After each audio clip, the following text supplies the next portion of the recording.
Good morning, traders. Welcome to MyFundedFutures and MyFundedTV. I am Terry Trades, and we have our expert trader, Tom Sabo. Hey, good Hello. morning, everybody. Good morning, Terry, and hello to the chat. Hello, special hello to Abhishek and Trevor and Nate and Magnus and Aaron and the whole MyFundedTV crew. So excited to be back. Terry, how you doing? What's your morning like? Tell us something good.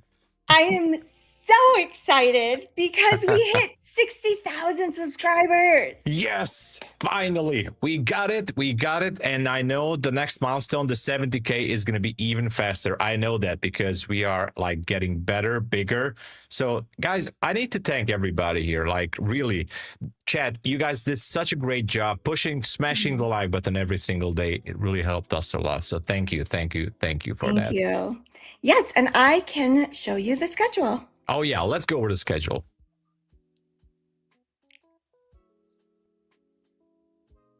Today is Wednesday, and you are watching Terry and Tom on the morning push. At 10 o'clock till 10:30, we have Pine Tree Trader in the house. 10:30 to 11:30, we have a feast. 11:30 to 12:30, we have Bull Barbie and Methodical Man. At 12:30 to 1:30, we have Matt Cowart, and that is the schedule for today. Back to you, Tom. Thank you. Let's go over the charts because we have a lot to talk about even after the charts. So, as usually, let's start with NQ. Don't worry, guys. Don't worry. We'll get to every single step here. First, let's talk about NQ. Just a quick recap from the London session. I put on some trades here, actually. Let me just, okay, I'm on a 5-minute chart. So there was a 5-minute supply zone higher up there at 750-ish area. So what I did in the London session, it was a little bit slow, but I actually took a long position, and after we tagged a 15-minute demand zone here. So this demand zone, look at the reaction. So that was at 501, and the market perfectly bounced off from that level and then started to go higher. So the only chance I could take is to jump into a nice long position. So that took the TP. By the way, that was a beautiful, beautiful trade. Did the same thing on gold, which I'm going to talk about in a second here. And now we had some news, of course, and I thought that after, making some new highs here and taking liquidity from a 15-minute / 1 hour fair value gap up there, I thought we're going to drop back down to the weave up to a 5-minute fair value gap and the 3-minute demand zone. So my bias was overall like, okay, we took the liquidity, let's just drop lower because, it just got tagged once in the London session. Let's drop lower to like previous day low at 350. And I was really bearish, to be honest. I was surprised on the strong push. Let me zoom in on the 5-minute here. So I was very, very surprised. I got stopped out actually from a short position a little bit earlier. I was very surprised on this push here. It was 150 points higher, but anyway, now that we're here, the whole narrative is changing on my end. So let's just talk about what can we do. There's 2 1-minute supply zones higher. One is at 25,042. One is at 68. And of course, don't forget to put here the 25K level. 25K is like a strong psychological number. I'm not going to go out to the daily chart right now, but if you guys do, you can see it that like in the past couple of weeks, NQ pretty much hovering around this level. It's just hard to let it go, it seems like it. And now that we're making our way higher than this 1 hour and 15-minute fair value gap here and pushing above 922, I kind of feel like that it might want to go back to 25K and might want to tag those small supply zones up there at 42 and 68. So yeah, especially on the 15-minute chart, like we picked up liquidity, kind of created, not exactly, but it's kind of like a bullish breaker situation, picked up liquidity at 830. I was surprised because the news didn't really move the needle too much here, and it seems like we're just kind of hovering here. So usually sometimes when I feel like I'm ready to take a small risk, I feel like let's jump in. But right now, this is definitely going to be one of those scenarios when we need to wait until after the market open, right? So, and a quick look on gold. Now, gold is interesting. There was the same situation like on NQ. Took a long position during the London session after we swept up some liquidity here, and then jumped into a long. My take profit was actually somewhere up there around 52.10, but it was great. An absolutely picture perfect 5-minute supply zone, by the way. Let me just go to the left here. I was so happy when I saw this. This is exactly the kind of supply zone that I want to see. It's really 10 out of 10. This is the absolutely perfect, the best of the best supply level. And so I was so confident in this trade, although it was a little bit sweaty because gold also like took a bit of a pullback, but finally actually went up there. So I was actually very, very confident that we're going to hit that 52.12 level. Now, what happened after that? We went down there. Actually, the London session created a 15-minute demand zone down at the weave up.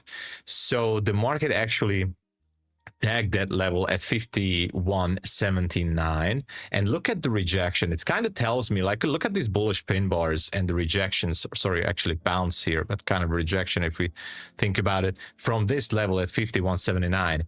Bullish pin bars, long wicks, pushing it back up there, back to a 5-minute fair value gap on gold. I'm still excited about this because I have an alert set up at 52.09. Once we can get above that 5-minute fair value gap, I would be very confident that gold can hit that 52.24, so 5,224.5-ish area. But to the downside, I have nothing. So that's a simple story on my end. I know that we have a new day opening gap down here, which has been repriced, but it has not been rebalanced. It's down there at 51.04. I don't care about that, to be honest. It can go down there. I have nothing. But on the 15-minute, the only level maybe, but it has been already mitigated once, is a 15-minute. Let me just, is there 15-minute demand zone starting at, let me just put this here, 51.35.4. So if it drops, maybe it's possible to scalp it. I don't care. I'm not looking to short gold at this moment. So I'm just going to wait. If we can break through that fair value gap, then go higher. And of course, ES, well, I didn't do too many markups here on ES. Actually, hold on, I did one. There's a 1-minute supply zone at 69.04. Kind of looks like a bullish flag here on the 5-minute. I can actually imagine ES pushing higher. I see some possible momentum here. There is, though, a bullish candle on the 1-hour chart from Monday 2 p.m. Now the Monday 2 p.m. 1-hour candle is actually a valid level of a 1-hour bearish order block or supply zone, whatever you want to call it. It might not be the most perfect one. It starts at 68.77, but it did its job. It swept liquidity, a strong push down there, shifted the market, so it's actually valid. I think ES will try to reach higher, is what I'm trying to say. I think it will try to reach higher. And if ES is going to be the driver, then NQ should be shotgun again. And which brings us back to our original plan on NQ. At least that's what I like to see, that, okay, let ES do its job. Let it push higher. And we're kind of seeing a bit of a bull flag situation here. But it kind of gives us an idea that, okay, NQ is going to try to push again to the 25K and to higher. And that is like, we have a good distance here. We have like 150 points, 180 points. So we have space to take a trade. We might have to go down to the 3-minute, 2-minute, 1-minute. We have to look around, and I will obviously tell you guys what I'm actually doing. But that would be it. If the market by some reason would decide to drop immediately, we have a 5-minute demand zone, real technically close, well, close to 100 point, but sometimes we do see 100-point candles. But maybe we can pick up liquidity from the demand zone. But overall, I like to see this going higher, mostly because of ES, right? So be reactive. I have my levels. I will let you guys know what I'm doing or if I'm looking to do something, but that's all I have. Thank you so much. Thank you, Tom. You're welcome. So news did come out at 8:15 a.m. Eastern Standard Time, ADP non-farm employment change, and it came in higher than expected. It came in at 63K versus the forecast was 50K. And then we do have news at 9:45 a.m. Eastern Standard Time. We have final services PMI, and then also at 10 a.m. we have ISM services PMI. So that is the news on the calendar. Regarding just overall news headlines that you should be aware of. So stocks rose as developments in the Middle East increased traders' confidence that the war in Iran would be shorter lived than previously anticipated. This is from Financial Juice. So Iran operatives made offer to discuss terms for ending war. So just some important headlines to kind of keep in mind. Yeah, definitely, and yeah, it would be obviously a great thing that they would come up with a deal or something. In the past years or decades, similar things happened when they announcing that the deal is coming up. I really hope that this time it's going to happen, because I also read some headlines that it's like currently for the United States, it's not really financially not such a good investment right now to finance this war. It seems like those interceptor rockets cost a little bit, I mean, quite a few $1 million per drone to take off those kind of drones. Obviously, I'm not an expert, but there was some interesting headlines about this. So it's costly. It's not good for anyone, but yeah, hopefully some deal is going to be managed to turn out good. Yeah, hopefully. Yeah, hopefully. Can we take a quick look at Crude, Tom? Yeah, sure. Yeah, let's look at it, because I know everybody is super excited. Like, what's happening with Crude? And look at that. Wow. Okay. So yeah, we are seeing a bit of a pullback. The thing is, so here is the weekend. Everybody can see it here. Here was the weekend right there.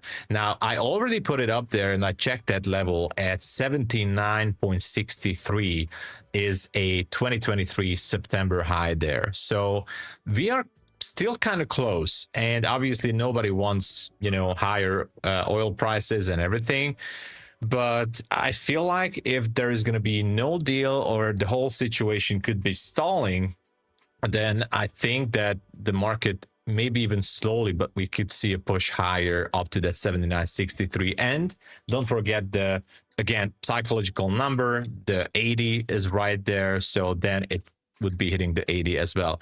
One thing's for sure, which we said yesterday, this is so much heavily depending on fundamentals right now, then that I would definitely not trade it. Even if this would be my favorite, I'm not saying it's a bad market to trade, but in the current situation, I would be really nervous or scared to trade this one.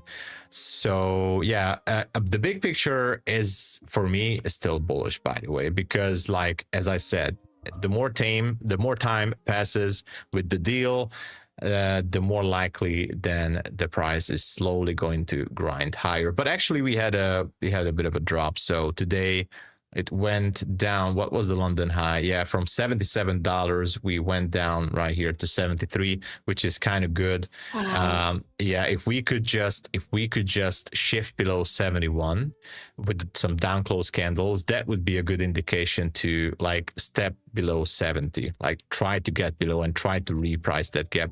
That would be really good. I think that situation would only happen if some fundamental news, most likely this peace deal or something, would happen. I think we could immediately see a drop for a few dollars for sure. But yeah, it's thin ice right now trading crude oil, I think. Yeah, gotta be careful. Yeah, exactly. Gotta be real careful. Well, let's get the likes up before I share the promos with you guys. Oh, yeah. And then before Tom calls Luke on the phone. So I will, by the way. I promised you guys I will. I will do what I can. Hopefully he's not in some meeting or having a family breakfast or something, but I will try my best. But I'm just happy to see that we are having 89 likes already.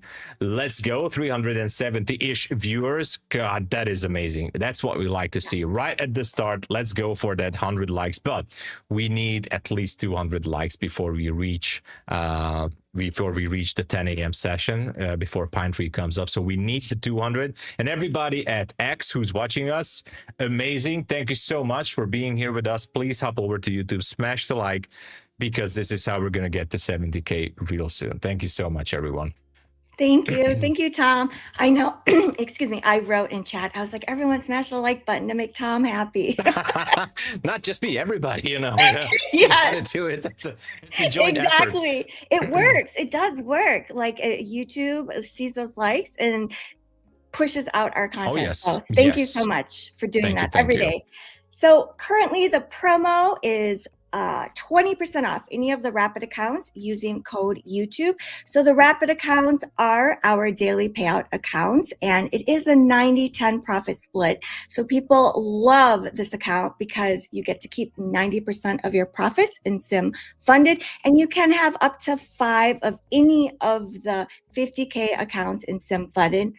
You can have as many evals as you would like. The current promo on the pro plans is still going on. It is 30% off any of those. Also, the welcome deals are still going on. I did find out this morning that the special for the 25K flex accounts are still going on using code YouTube. And I believe the welcome package for brand new traders with MyFundedFutures on the pro accounts is still 50% off your very first month account with us. So make sure you snatch them up using code YouTube. Thanks, guys. Yeah, definitely. And I cannot state that enough, like how much of a great deal is to have the pro account off 50% for new customers. Guys, this is the chance here. This is right now your calling to get over here to MyFundedFutures and give it a try, because the pro accounts are really on a good value, even with the 30%, but like 50% for new customers, grab it. You know, that's it. Yeah. Just go for it. Go for it. Speaking of going for it, Tom, are you going to call Luke now? Of course I'm going to call Luke. Just on a technical note, guys, I do have noise reduction and all this such, which I'm going on my microphone. I'm going to turn everything off. So hopefully you guys can hear what he's saying. Maybe he's not going to say like, Tom, what the hell, or something, but I'm going to turn everything off. So you guys hopefully can hear him saying some nice things. I don't know. I really, guys, this is not scheduled. I promise this. No, he doesn't know that I'm calling. So let me turn off the noise cancellation and everything. So my voice might be changing, but here I am. Can you hear me, Terry? Yes, I can. All right. So let me try to call Luke here, because, you know, this is how we do it. Oh my gosh. Can you hear it ringing? I feel like we're pranking someone. No, I can't hear it ringing. Oh my gosh. Is it working? We're all on the seat of... The man is here. Luke himself. Yo. Oh my God. I have to put you on the camera. So guys, here he is. The man himself. Hi, on the Luke. Screen. Luke, everybody says hi to you in the chat, and we know you're super busy. Listen, I promised something to the chat. I promised something. I told everybody that once we hit the 60K, we're going to have a huge celebration, and I know you are super generous with everyone here. I know you're the boss, and everybody is delivering the promise that we made. We're going to get the 60K, and you know what? We're going to get to 70K really soon. We're going to get to that 70K level very, very soon, because everybody is ready to deliver the likes and the shares. Yeah. Guys, can you hear Luke? Say something, Luke. No. Hold on. Say something, Luke. Just say something. Luke. Hopefully not in your basement. We can't hear Luke, Tom. I mean to come down to help them out. What's that? What you're at this? You guys heard Luke? Just a little bit towards the end. I couldn't make it out. so they wanted me to come down and give them a hand. Okay, so Luke said my orders are moving the market, and right now Luke is down at CME right now at the CME exchange right now, and it seems like our orders are really. Okay, so that's why the metals. Okay, so I get it. Luke, Luke, listen, everybody keeps nagging me like all week, like. When am I going to talk to you? Because like we have such a great community here. And everybody's super excited to get some present or some extra giveaway from you.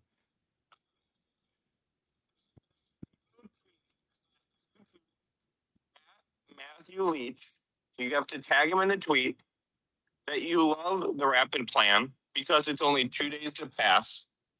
I'll give away 25 rapid accounts. How's that?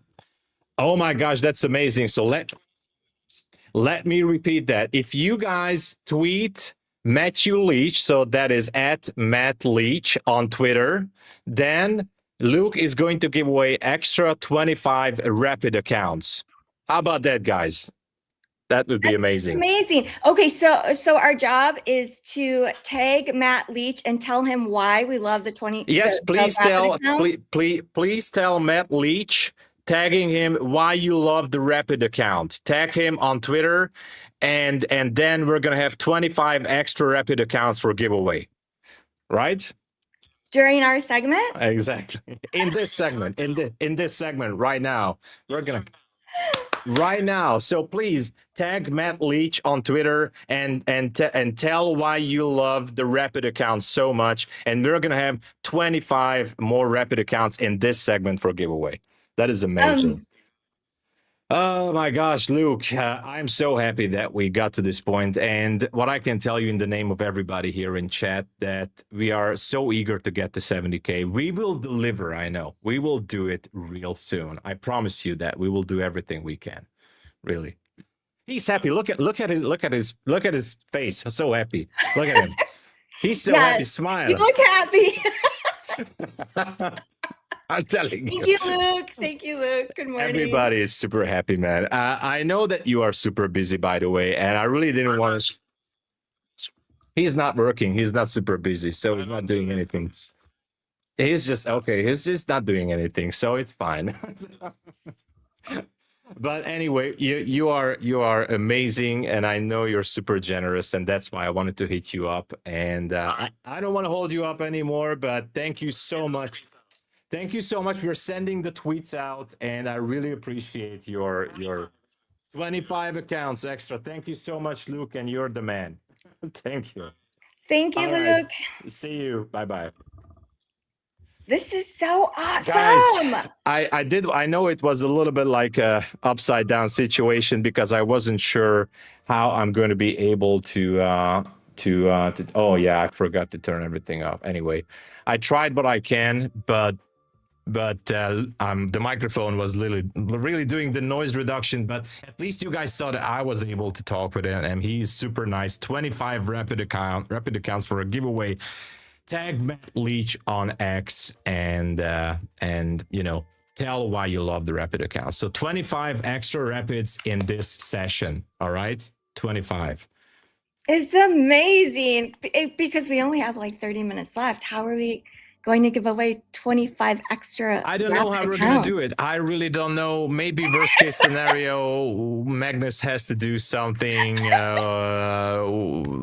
which goes through Pine's segment. I don't know. But Yeah. That's amazing. Thank you, Tom. Tom went to bat for us. No. I've been telling this whole time, you're like, you guys get our subs to 60K, and I will personally call Luke on the phone and ask for some gifts. We need to thank Luke, by the way, because he's really a straight up guy, stands up for the community. We like him, and he's very generous. And like, I wasn't sure how many accounts can we get, but 25 extra rapid accounts. So, the job has to be done. I hope you guys already did 25 accounts for, like, let's tag Matt Leach everywhere on X. All right. Yes. Okay. I have to tag him. I have to make a post. Are you going to make a post too, Tom? I try to multitask as much as possible because we are. Okay. I will have to. I mean, as he's the boss, I can't leave him out. So if I'm not tagging him, I'm going to be in trouble. So. Okay, everyone, make sure you go onto X and tag Matt Leach. It's his. Matt Leach is our CEO of MyFundedFutures. First name Matt, M-A-T-T. Leach is L-E-E-C-H, and say why you love the Rapid accounts. And then Magnus is behind the MyFundedFutures handle, and he said that he will take care of how we're going to handle the giveaway. So step one, make sure you go and tag, and then once MyFundedFutures sees enough of these takes, and they will release the free accounts. Let's go. Let's go, everybody. You know the drill. We still have less than 2 minutes to go until market open, and I know you guys can actually. It's easy to do. Like it takes only like 30 seconds to tweet, so just do it. Okay, so I tagged Matt. I said, we love the Rapid accounts because of the daily payouts. Luke said we can have 25 Rapid accounts. What's so funny? Let's do it, everybody. Matt is going to be like, what is going on? Everyone's do it, everybody. Let's do it. Yeah, everybody tag him. And... Okay. I just posted it. There we go. Let's go. I don't even know what I'm doing because I'm really trying to multitask here. I'm focusing on the chart. I'm trying to type the tweet. I'm trying to read the chat. Terry, say something. I can't concentrate. I need to. Okay, the market is going to open in about 1 minute here. We are trading off of the highs. Will it be like a gap and go? Or will the gap fill? So we are trading in the green by about 99 points, 100 points on NQ. Let's check on ES real quick. ES is up by, oh, interesting. ES is up by only 15 points. YM is up by 127 points. So everything's in the green, but not by too much. NQ is definitely leading the way in the green, up 0.40%. It's looking like it wants to head towards VWAP, but we'll see what happens at the open here. About 20 more seconds and the market is going to open. Oh my gosh, I'm a little bit nervous because I lost track. Okay, no, I actually don't. 10 seconds, and it looks like we actually went lower here just a little bit. It kind of seems like that we might be tagging that 5-minute demand zone. And here we go. Pushing lower. Here we go. It kind of feels like it's pushing low. Okay, maybe not now. Okay, it tagged a little bit. Actually, sorry, it went lower a little bit. But once we get above that 924, I think we can do something. It's here. Pushing. Yeah, I like the 25K level though. I do like it. Okay, I hopped into a long with 1 micro. Yeah, it's pushing. We did break the overnight high. It might be a gap and go type of day where we don't even look back. Ooh, it is pushing. My TP is about 50 points at 970. My entry is at 920. Let's see what happens. My stop is below this candle. So it is a negative R&R trade. Okay. I'll try. Oh, go ahead. No, I'm still trying to decide what to do here exactly. Like, I like this push. So you're in a long position, right? Yeah. Okay. I'm liking it. Let me just go to the 1 minute here. All right. So the 1 minute chart, we do have the zones up there. I hope this is just not going to be like a fake out. I do like the idea to push higher. So I'm definitely with you on that. I haven't jumped in yet, but I want to. Yeah, I get it because this is the high of the entire range. So if you're buying here, you're hoping it's going to go higher versus like Tom, you're like, okay, I like the idea of going long, but I want to wait for a better price. I don't know, Terry. Okay. Tom is the best, you guys. I gotta come up with some. Let me see. I jumped into a position here. So I did jump into a position. Let me just put it out here. Just a second. I'm just in 1 micro. So 1 micro. All right. Yeah, all right. That's easy peasy. Okay. Oh my gosh. Okay. No problem. Everything is fine. Everything is perfectly okay. Let me see. I might have messed up something on my NinjaTrader, but it's okay. It's fine. It's perfectly okay.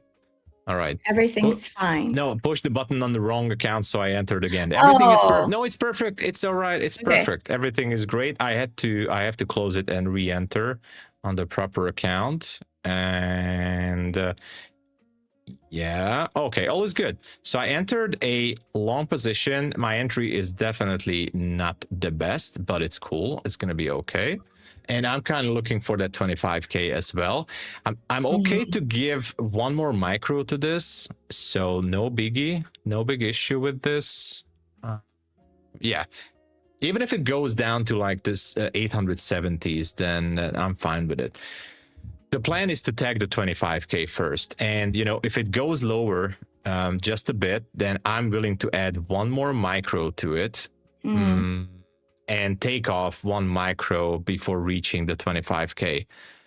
Amazing. Now, I'm still kind of thinking, should I be taking off the complete trade if it's not reversing before 25k? I might do that. I don't know. I might do it. Okay. I might do it. We'll see. It is pushing higher. It did make a new high at 24,955. Okay. Ooh, it just took off like a banshee. It made that low at 837. We're already over 100 plus points. Here we go. It's going, Tom. Well, so far so good. I'm holding my breath. I don't know. I want to see a stronger push here. I really want to see what is ES doing. Let me check on ES real quick. Okay, ES is still looking good. It seems like ES kind of made this one a little bit like the opposite way. It stayed down a little bit more, swept some more liquidity. Should be good. You know, 68.77 on ES would be a good target, but seems like NQ is going up there in the 60s, so we do like that. As long as ES is going to keep the bullish momentum, NQ should be going. It's going. Okay, so the new high is, what is it? It's almost at my TP. Hey! All right. Let's go. It hit TP. It hit it. Nice. Congratulations. Yeah, I'm still in this with one single micro, and I'm kind of trying to decide what to do. Okay, this is exactly what I was afraid of, that it might just gonna spike lower to pick up some liquidity, but it's all right. I'm gonna wait a little bit with this one. Yeah, let's see. Nice trade, Terry. That was amazing. Thank you. Okay. All right. Going lower. Should I add one more? I think I can add one more to it. But then I have to modify the whole stop loss and everything. Okay, added one more micro. I need to change the stop loss and the TP. I'm okay with having a stop below this opening range low, which might not be a good idea. Yesterday I was a little bit lucky there, but it might just gonna sweep that level. If not, then yeah, let's go for those supply zones higher. Yeah, that's fine. It is. Yeah, I do like your 25k level. Like that makes a lot of sense today. Like we did make a new high overnight. Like we broke the overnight high. So I'm not anticipating us reversing all the way down to make a new low. If we would reverse, that's okay too. And it seems like we might gonna do that. Then I will follow up with the ES as well. And I might gonna try to scalp my way down to the 800-ish area if we're going to do a full reverse here. Just a quick look on ES again. Okay, ES is not good. Oh my gosh, ES is not good. ES is not looking good right now. Hopefully it's just picking up liquidity and this one can turn around. I really hope so. but ES is not looking good. I don't have a take profit on yet. Okay. ES, yeah. ES did break that 5-minute orb on the downside. YM is in the red just by a tiny bit. It is trading below VWAP. Let's see if we can get a rejection here of VWAP, because that would help your long. Let's Yeah, go. that could help. And I was kind of watching the other screen here, like what is going on with ES. But so far, you know, all is good. All is great. Yeah. Let's just pray, you know, the usual scenario. Let's start to pray. Yeah. It looks okay for now. Yeah. It could be picking up that liquidity, like you said. Yeah, like overall, ES looks extremely good to push higher to that 1 hour level. And that's what's kind of keeps my belief in that, like, okay, it should be pulling up NQ. And in this case, hold on, I might going to take a partial up there with 1 micro, and hopefully we can get to the 40s. Yeah, that would be good. Yeah, up there in the 40s. Go, go, go, go. It is building a it is building a volume node right here. So maybe if it can push a little higher, then it'll keep going. Yeah, it should be. So yeah, right now in the 3-minute, we are in a 3-minute fair value gap, which could be like a possible last line of defense for the bulls. And yeah, the 1 minute is still holding. I don't know. It looks a little bit scary, to be honest. It looks scary, but right. But yeah. So if it's not able to push it through, then I'll try to catch something. 782. Maybe I'm gonna do a heavy scalp somewhere around 800 to that 782 down there to that 5-minute zone, because that's actually a really good zone on the 5-minute at 782. But where are the bulls? Bulls, where are you at? Oh, They are holding the price up in the top of this range for the entire day. So I do like that. I mean, so far it is just kind of consolidating at these higher prices. Well, you know, the more time we're spending here, the more it's possible that it's going to sweep the opening range low. That's what I'm afraid of. Yeah. So yeah, there you go. Yeah. Even if it goes lower, I wanted to see a sharp reversal to the upside, but it's not looking good now. But it's fine. It's fine, everybody. You know, take a deep breath and don't drink too much coffee, and you're going to be just fine. The low, the 5-minute orb low is 837. YM. Come on. NQ is betraying me right now. I know. It is betraying you. YM is still staying below VWAP right now. ES is just testing VWAP right now, still trading above it. ES has almost pretty much filled the gap, the closing price from yesterday's New York close. So if NQ does fill the gap, it would have to go down by another about 100 points.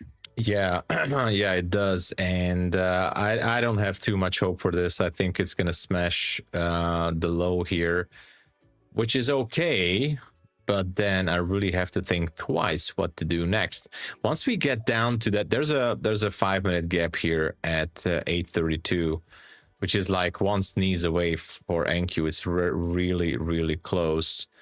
And, you know, let's see, 804.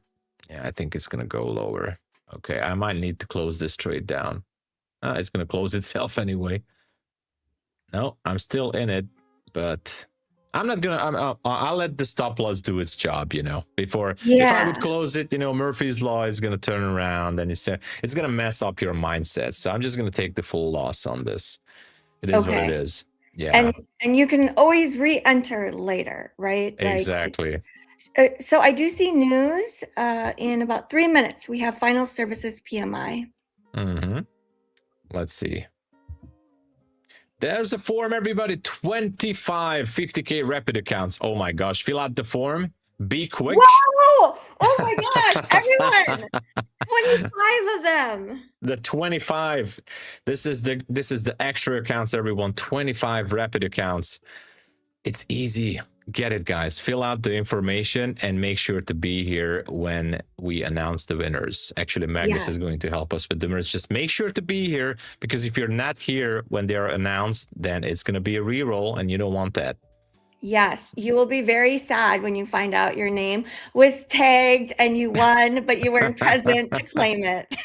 Exactly. and then someone else got your account. Yes, you do have to be present to claim your prize. You do have to be here, of course. And oh no, okay, I'm just kind of checking ES again. So yeah, ES repriced these 5-minute gaps.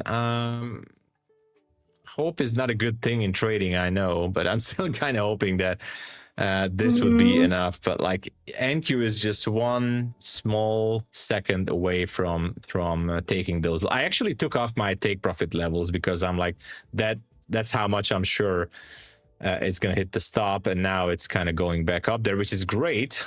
Come on, bulls, where you at? Yeah, and kind of interesting to see gold is actually going sideways. I was expecting more from gold. I was expecting a strong push here to the upside. We're seeing sideways action here. So yeah, it's going down. There you go. It's gonna go down. What an interesting start. It should be taking out the low. 837.25 is the low.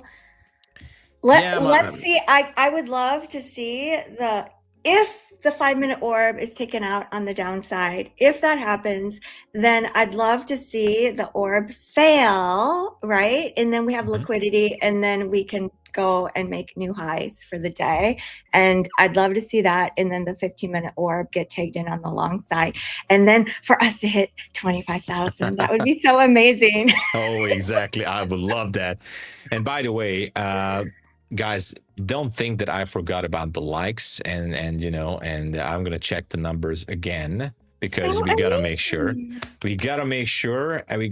I'm seeing 175 likes. Oh no, my stop got taken out. No problem.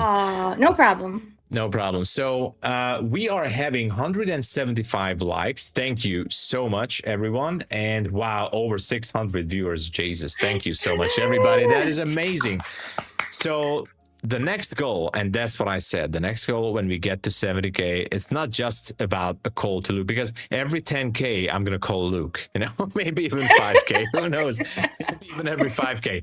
But I promise you, and don't be misled, because I did see some comments. I'm going to do the special dance for you guys at 70K. All right. So just make sure to get to 70K, 70K subs, easy.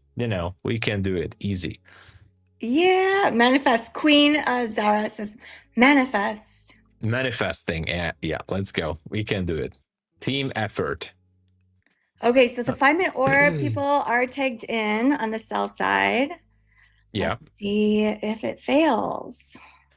Bit of a rejection here after the sweep, and I'm gonna wait a little bit. So in this case, there's a hold on. This is the 3. Okay, this is the so-called first presentation gap. So I got stopped out from the trade, but this is the ICT traders' favorite. One of the favorite things is the first presentation gap. Now this starts at 918. I wonder if it can actually go back up there.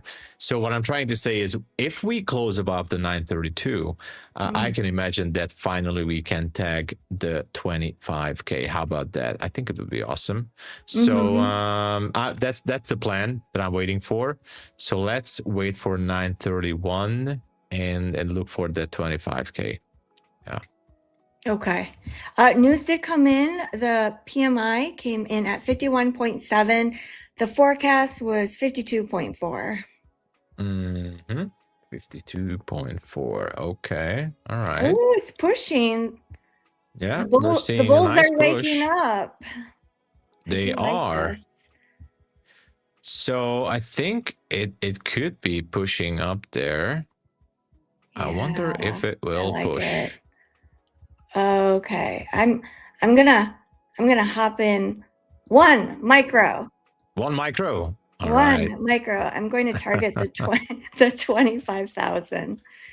We shall see. We tagged the level, which is good. Now let's see the reaction. Once we have an up close candle on the 1 minute, we might have a chance. I might gonna give a second, a second chance for the trade. Until we are below this gap, I just cannot jump into a trade. I need to wait a little bit longer.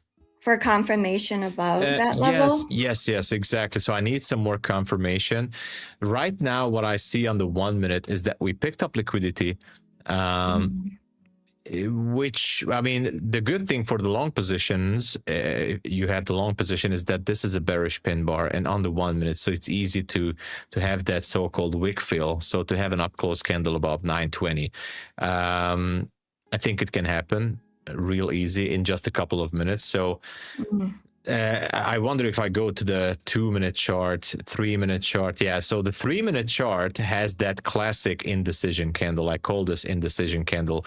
We have equal wicks on both sides, and we have like 1/3 of the candle is like almost like is the body, and we have 2/3 equally are the wicks. So this is like typically an indecision candle right here. I don't know if it has an official name or not, but actually now it's good that it's pushing higher. There's the wick fill almost. Do you know, like the last few days, I feel like the majority of moves have been happening overnight, and then it makes trading New York a little bit trickier. Oh, it is. Oh, and I feel like as the volume also, like the volume picks up and everything starts happening.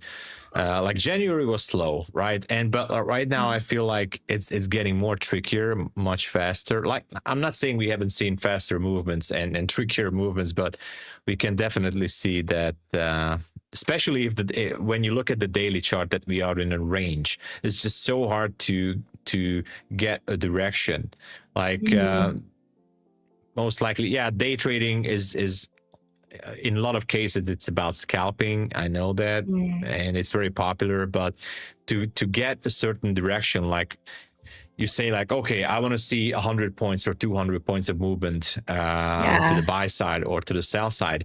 It's a very hard pick because we're still in that big range on the daily chart. Yeah, I've heard that from people who specialize in scalping, that for them, scalping is the way to go because it's easier for them to predict like the price movements right now within the next few minutes versus trying to predict for the whole day or you know, for swing traders like the whole week or weeks. Exactly. So that's why it's a little bit difficult. So this is an interesting situation right now. Let me zoom in on the 1 minute, because we went lower, picked up liquidity from a 1 minute fair value gap. Clearly the first fair value gap rejected the price. We went down there, and now comes the coin flip situation. Like, what's it gonna be? If it's going to close lower than this current 1 minute gap, there's a higher chance that we're going to have a wick fill for the 945 candle and lower, so going down to 782. But if it's not going to close lower, it's good for the long position still. Why? Because there's another bearish pin bar up there. So that's why it's total indecision right now, guys. So the 1 minute is you don't even have to switch to higher time frames. If you're just watching the 1 minute, it tells you that the market is really indecisive right now at this moment. Yeah. It's just going back and forth, back and forth. Back and forth. Yeah. Back and forth. So the best is to wait. I really want to give another try, by the way, because I feel like we could be having some extra momentum. It might gonna have to happen after 10 a.m. and we might just gonna be hovering here until 10.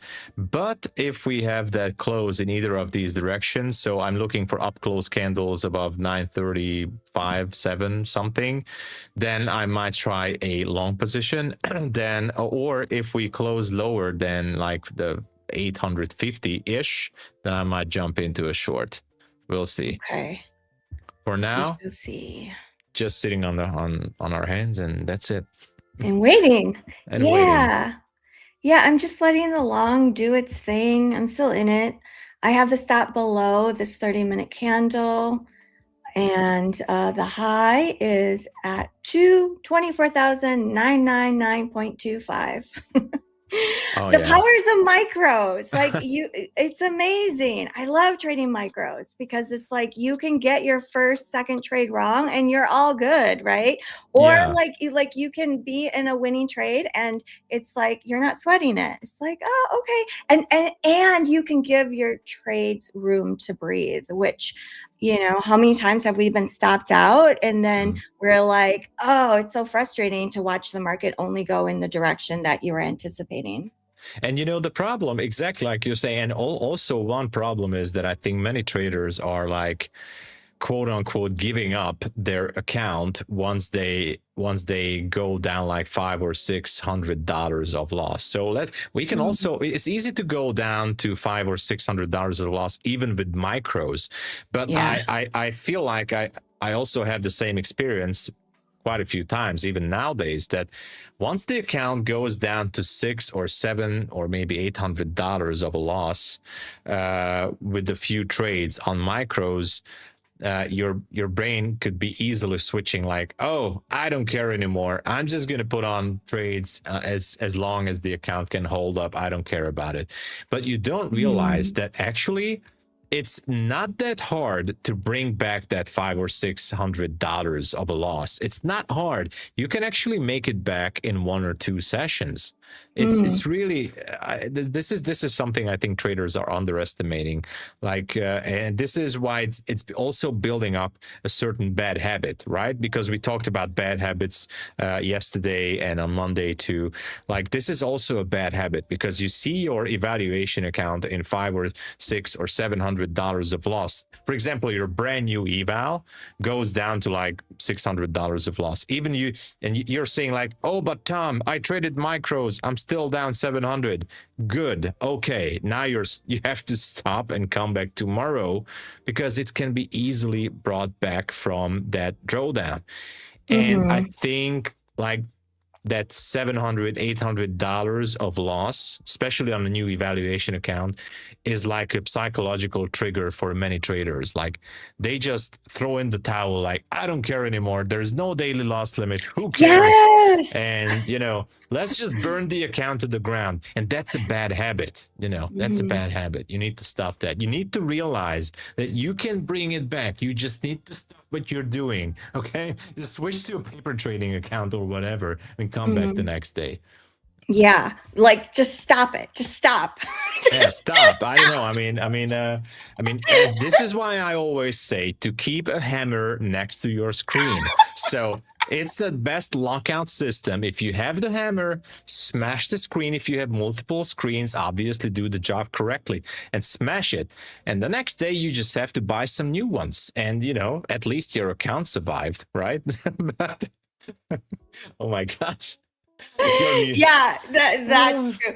Is there a certain amount that you see on your screen that once it gets red, it's like it triggers that, like, okay, I don't care anymore. Yes, I'm going to. Yes. On evaluation accounts, if I'm having a bad day on an eval and it goes down more than like $1,000 or 1,200 ish, Yeah. and I'm left with like, so I'm talking most likely about the 50K accounts, and like I go down like $1,000 on an eval or 1,200.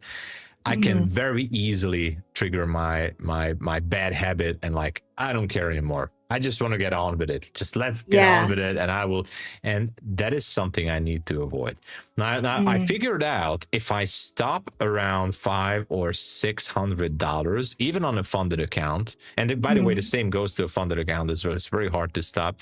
But if I stop around $500 or $600, that is something I can manage. I can say that, okay, it is what it is. Let's try next day.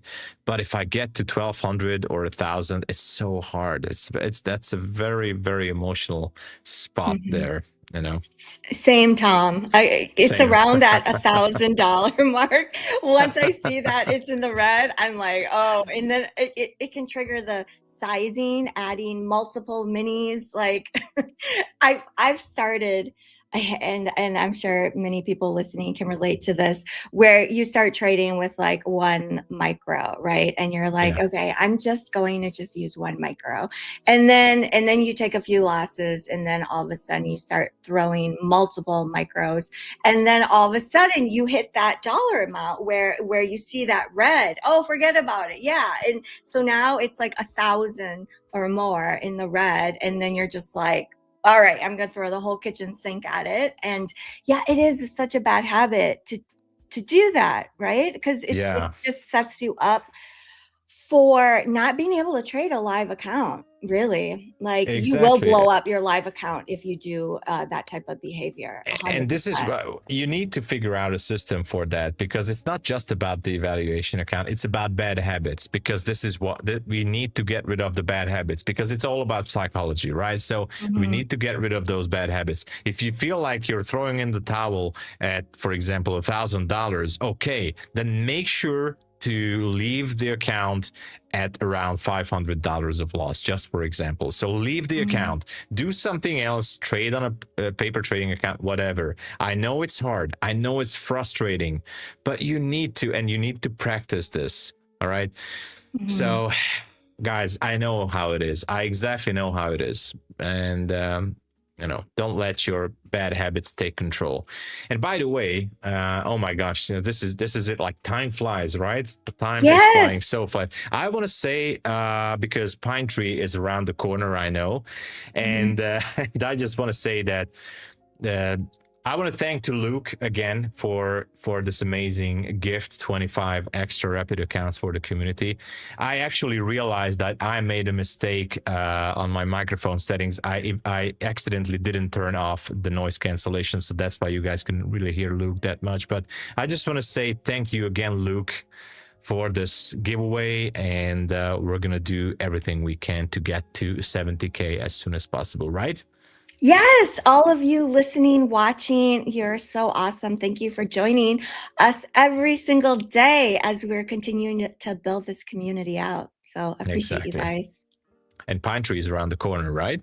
Yes, Pine Tree Trader. Please give a very warm welcome to Pine Tree Trader. And we see you guys tomorrow at the same time, right? Yeah, same time. I can't wait. Right. And make sure you hang out, because I think the 25K rapid accounts haven't been given out yet, right? I don't think so. Exactly. Okay. So see you guys tomorrow, right? Yeah. Bye, guys. Cheers, everyone. Bye.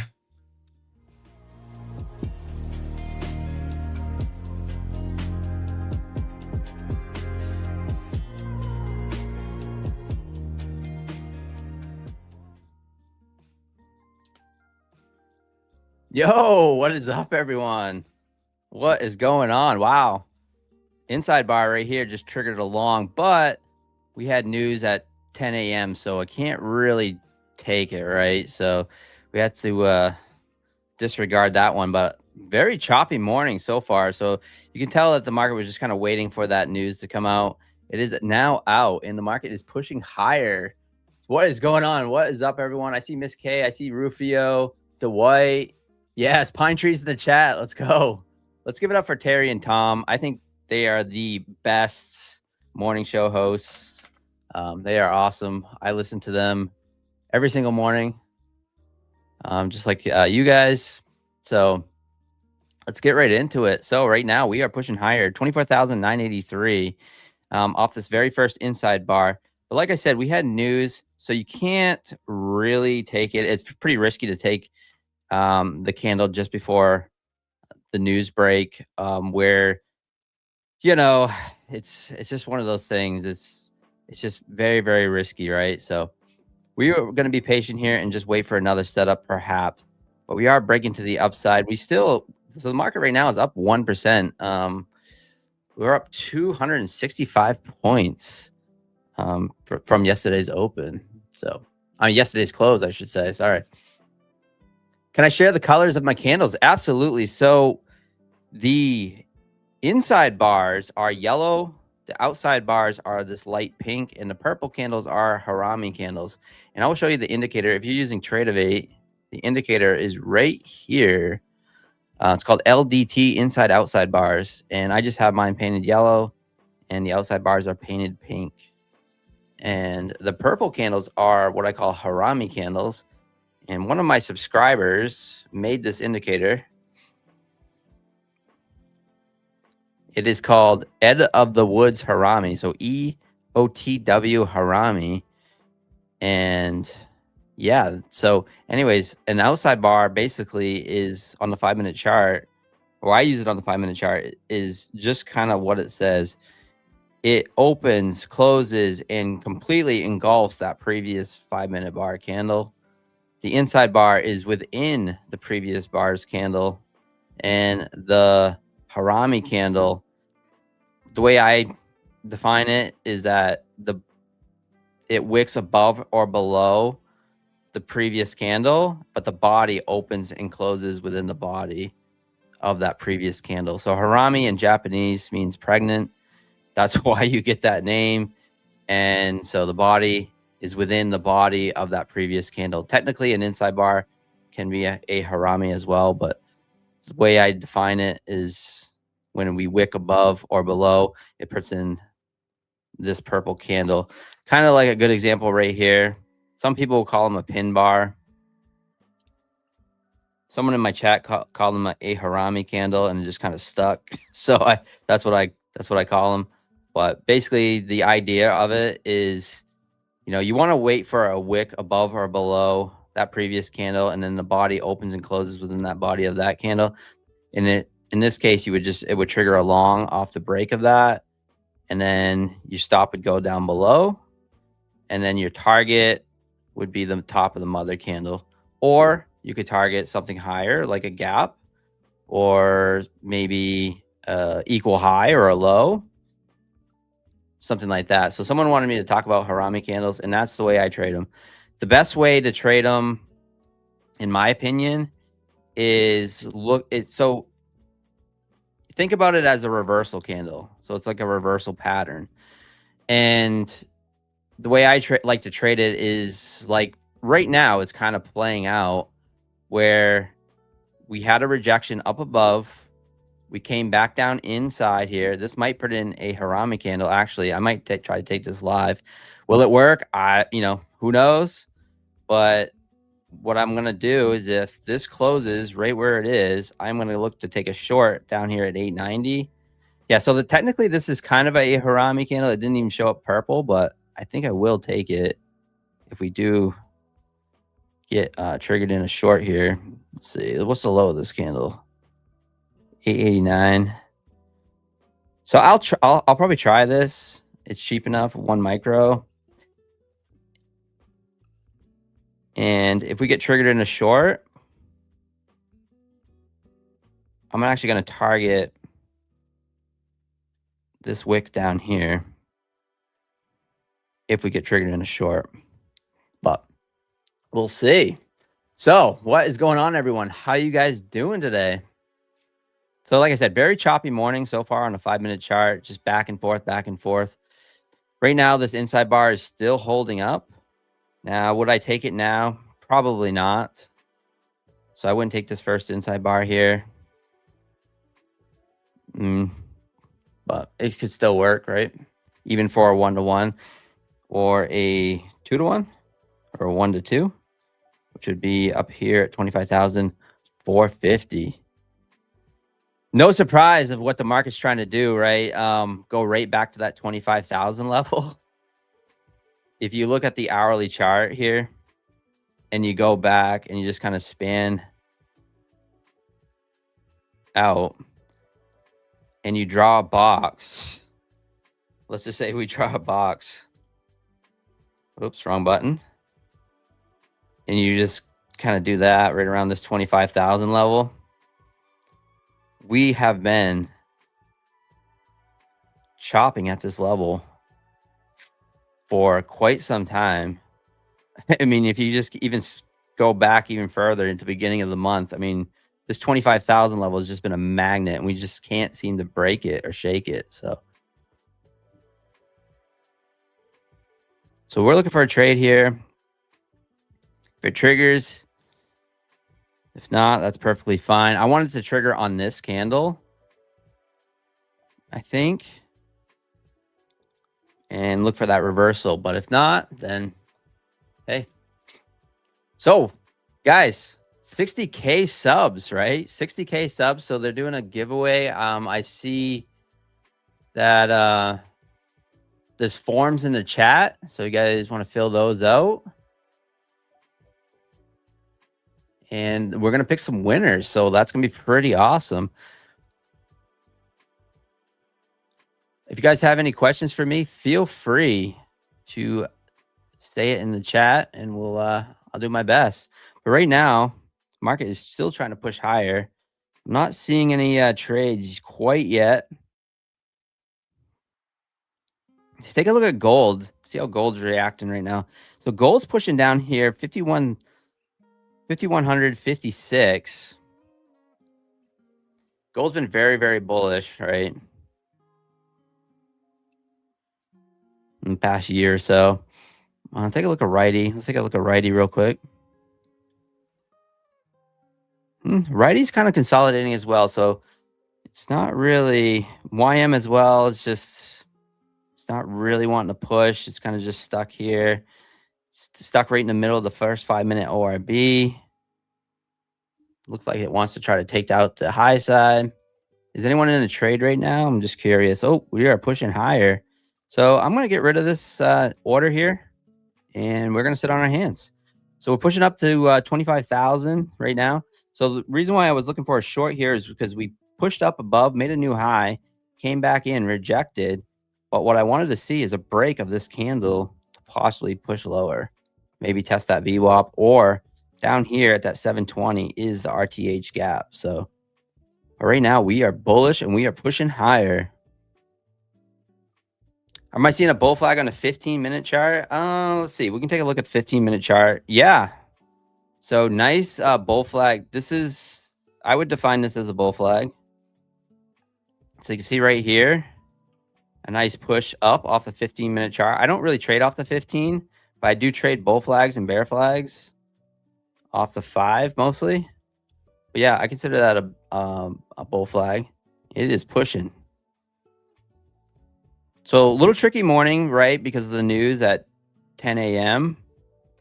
But the market likes it, right? We're pushing up. Let's see. I want to talk about a little something about what I discovered a few nights ago. So right now, oil. Does anyone trade oil in the chat? I'm just curious. Does anyone trade CL? No one talks about CL anymore until recently, right? Because of the news.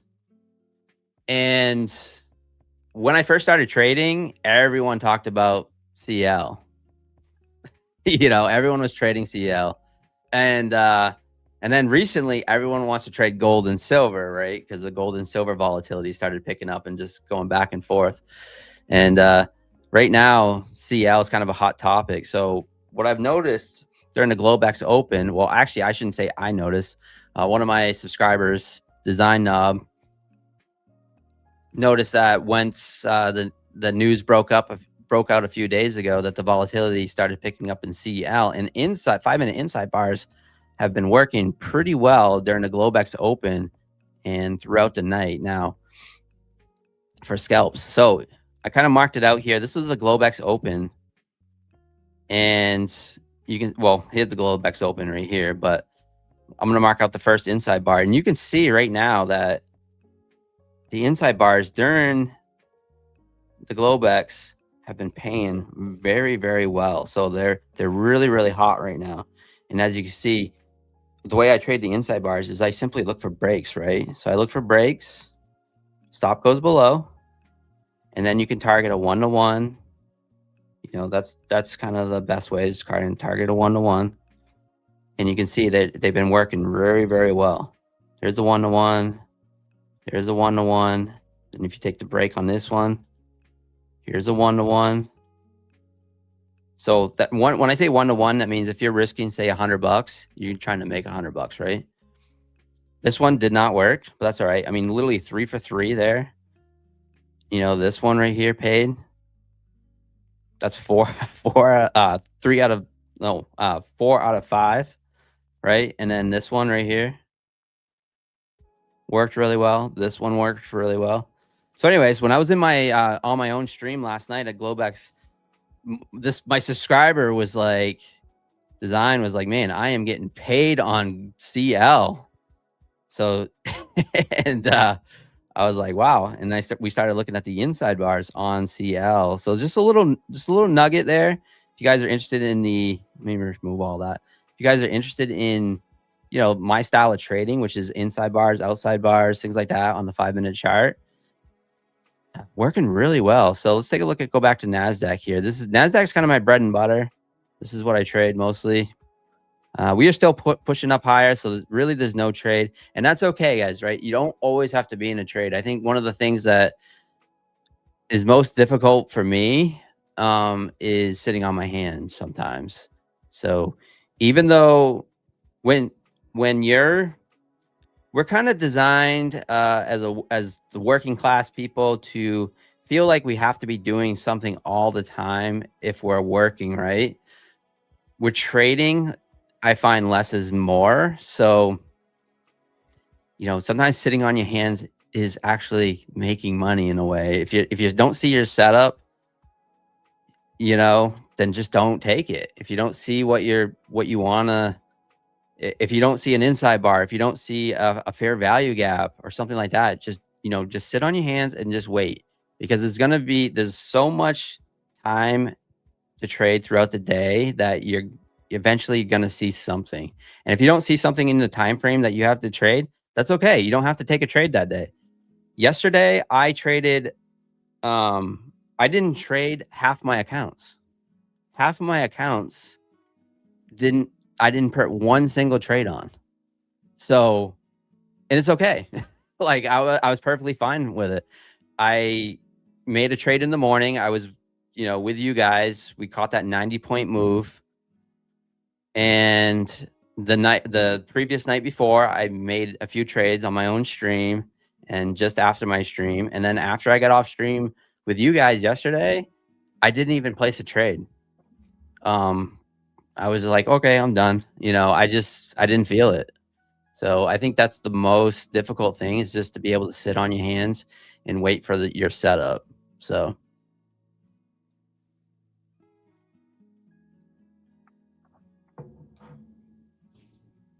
It's crazy how everyone's still buying. Yeah, I mean, the market can be irrational, right? It does things that we can't predict. You know, it can be very unpredictable.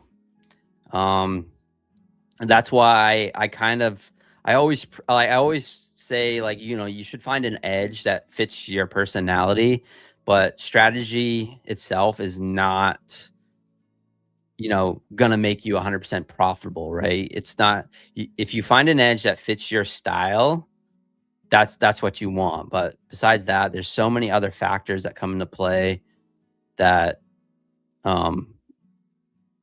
that a strategy is not gonna, you know, fix when it comes to trading. And that's because the market is very random. You know, you could have your A+ setup show up right now, and you're like, oh, I'm going to hop in a short right now. This is an A+ setup. And then the market, you know, there's a tweet that comes out or whatever, and the market shoots up 300 points, you know, and then you're like, and you're scrambling. And the next thing you know, you're clicking buttons and you're doing, you know, discretionary trading because you're frustrated that your edge didn't work. And next thing you know, you're blowing your account.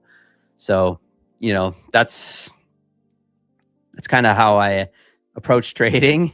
And I'm perfectly okay of taking a loss. I'm perfectly okay walking away on a winning day. I'm perfectly okay walking away if I don't see a trade that presents itself, you know. But full transparency, guys, I still go on tilt. You know, like I said, I am still in this journey like the rest of you. I'm still trying to become more consistent. You know, every single day I try to get better, and you know, that's all we can do, right? We can just try to get better every single day. So any questions in the chat? Let's see. Let me go through. You can sit on your hands. I can't sit on my hands either. I'm standing. I have a standing desk, which, by the way, is the best thing that I've ever done, is get a standing desk. As far as my the way my back feels, man, a standing desk, I highly recommend it. Like, it is a night and day difference. Because I mean, sitting on these charts and trying to look at these, you know, spending hours and hours and hours looking at charts, back testing, forward testings, trading, and sitting. You know, if you're able to stand and get a standing desk, I highly recommend it. You will not regret it. You'll also won't want to stand at your desk and trade all day, which to some that might be helpful, but stand on your hands. Now I can't do that. Well, I can still kind of touch my toes, but I'm only 5'6", so I don't know how. That's not a very far reach. All right, guys, we are parabolic right now. We are going higher. I have no trade. So when I take Harami candles, I am looking for a reversal pattern. And right now we are still pushing higher. We are right back above that 25,000. So still no trade right now for me. In hindsight, the very first inside bar. Now I do have videos on the very first inside bar. You guys can check that out on my own personal YouTube page. But I'll explain it right now. Very first inside bar is during the New York session or the Globex session. And what happens is I take the long. I would have took a long off this candle here. Stop would have went below. Now you only, like this morning, you could only have taken this trade as long as you had an account that wasn't affected by a news candle, right? Because we had that news at 10 a.m. And it's pretty common that we have an inside bar before a news break, because it'll just consolidate and wait for the news to come out, right? So it's a very, very risky candle to take just before the news, but the setup is still the same. So, you know, it would have took a long here, stop when it went below, and then you just target.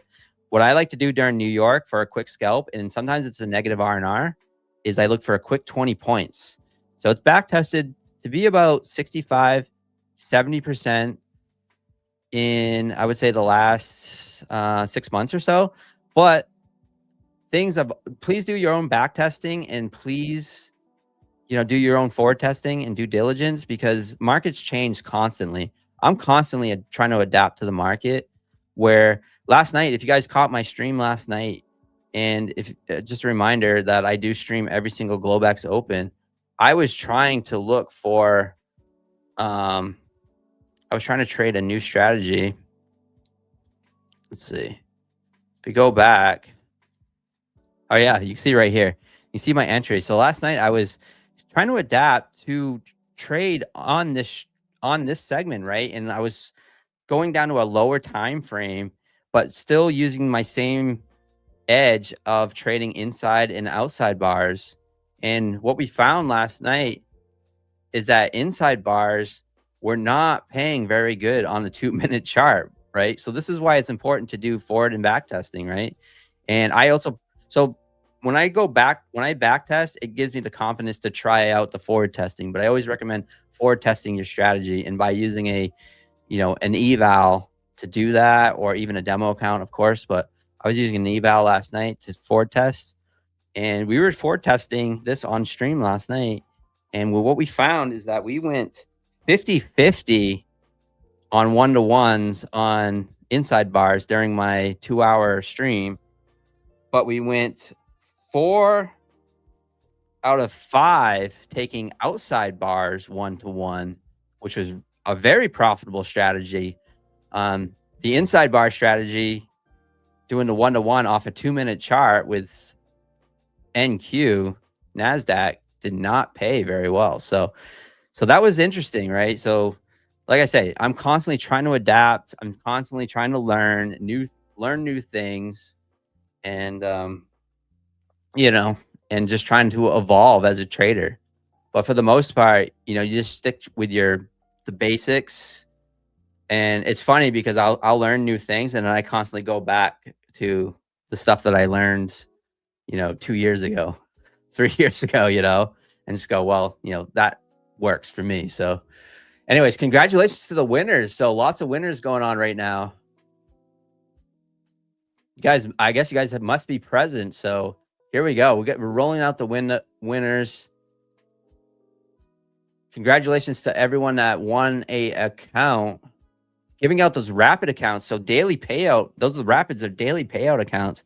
If you guys know me and you follow me and you follow my trading journey, you guys know I love the daily payouts.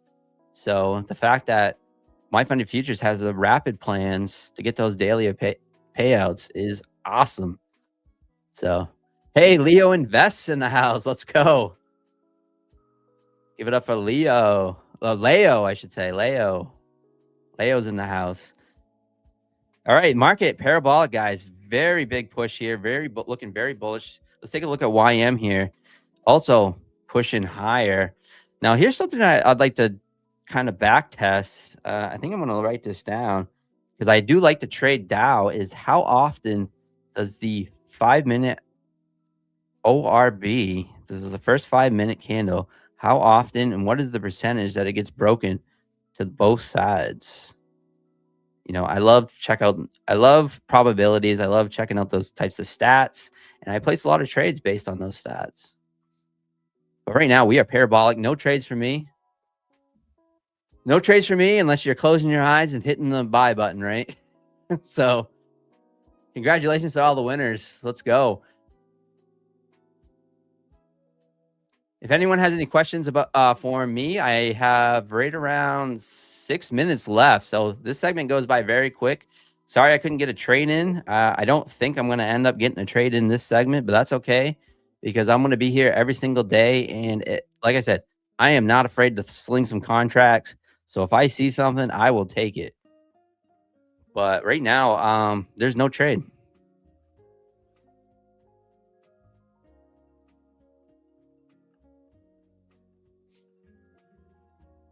How do you enter? I think it's all over if I had to guess. Pine, what was my trading journey? Well, it's a long journey, but real briefly, I started trading in 2021. Well, I started futures in 2021. Right during the the big event. And before that, I would do swing trading. So I would swing trade stocks, probably I would say 5 to 6 years before that. I would do swing trading on stocks. And then I was always interested in the markets, and I was constantly always watching CNBC and all that kind of stuff. But I was working full time for the Postal Service as a mail carrier, and while I was doing that, I would be swing trading stocks off my phone. And in 2021, I had already got done the Postal Service, and my brother says, "You ever thought about trading futures?" I said, "No." And we started looking into it, and then we started to learn together, and we started to learn TPO charts. We started to learn, the initial balances and all that kind of stuff. And every single day we would be watching the markets, and we'd call each other and then talk about the markets after. And, we were trading buddies, and we started that journey together, and it's been a lot of ups and downs, right? My brother no longer trades, which is very unfortunate because he was one of the most disciplined traders that I've ever seen trade, which is rare. He's someone that actually got to a payout within, I would say, 3 months of learning to trade. It took me over 3 years to get my first payout, guys. 3 years. And then he stopped trading. He's building a family. Anyways, but yeah, so I started trading in 2021. It's been a lot of ups and downs. It took me over 3 years to get a payout. Now it's, I haven't missed a payout month in a couple years. And I'm pushing over $100,000 in payouts this year. So, which is amazing. I don't see, when I first started trading, I couldn't see it that at all. you know, just to, I put out a tweet yesterday where I can actually show it. I'll show my tweet. If you guys haven't followed me on Twitter, please give me a follow on Twitter. Actually, I'm not going to show the tweet, but just because it's got something on it. But if you guys want to follow me on Twitter, you guys can read that. But I used to think if I could just make $100 a day trading profit, then that would be amazing, you know. And then now, you know, with something like the rapid plans or and getting daily payouts, and then building your other accounts up to get a larger payout, you know, when you start making $3, $4, $5, $6, $7, $1,000 a day, sometimes $4,000 or $5,000 a day, which is absolutely amazing, you know. It's crazy, right? It's mind blowing, and sometimes it doesn't quite register with me, you know. It's like, I don't know, it's just nuts. If you make that much, why do you stream? For more money. Because I want to make more money. That's why Lucky Aces. You know, I want more.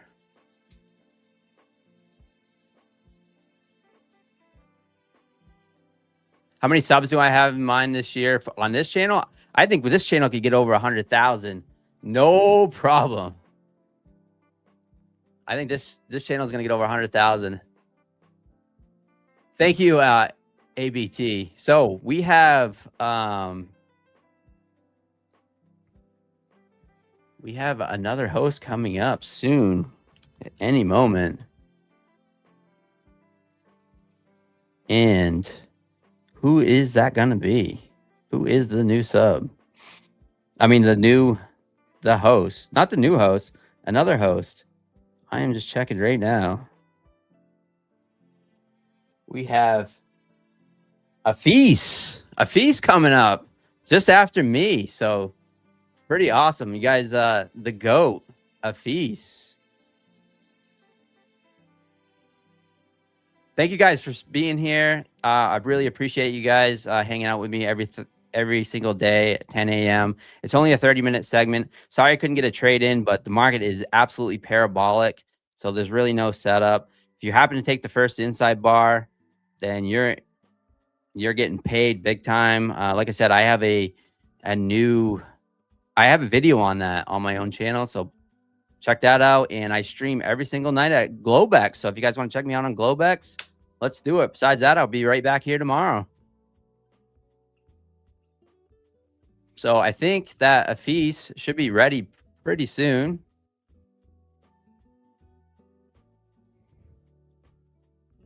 Thank you guys. Thank you, Corb.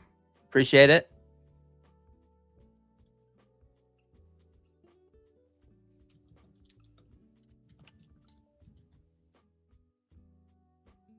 Hey, 44 to the Punisher in the house. Stevie J, what's up?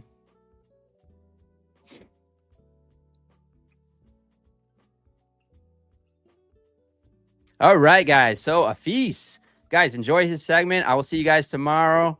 Peace.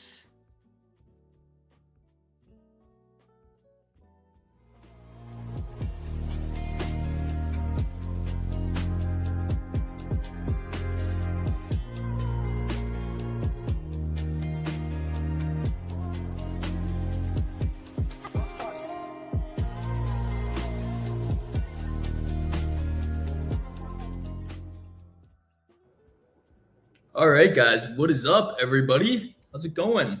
So, what an interesting morning we had in the market today, right? I'm gonna break down the trade I just closed out. I actually got on side with this, massive expansion candle, which is like really awesome. So what I want to do for you guys quickly is walk you through kind of the framework of the day, how I took this trade. What I'm gonna quickly do is also pull up this YouTube stream so I can see the comments as well and answer those as we go. So give me like 1 second. I'm going to pull up the MyFundedFutures YouTube stream just because less of a delay if I can look at it directly on YouTube. How we doing today? How'd you guys do today? You guys take any trades or anything like that? Anyone get on side with this massive candle? I'm going to show you exactly how you could have using the approach I teach you. But let's pull up the chat. I'm going to mute myself there. Cool. All right, good morning, guys. Let's take a look at some of the idea that went behind this trade in here. So I took NASDAQ long today, and interestingly enough, I came into the session actually not necessarily bullish, right? I don't think many of us have necessarily been bullish either on this market. We've really been in this range, and today we kind of broke out of this range higher, right? Leaving a lot of the failure swings. So let's take a look at kind of how we got into this idea. I'm going to start with a blank chart as per usual. You know that's the best way to do it. So how can we trade a candle like this, and how can we anticipate price to expand higher like this? Okay, because the real question that you guys should all be asking right now, right? It's around 10:30, right? We've had this large expansion candle. You guys are going to know that I will tell you not to take price up in here.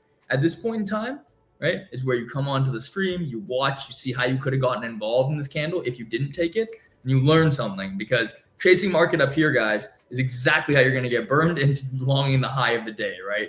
Market's going to do something like this and then maybe go higher later. So it's all cool, right? We have some time now to break this down, this idea. So let's take a look at why we went long today. I want you to first pay attention to this weekly chart. Like I said last week on my segment, guys, we are just consolidating on this weekly chart. That means whenever we take previous day lows and highs, right, I'm going to be looking at the reaction from those levels, because in a consolidation, everyone wants to see these extremes taken. Okay, I'm going to mark out these extremes.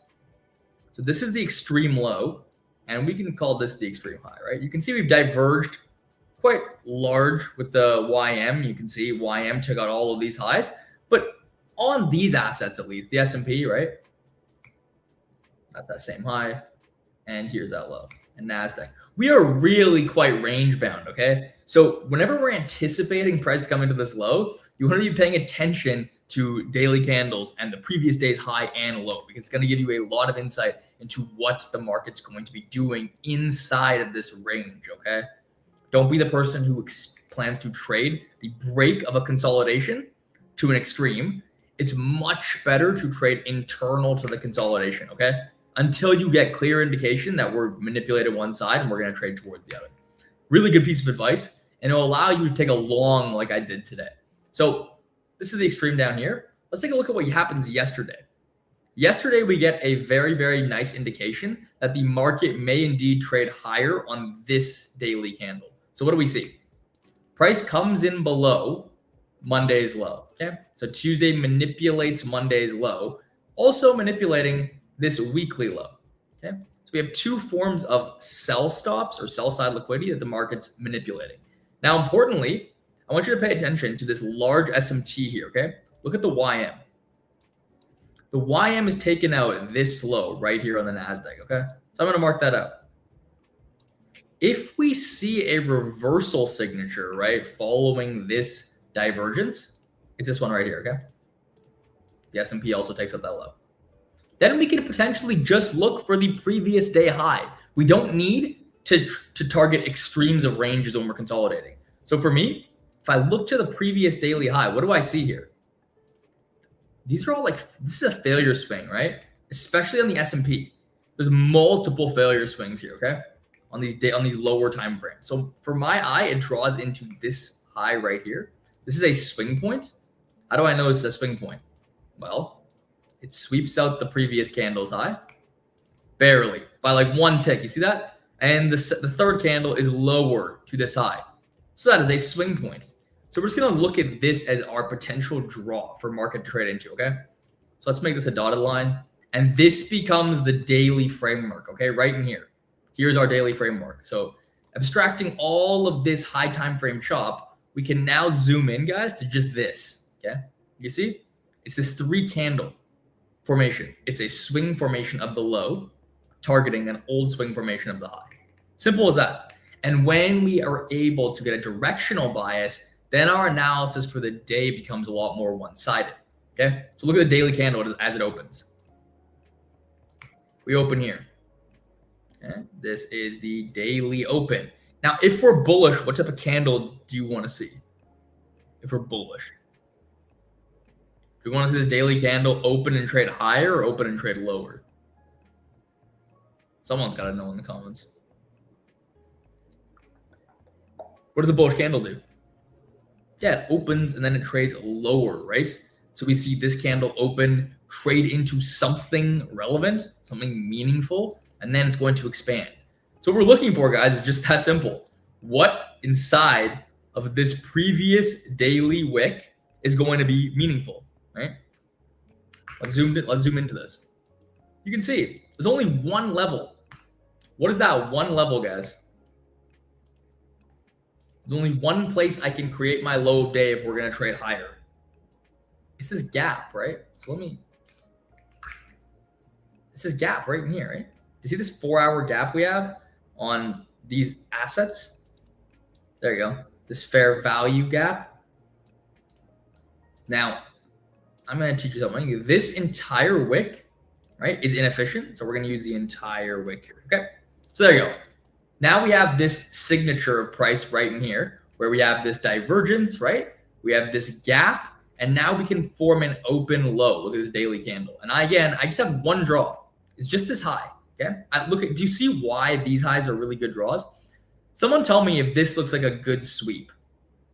Look at these highs. So look, the price value of these two equal highs is 25,099. The price value of this high up in here is 25,101, meaning the difference between these equal highs we had on the 4-hour and this swing is 2 points.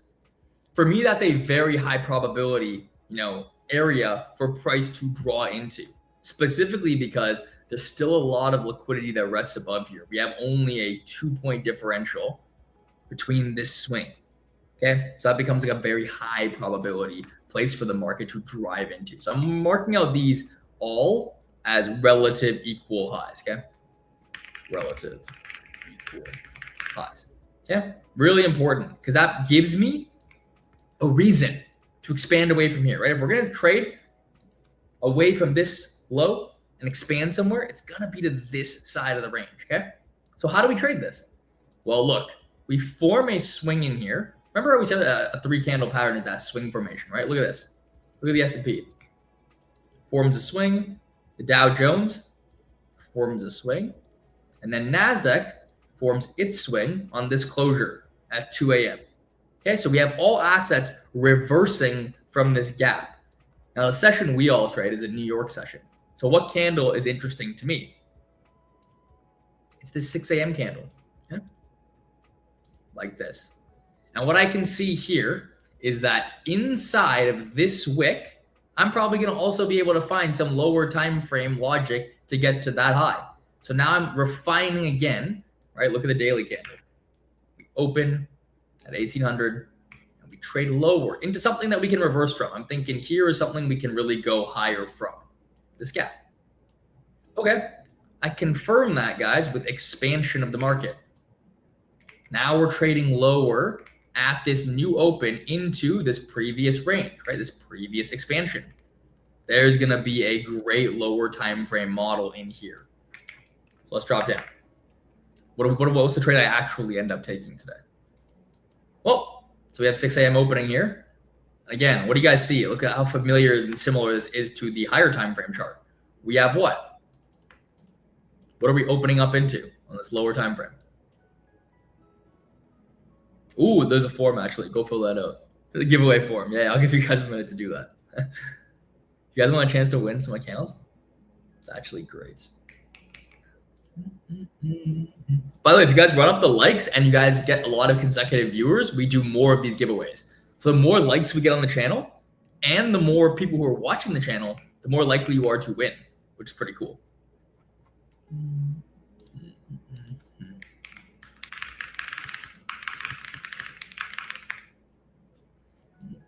So yeah, tell your friends, share it, like it. You have a better chance of winning some accounts. I don't control that though, so it's in your guys' hands. You guys have to be the ones who show up. It used to be that like we could give it, like sometimes you saw like the old hosts used to like give away accounts. Now we just take it completely out of our hands because it's so hard for us to see all the comments and whatever. So we put it in your hands. If you guys show up more, you like the stream and you watch it, You're going to get more of these forms. You're going to get more opportunities. And yeah, pretty cool what MyFundedFutures is doing, guys. Not a lot of other firms are doing it like this, which I like. Anyways, so you can see at 6 a.m., we trade into this gap, right? Same thing as we said before, right? We want to respect this gap and trade higher. Okay, so what do I look for? That same expansion signature away from the gap. Look at by the time 9 a.m. opens. I'm labeling all these candles so we can see them. This is 9 a.m., okay? Right here. Look at that. We've already expanded away from this gap. Very expanded. So for me, right, by 9 a.m., I'm thinking, okay, here's where I'm going to look to form that continuation. What do I do again? One more time frame. I'm going to go lower. One more time frame. What else do I have here, guys? And notice how it keeps repeating? The logic just keeps repeating. Look, what do we have? A gap. See? We're just filtering expansion via these gaps, okay? And on the open, you can see, if you know my approach, I'm looking for some sort of reason to say that low is going to hold at 9:30. Well, look at this. We open at 9:30 and we form this divergence, okay? So this is with the Dow Jones. Look at the Dow Jones trading into these lows, okay? So you're going to be able to see. So Dow Jones sweeps out these lows on the hourly chart, on the 30-minute chart, whatever time frame you're looking at. Yeah, Dow Jones is sweeping out these lows. NASDAQ is forming a divergence like this. Now, once we do this, right, once we have this divergence, you can see the 4-hour candle here is ready to expand towards the high. All I need to do is look for a lower time frame signature. So we get this divergence, and I also get this candle closure as a precision swing point, if you guys know what that is, right? You guys watch my channel maybe. That's going to be a 2-stage crack that I can trade away from. So this confirms a swing point. And now I want to trade 10 a.m. higher. So here's 10 a.m. Right. All I do is look for a lower time frame entry. So for me, the trade today is as simple as this. Once we form this divergence in here, I want to get involved to this high. Remember, these are our relative equal highs in the market, okay? So what do I want to do? I want to get involved in this range. I go to a lower time frame. I find a signature that looks nice to me. Here's a good one. Here's the one I used today. So you see how this is the manipulation leg? This range. All I want to do is see expansion back into the range, which you can start to see in here. We get this V shape, and then we can start to expand away. My entry signature is as simple as looking for a change in the state of delivery. So look, we print a gap in here. Again, model is the same thing on every time frame, right? Pull these times here. We print a gap here, and then we close through these candles. Okay. The minute we do this, I enter. Okay. Simple as that. Take an entry on this candle closure, put my stop loss at the swing low, and target the highs. Right. So I got around 3.5 R on NASDAQ to those highs. And this is an entirely mechanical process. We've started by saying that the daily candle should go higher. Right. So we said the daily candle wants to go higher. The 4-hour candle wants to go higher. And now this hourly candle wants to go higher. We've aligned them all with the idea of these gaps. Okay. So this is really, really powerful. Afeez, what was the SMT divergence? It was right here.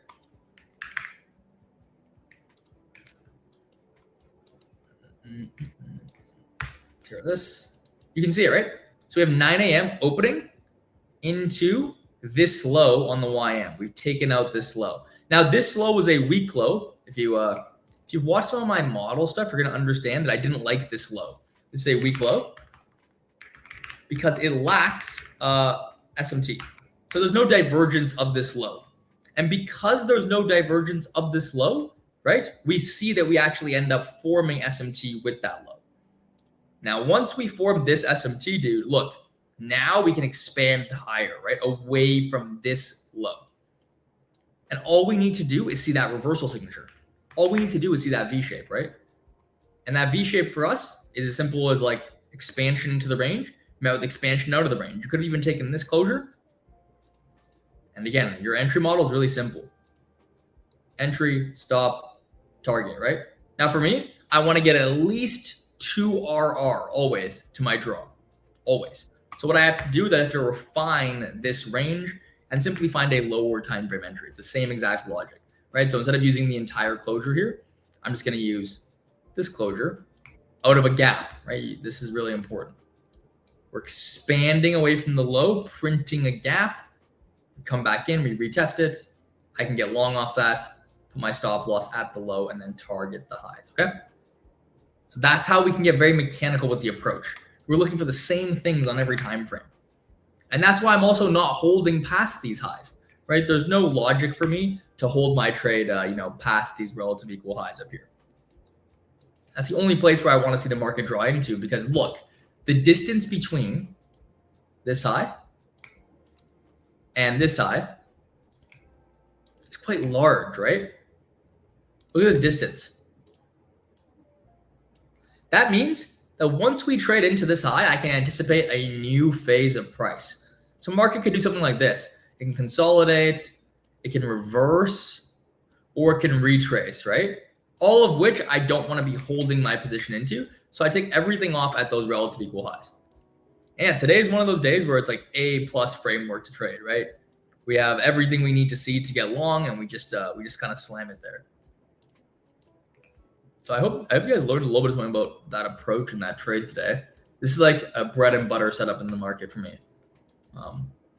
When these types of trades print, usually, right, that's my largest trade for the week. Yeah, we do. If you guys want a chance to win an account, it's pretty easy. Like, the protocol for winning an account is as simple as showing up to the stream, giving the stream a like. So if you guys like the stream, we throw out those forms. And then also all you got to do is reshare and view the channel. And the more viewers we have on the channel, the more giveaways we're going to do. I didn't get break even to 10:03.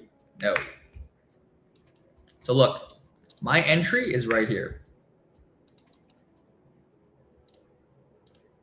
Okay, so once we create a gap away from the reversal, I'm waiting for some down close candles into here. Closure through those. I took the close here. My stop loss goes at the swing point. Okay, you're going to see this is going to be forming the wick of this candle right here. My stop loss is going there, and my target's the high. So I don't go break even. If you look at the lower time, I don't go break even until the draw is met. So this in here is not anything relevant. Okay, so this in here is just a short-term high. Okay, the real draw on liquidity, right, that we talked about is, oh my gosh, I can't even, there we go, I have to scroll out. It's all the way here, right? This is the relevant swing. So this is where I want to see the market draw into. I don't go break even when price takes out a short-term high. Where's a good time to adjust your risk? When you get something like this. So look, we have a new candle opening here at 10. This is a new 4-hour candle, okay? Higher time frame candle. Now, when we make an opposing run and then close through it like this is a good chance to reduce your risk. Because now price should stay in respect of this opposing run as well. So you can see in here, now price shouldn't come back to this low. Likewise, same in here. We form this down close candle into a gap. Right, this is a higher time frame gap, like a 3-minute gap. See? Or even a 5-minute potentially. No, it's just a 3-minute here. You can see it's a 3-minute gap. Once we close through this candle here, we shouldn't be trading back towards that low. This is how we use invalidations, right, to get involved. So we can enter on these invalidations like here. We can enter here, or we can enter here, right? These are all moves that you could take entries on. Now, the way I teach you guys to trade specifically is to look at ranges, right? So you don't want to be entering too high in the range. So look at 930. This is where we get that manipulation on the open, right at 930. Look at the point of reversal down here, okay? This is the low of this move. And that's the high. Okay? That's where you want to see price trade to. So when you're looking at this range from where you're reversing to where you want to see price trade into, you don't want to get involved above this 50% mark. Or this is also known as equilibrium, okay? And the reason why you don't want to get involved above equilibrium is because price can make larger retracements here. So if we were going to reverse, we could do something like this before we hit the highs, okay? So in here, in this upper half of the range, this is where you want to be more cautious with entries, because as you become more and more premium, right, towards the highs, price can maybe stop you out with deeper retracements. When you're reversing at a low like this, you can see price wants to expand away from that low, meaning we don't want to see deep retracements, and you won't. You're going to see shallow retracements, right? We don't want to see price do something like that. That's not a good reversal signature, okay? So when we see something like this, that's how you know we're really reversing, and you want to get involved in this lower half, ideally, okay? And the same goes true for the other assets that you're talking about in this case, which are going to be the YM and the S&P. Look here. Right, so look, say you're trading the YM towards this high, right? What you want to do is you want to be cognizant that this is the draw, right, this high. That's where price wants to trade into after manipulating lower. So you don't want to be involving yourself really too much higher than here. This would be the last entry I would take. Something like this, okay? And then you can get involved like that, cover the low, and then target the high. Once you get up into here, not ideal, right? Because if you're going to trade up here, it's very close to your high, and you could see some sort of failure swing and then get stopped out, right? Ideally, you want to always enter, near the point of reversal, which is why my whole model relies on timing the reversal, right? Once you see this signature, like look at this, expand lower, then we start to close through up, down close candles and create gaps. Look at this. Really high indication that we're going to expand higher is these lower time frame signatures, right? V-shape, gaps, respecting the gaps, all that good stuff. And when you're able to identify that, that's when you can take those really one-sided trade ideas. Like for example, this NASDAQ trade idea was entirely one-sided, right? Once I got in here, put my stop loss here. Okay. All I had to do was wait. I actually entered. All I had to do was wait, right? This is just like consolidation. And then boom, look at this. One-sided price action towards our draw and liquidity. That's what expansion candles do. Yeah. That's the heart of them. Yeah, so that was the trade I took today. It was pretty nice, pretty straightforward. And I copy traded that with all my accounts. So it's a really good day today in the market. What would I say would happen next? Your guess is as good as mine. I wouldn't long up here. I would just wait to see if we create any higher time frame gaps, right? So what I would like to see, guys, is maybe something like this. See how we have this gap printing in here? This is going to become a new invalidation for us, right? We're going to want to see if price respects this gap to trade higher, maybe towards the range high. And then realistically, we're going to want to see if, look, the S&P can come into that same high that NASDAQ did and like the Dow. So what I would anticipate, guys, is something like this. If we're going to trade higher, I would want to see these assets reach into the high. Right? That's this high right here that NASDAQ already reached into. So what we want to see is some sort of continuation sequence. But as for me, I won't take another trade because I already caught this expansion. And you guys know, if you look at the 4-hour chart here, we've already expanded this 4-hour candle into something relevant. Right? Look, this is something relevant here for me. So I will look to only trade, the leading asset into that high, and then I'll just like take my hand off the gas a bit, right? Take my foot off the gas and just see what price wants to do, because here is where we expect new phases of price. And like, look at just low, you can see it on the lower time frame, guys. Right? In here, we hit the high, and now we retrace off the high, creating a new range. So we're going to see what happens. Maybe we'll do something like this and consolidate, or maybe we'll do something like this and we'll expand. We don't know yet. In here is where I don't want to get involved, right? I do use SMT divergence, yes, extensively. I mean, that was what we took the trade on today, right? The entire logic for the trade was built on the idea that we were diverging, right, with a significant level to expand higher, right? So we diverged here at 9, expanded at 10. Go over asset sync and advanced premium and discount. I have YouTube videos on both of them, actually. You guys check out my YouTube channel. I'm pretty sure Abhishek linked it, actually. Yeah, he did. I have videos on my entire model, like there. And if you want to learn a bit more, like I took this trade, live, so in the morning. So this type of approach is quite consistent. Like it's the same thing every day, guys, pretty much, right? Bro, how come you don't use two-stage CIC in your live? I do use two-stage CIC. It was right here. Look, we confirmed this reversal with a precision swing. Right here. So you see we have SMT and the PSP confirms that. Now I don't need the two-stage here because look, I'm trading away from an established low. Look inside the gap. You see this? We have this gap overnight, which is my daily reversal, okay? I want you to pay attention to why I don't need a two-stage for my continuation. So look, inside of this gap, you see here, I form my two-stage divergence. Price trades into the gap here, and we print this PSP on the hourly. So now I have a two-stage, look, this right here, becomes my two-stage reversal of the daily range. Look at the daily range. Okay, let me use the replay function. Look, this 2200 candle in here forms the low of the day inside of the gap with a two-stage, okay? Right here. That's really important for me because now I can trade away from that with continuation logic. What do I want to see for continuation logic? This is PSP. PSP in H4 gap forming low of day. This in here is what I'm trading away from, okay? Now what do I want to see to get involved? A gap.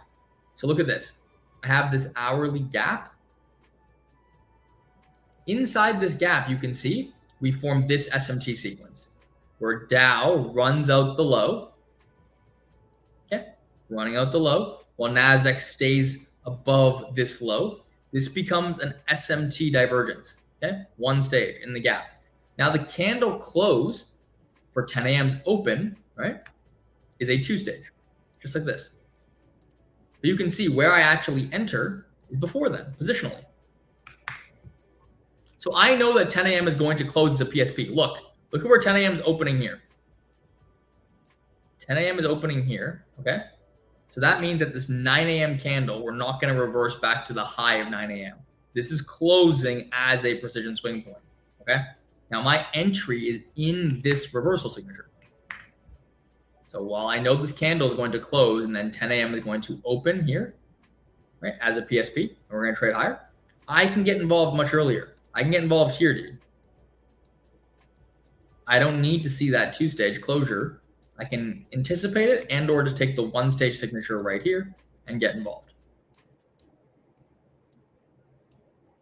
Okay? Like that. Even though you do get that two-stage closure, yes. And you can see it on the hourly chart.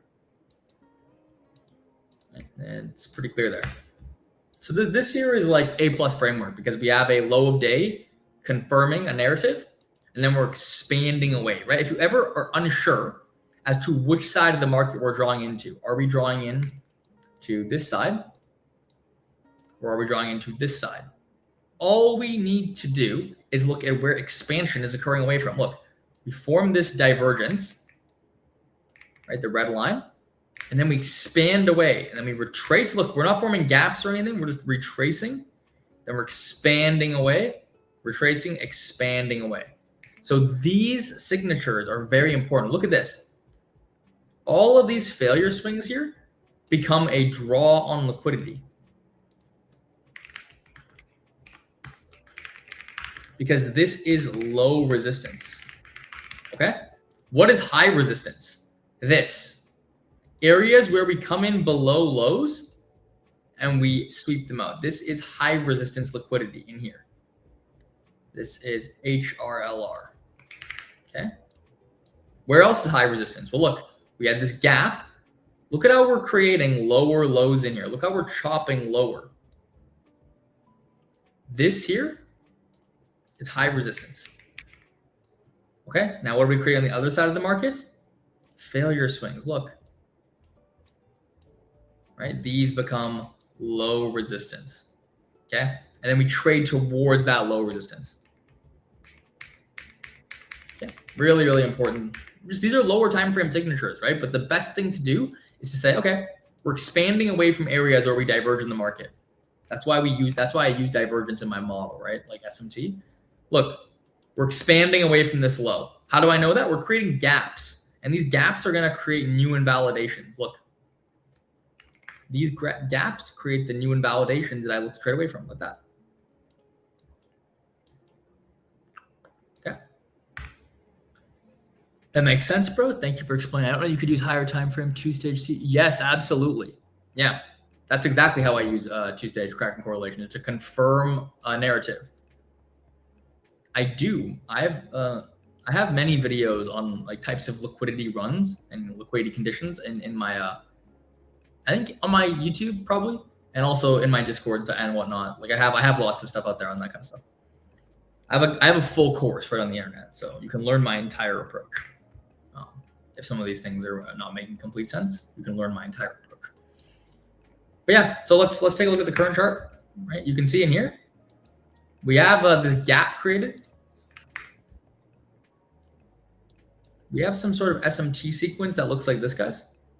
So you can see YM comes into this low. NASDAQ is diverging with it like this. This would be for ES to hit the high. So the trade idea here would be to look for, let's see this low. See this gap?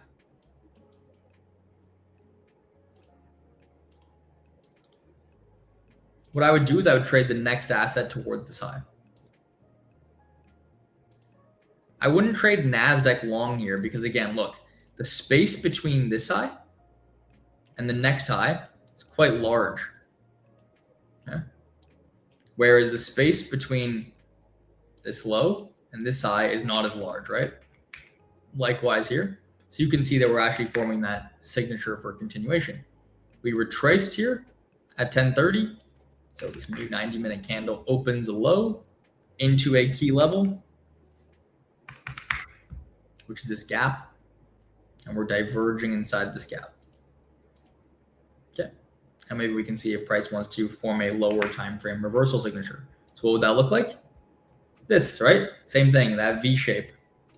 So you can see in here, it's not really as clear on the 1 minute. It's actually much more clear right here. So there's that V shape. Right? And you'd be looking to take out something at the highs and then holding for here.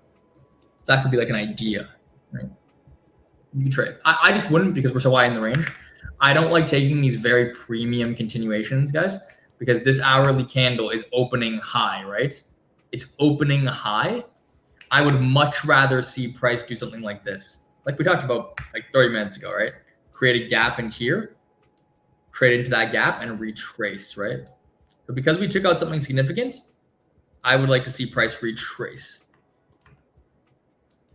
which is as simple as looking at this range, right? I want to see a discount. That makes a lot more sense to me, right? Than us to continue to expand higher from this low. It would make much more sense to see price trade back into discount. So this is why we have to use filters. Although it's a good scalp, like this is a good scalp in here, honestly. If you want to trade from here to the high, like that, that's a really good scalp.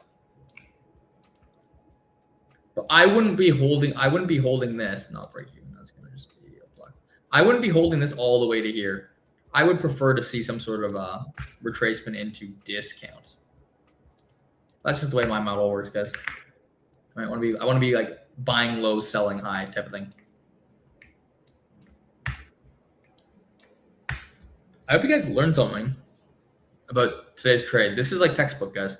I have a lot of students who I teach, and I can almost assure you that, you know, a large majority of my students probably took the exact same trade, which just shows it's repeatable. I don't like KOD plays. I'm gonna assume KOD means kiss of death. It's like a CRT term. I don't use that logic, no. But yeah, I'm gonna check my Discord and stuff after this. I'm pretty sure the majority of my students probably caught this long because it's really mechanical, guys. And again, you can see you're longing that discount, right? So look, price here from this low expands away, right? And then it retraces into a discount market, right? And you're forming a swing here. So price wants to stay in respect of this swing. And then all we have to do is align ourselves with that expansion. Again, lower time frame, same thing, right? Price is retracing into discount and then expanding. I always thought you sometimes take C4. It depends on where we are in the current range. So again, what's really important is to filter your ranges, right? So for me, I want to make sure that my stop loss is going to be protected, okay? So here is my reversal overnight. You see this? I have this low of day in here. Here's my reversal. My draw on liquidity is these highs. So from this point of reversal towards my draw, the best opportunities are going to be in the lower half. Look at where this swing forms, right at EQ. So as I know that, as I come into the session, I look at where this SMT is forming. I say, okay, we're in this EQ. I look at where NASDAQ is respecting. Lower time frame. Look at this. I can make it even more clear. Lower time frame EQ. That's going to be a safe stop loss for me, right? Because we're in equilibrium of this higher time frame range, right? From where we're reversing to where we're going. And I'm forming a retracement. All I need to do is see expansion away from that level, because that swing point on the higher time frame is going to look like this, guys. We're going to expand, okay? So I'm looking to trade away from this low, and I just see the signatures. Like here's where it's really mechanical. To enter, what do you need to enter? A V shape. What's a V shape? Expansion met with expansion. Expansion, expansion. And I even qualify that more. I want to see gaps like this. This qualifies what a V shape is. It has gaps. And then I want to see closure through opposing candles into gaps. Once I start to see these signature guys, look, I have gaps, closing through. I want to be getting involved as close as I can to my draw. So I don't want to be getting involved up here. I want to be getting involved here, or ideally, you know, where I got involved was the lowest place where I would see it, you know, permissible is going to be something like this. Okay. As we move higher into this is called a premium market. Okay. It's closer to the upside draw. As we get closer to this premium draw up here, the entries are lower probable. Price can do more, for lack of a better word, it can bullshit a bit more. And you'll see that. You'll see price do stuff like this.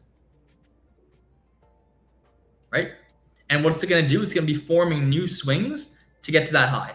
Whereas here, you have a swing. You want to trade higher enough. Yeah, really important. I try and emphasize that a lot is when you're trading these ranges, you want to understand where you are. And that's why you'll not see me longing up here, guys. Now, the reason why I come on the segment, and I can tell you there's not going to be any opportunity, right? Like, look at us. What time do I hop on my segment at? 10:30, right? Look at 10:30's open. This is where you saw me come onto our segment today, okay? Look at this. Price has done absolutely nothing since 10:30. Right now, we've just done this. I've come onto the MyFundedFutures segment. We traded lower, we traded higher, we're trading lower. We're just consolidating because we know price after it hits its objective, guys, is gonna do something like that. It's not just gonna go like this. Price never does this, guys. Price doesn't go from expansion into expansion. It goes from expansion into retracement, expansion into reversal, expansion into consolidation. Okay. So it's really important. It'll keep you on side so much more. And that's why I'm happy to sit here and just talk about the ideas that are high probable and not actively force trades in markets that are low probable. You'll never find me trading this, guys. It's not for me. It's not for you guys either, probably for the most part. Unless you like trading like consolidations or whatnot. Some people really like trading inside of these consolidations. I just don't. I like trading these types of moves, guys. Not these ones. All right. Let's see. We're drawing some winners. That's dope. You got wrecked today? What happened? What happened today for you?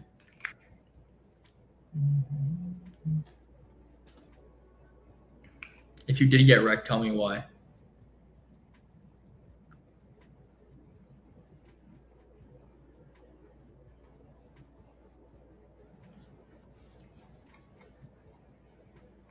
Did you follow all your rules and take a loss, or did you break your rules and take a loss?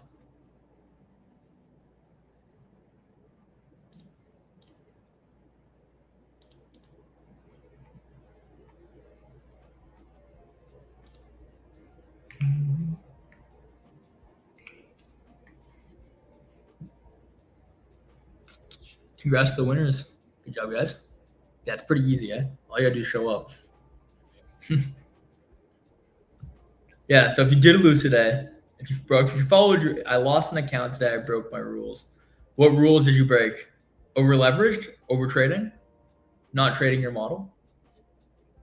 All you have to do is identify what those triggers are, right? Whenever you lose, if it's a good trade that you're losing, like there's two types of losses, right? Two types of losses. The first is just a good loss. And with time, this is going to become a win in your mind, right? You have to, you'll condition yourself to see this as a win. And there's one thing that makes a good loss, and that one thing is you followed your rules. Then every other type of loss is a bad loss. And this is where you're going to end up blowing your accounts. You'll never blow your accounts on a good loss. It just doesn't happen. Because if you follow your rules, that's going to include things like your risk management. This is going to include things like your model. This is going to include things like your number of trades, whatever, right? All of that is involved in a good loss, which happens all the time. All the time. Every good trader loses. I've never met a trader who doesn't lose, ever. I've never met a profitable trader who doesn't take a lot of great losses. The bad losses are blowing your accounts, because I can almost guarantee you guys, you have never just broke one rule on a day you blow up. It's never that, right? If you do blow your account, you probably oversized, overtraded, revenge traded, right? It's very unlikely you lost your account by doing one thing wrong. It was a bad loss for sure. Yep. So what's the approach after, you blow your account? Because the immediate response is going to determine, your success, right?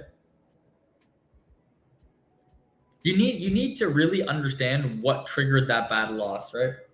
And I work with my students a lot on trying to understand what these triggers are, because once you can get to the root cause of these triggers, dude, you'll have a lot of success. Being able to identify what causes you to blow up, it's not usually anything about trading or price action. Actually, it's usually some sort of emotional trigger that just results in you blowing up. Fees, I know T-Trades doesn't believe in macros, but do you use macros? I don't use macros. I use higher time frame candle opens. So here's a good example.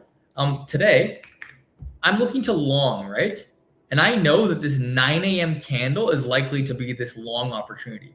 So for me, inside of this, 90-minute candle and inside of this 10 a.m. 4-hour open, I'm going to get a lot of opportunities.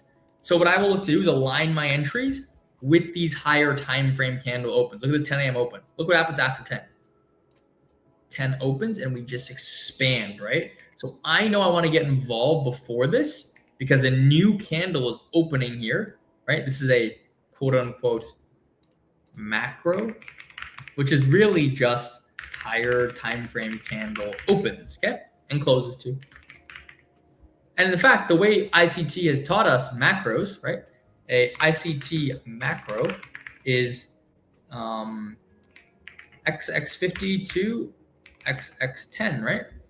Well, this macro in here is exactly capturing that logic, right? Which is the exact same thing as a higher time frame candle open. Is the same thing as what you're capturing above here. It's the close of one higher time frame candle, maybe 9:50 to 10:10, and the open of that 10 a.m. candle, right? I also use other time openings like the sorry guys, I'm getting a call from one of my students, but I will take that after my stream. Let me quick, sorry about that.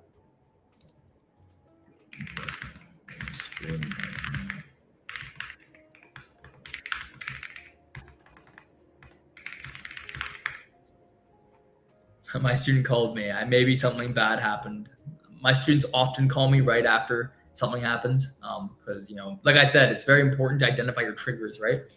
So whenever they, maybe you're encountering some level of tilt or emotion or just some sort of anxiety in the market, they tend to call me before they act on it and do something stupid. Like I was saying, like these higher time frame opens, I also use the 12 candle open. So that's going to be noon, and that's going to be a new 6-hour candle. Look, 6-hour candles at 12 a.m. and 12 p.m. and then a new 90-minute candle also at 12 p.m. So look, for example, what if we did something like this, guys? What if we create a gap in here, right? And now look at this next candle. This next candle is going to be 12. What if 12 opens into the gap and then we expand away, right? Like this. Well, that's going to be aligned if we see some candle that looks like this, right? Away from the gap. That's going to be aligned with the new 6-hour open and the new 90-minute open, right? So look, this 90-minute candle will be trading into this gap, and the 6-hour candle will be doing what? Forming its low. What if the next 6-hour candle that's going to open up here at 12 wants to do this, guys? Open, low, high, close, right? You're aligning expansion candles. That's why I use time openings as opposed to macros, okay? I don't believe necessarily in macros, but do always consider higher time frame candle opens. Very important. Market makers have me on speed dial. Yeah, sorry. I'm sorry about that, guys. I will make sure that my my Discord notifications don't go off on the next stream. It was just one of my students. They have my Discord, so I tell them if something's happening to them in their trading, they should call me right away. Because again, like I understand, guys. I've been doing this a long time. It's hard to be emotionally restrained, and disciplined at times, right? And sometimes you need someone to be able to cut you off.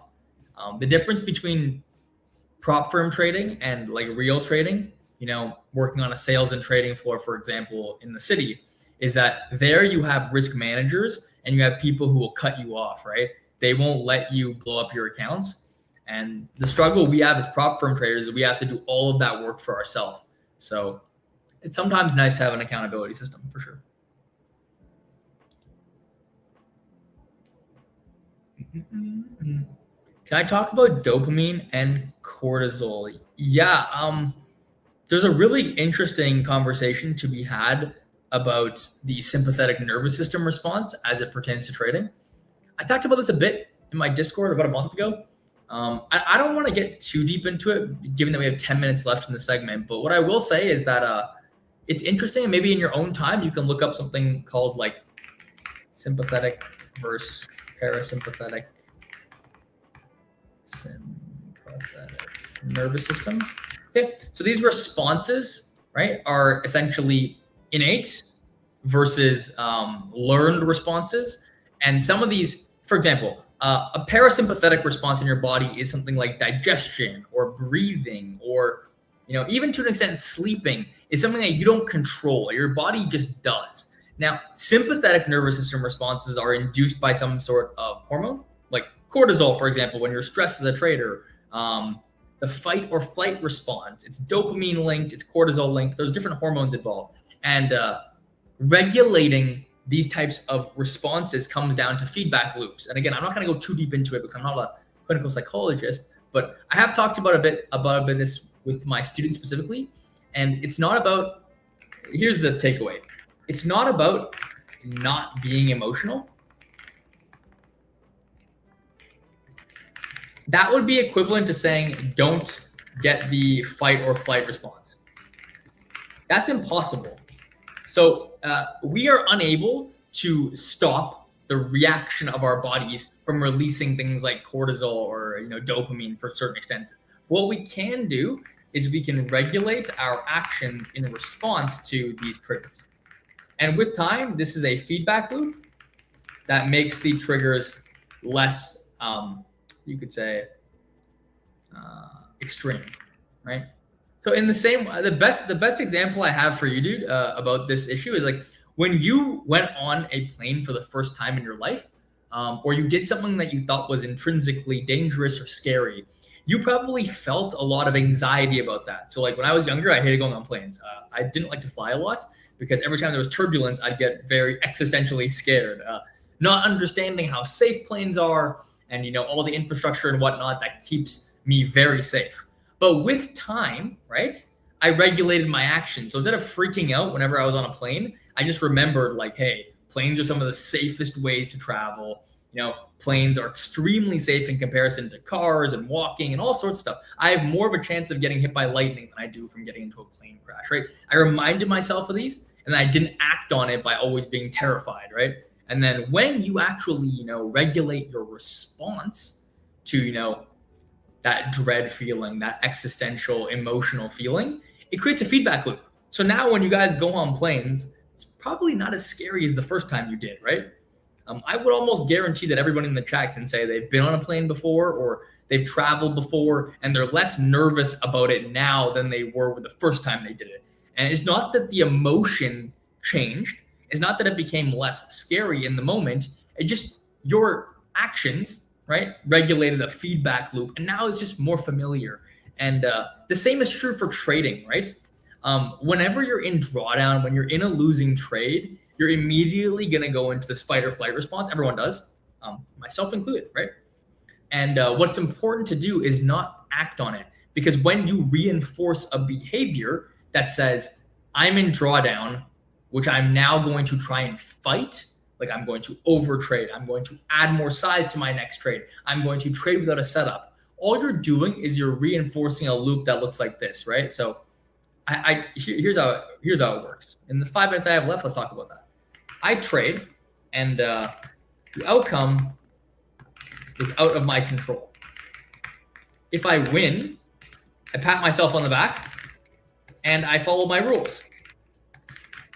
Right? It's a positive feedback loop. Now, here's the issue. Okay? When you win, you tend to do things right. I rarely see my students make mistakes on winning days. It's when you lose, right? You now assert that the outcome is in your control. So you try to control the outcome. And what does that result in? Make my money back, right? Do not sit with the pain of the loss, right? And fight the market. Now, the issue is that this is just true. The trade is out of your control, the outcome. All you're gonna do is this, right? Model appears. Sorry for my typing here. Lay on risk, live with outcome. That is what a trader does. A model appears, you lay on the risk, you live with the outcome. However, when you start to believe that you control the outcome and it's not out of your control, which it is, right? All you have to do is lay on the risk and live with the outcome, right? That's why you have a model. You build a model, because a model gives you edge or positive expectancy, okay?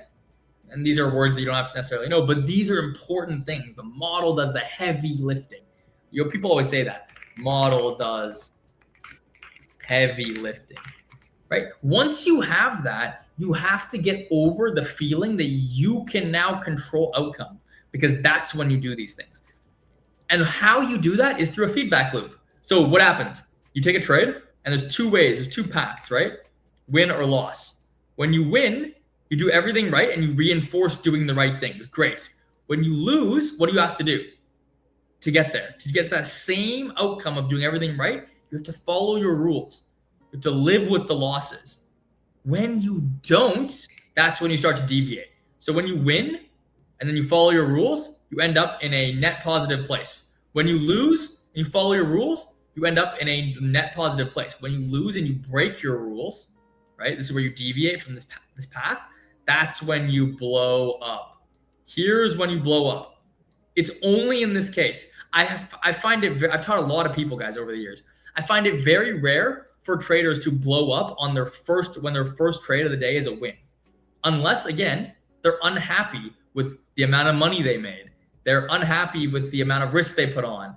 They broke some sort of rule. If they follow all their rules, they tend to avoid the crash out. And then the time where you do see it is in this losing case. If they follow their rules here, they survive that day and they build good habits. But most times, especially new traders, they get into this path here where they try and do these things. And when you try and do these things, it's over. It's not just bad in the moment, guys. It's also you're reinforcing. You break your rules. You desensitize yourself to the rule break violation, and you encourage it to happen again. So if you really do care about trading psychology, quote unquote, the most important thing to recognize is that we are just creatures of systematic behaviors, and you don't want to desensitize yourself to doing things that are harmful. And we all know it. We all have vices, right? Like, trust me, no one's perfect, right? We all doom scroll on our phones, and we all maybe have, addictions to certain things. We all do. I'm addicted to drinking coffee, for example, or caffeine. But you don't want to desensitize yourself to certain things that are going to be very harmful for you. And one of those is breaking your rules in trading. I know so many amazing traders who can't ever get consistent because they're great analysts, but they just cannot control themselves. And it's one of the most important things to talk about. And I can definitely build on this in the future. But my segment's over today, guys. I really hope you enjoyed it. If you did, leave a like, leave a comment. I'll try and respond to some of the comments. And yeah, check out my socials, and let's welcome the next set of streamers. I'll see you guys next Wednesday at 10:30 sharp. Okay? Take it easy, guys. Have a good one. Peace.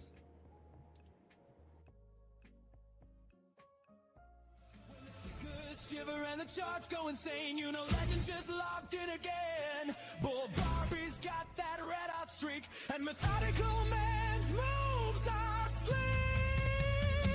Trends don't chase, trends surrender. S&P and NASDAQ, remember her, stops freeze and profits obey when these two trade. Good morning. Good morning. How you doing today? Good. Nice. Although I could have had bigger trades. I got some. So we'll take what we can get, right? Yeah, of course. I mean, that's just how it goes. Yeah, we're green today. Everything worked out. Pre-orb worked this morning quite nicely. The orb did not. Orb no work. It no work. No, the orb accounts are down because they went short. And I saw the whole thing like coming in slow-mo too. And I was like, at bare minimum, EOS is going to go for that high again and stop this thing out.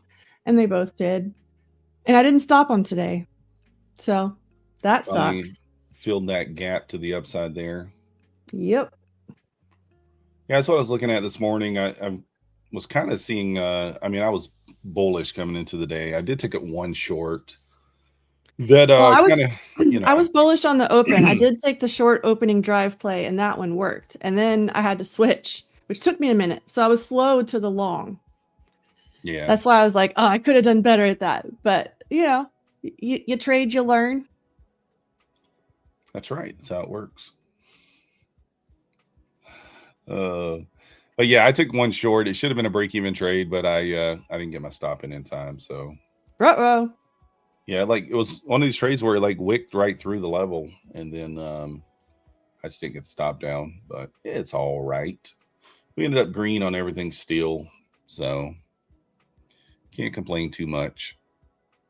I'm thinking about taking another long here. I know it's kind of high up, but Yeah, I actually hesitated and didn't get in along a minute ago, so I'm FOMOing a little bit. I'm watching the 68.80 level though. I think we might sell down from there and maybe I'll get another chance. We're kind of bull flagging. I want to see if I can get in it towards the bottom of that bull flag in case it doesn't break. Yeah, I saw kind of a bigger idiot box here. It's actually like 122 points. We like it big these days. You know that. The big old idiot box. I'm gonna try to buy the 500 level. I may buy the 25 too. Just gonna look for a little just 10-point scalps here, not anything crazy. Just kind of play in the range. We're like mid to top of the range here, so I do think we're still. Oh, I think I put in a short order. No mistakes. Not allowed. You guys didn't see that. That didn't happen. We didn't put in a short order there. Not at all. Of course not. So I'm just going to take some 10-point scalps today. It's pretty much what I'm going to be looking for. Not anything crazy. Eco's green 449. Let's go. I like it. Yeah, good job there. Karan, I always do the other side of the orb is always my stop loss. I have actually multiple videos on the orb if you want to go look at my playlist because that question comes up a lot. I think it's the FAQ one where I talk a lot about why I keep it there. A lot of people are very resistant because it's so far, but there's a lot of reasons I do that. So yeah, and if you're there with 1 micro, 2 micros, depending upon the size, like, you know. That's the thing. I feel like a lot of people come to the video with this mentality that they need to use at least 1 NQ mini, and I disagree with that. So Gotta have a big account for all that.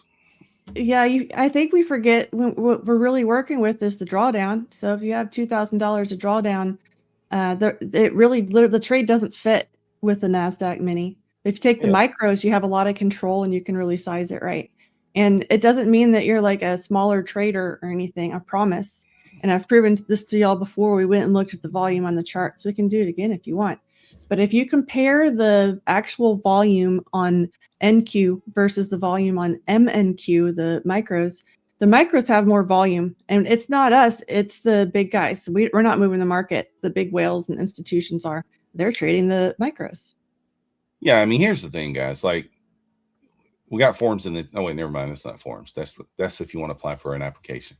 Anyways, but the thing I was going to say is, like, just think about it from this perspective. Like, how many times per day can you find 10 points with 1 to 3 micros? Like, just 1 micro is $20, right? For 10 points. Let's say you could go 2 or 3 micros. That's $60. I mean, how much do you really need to make in a day? If you go 1 micro, find 5 trades, that's $100 on the day. You copy that across, you know, multiple accounts. That multiplies into a $500 day. And if you can 3x that up to 3 micros, I mean, you're trading, you're making pretty good money, pretty solid money just on that smaller size. So I get it. You want to see that $200 for the 10 points with the mini, but you know, very difficult to do that consistently without one of the trades at least wrecking you along the way at some point. Especially when it's a really mechanical trade like that, because the win rate's not super high. So we're really managing the risk by keeping the loss rate as low as possible. And then in the middle, I know that sounds confusing because in the middle, there's a lot of break evens the way I structure it. So you really do have to give it time and space. And that's when size matters. Yeah, for sure. So we just took a little 10-point win there. I'm going to show you guys the orb trade from this morning, the pre-orb, if you will. So as you can see, it opened up outside the range again, a little frustrating. And then it just blasted through the range. And this first big wick up here, 50 points. The size of the gap was 37. So the 2R was 38 points. We took the full 2R. Basically $400. The copy trader did some funkiness. It did tag me into a short when it hit the take profit. So I lost a few dollars because of the copy trader, but overall, very good trade. I was happy with the results. That's and came in our copy traders. That's true. And then I came into today thinking that the orb today would be a win, the pre-orb, because we lost on Monday. We had no trade on Tuesday. And so, you know, based on the percentages today, should have been a decent trade opportunity for it, and it turned out to be nice. So we did well on gold last night. We were 2 for 2 for $965. I did skip the third trade, but it did also win. So the gold setups were 3 for 3 last night. Let's go. Quite nice. And I mean, we can look and see what gold's doing. I don't even know what it's done today. But you can see, I'll show you guys last night's trades. And, you know, maybe you want to see, maybe you don't. Does it matter? I don't know. But right here's the first trade that I took was this ledge here. So right here. I like your ledges personally. So I bought here, got my 5 points. Bam. And then I bought here. No, this one was at 1 o'clock, wasn't? No, this was the other one. This is the one I did not take. I did not take that one. And it went. The other one I took before the stream started, and it was right here. So before the stream started last night, I took that one. Why did you not take the third one? Because I already hit my daily target. $1,000. I was up 965, so there's no reason to put risk on at that point. What a nice problem to have. Yeah, you hit your target and you sit it out. And plus, I was already up on every other account too that I was trading that evening. We were $300 on one account, $150 on another, $965 on another. So, and we were longing the market the entire way down because I was bullish. I thought we were going to take 850 out, and we eventually did after I was asleep. But the market was kind of ranging enough to for the shorts and the longs to both win. So, at least in the way that I trade it. So there you go. Magnus uses 25 dumbbells as his mouse. You don't want to get hit by his mouse. That's a heavy mouse. Max agrees. Oh, cheesy balls. Your comment can't be shown. Oh, sorry. I thought that one was fine for the record. You thought it was funny? But yeah. I mean, if he's got cheesy balls to go along with it, I'm not so sure what to say. So I mean, some ladies like the flavor a lot. So I did miss a little long here, a little retest, a wick back below the 76, 75 area there on the ES. Could have taken that long here. Actually, could still take this. We did hit the 21 EMA. The only thing about this that's a little tricky, this push up right here did not make a new high, so that makes this pull back into the 21 a little tricky. Just a little bit. I'm going to probably be a little bit aggressive today with a few of the the trades that I take. So don't be surprised, especially when we're just looking for 10 points, a little more aggressive with the 10 points. Guys, if you haven't already hit that like button, we got 269 likes. And while I know that's your favorite number, we want to move above that. Let's get up to 300. You guys can do it. Make it happen. So go team. ES is kind of holding that 75 there, testing it. That Tom Sabo did not do the dance this morning. I did see him dancing on X though. Tom did not dance? What? Rude. All right, I'm going to be in here. We're going to be in looking for the 10 points. Let's see if we can get it quickly. Woo, edge me. Don't edge me. Get through there. Oh, that's rude. Ooh, nice and fast. There we go. Let's go. I had to blow on it right quick. You guys didn't hear me, but I was like, get through there, bro. Tom passed the dancing torch to Myth. I see. Okay, you guys want me to dance? I'll break out my the 70s style dances that I know. The Q-tip. The Q-tip. I don't know. You seen that one on Hitch? That movie Hitch? I don't know what the Q-tip is. I need a demo. The Kevin James was doing the Q-tip. Yeah. You act like you're cleaning your ear with a Q-tip and then you throw it away. Yeah, Bear Trader took care of it. I saw Bear Trader's video this morning. Yeah, I reposted Bear Traders. I like those videos. So we're in a big range here, guys. This is just a big idiot box, but it's 120 points. So you got to be careful. It's been all week too. I did take a short here earlier and it worked nicely. I tried another short on the 5-minute close below here and got stopped, break even. Actually, I took a little loss on that one. Yeah. You gotta watch 83 here. There's an order sitting right there. We'll see if that gets. So otherwise, like we got the highs up here on ES. I'm going to say one thing that I was taking the shorts on, and we didn't have an SMT. So, we might be getting one now. That's usually the stronger idea. Yeah, we could get one here. So, kind of dance like Latrell on White Girls. I don't have those kind of moves. You gotta be realistic. He dances in a lot of movies. What else is he dancing in? Friday After Next or something like that, or Next Friday. I don't remember his name on that. What was his name on Next Friday? I don't know. I don't remember his name. Damon. Damon was his name. There we go. Ooh, there they go, working on that 83 seller. We might be getting this high here on ES. Oh, you want me to try Bushido? All right, that's all I can do is I'll give it a try. Listen, Tom's the one with the moves. He's the one with the rhythm. So, I didn't know he wore skinny jeans. Does he?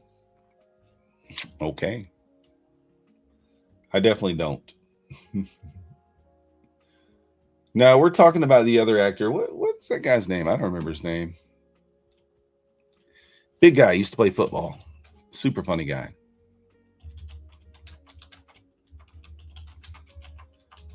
Let's see what his name was. I don't know. I don't remember his name. You guys probably know his name. I don't remember. Terry Crews. That's who it is. Terry Crews. I couldn't remember his name. Lucky Aces. Yeah, maybe.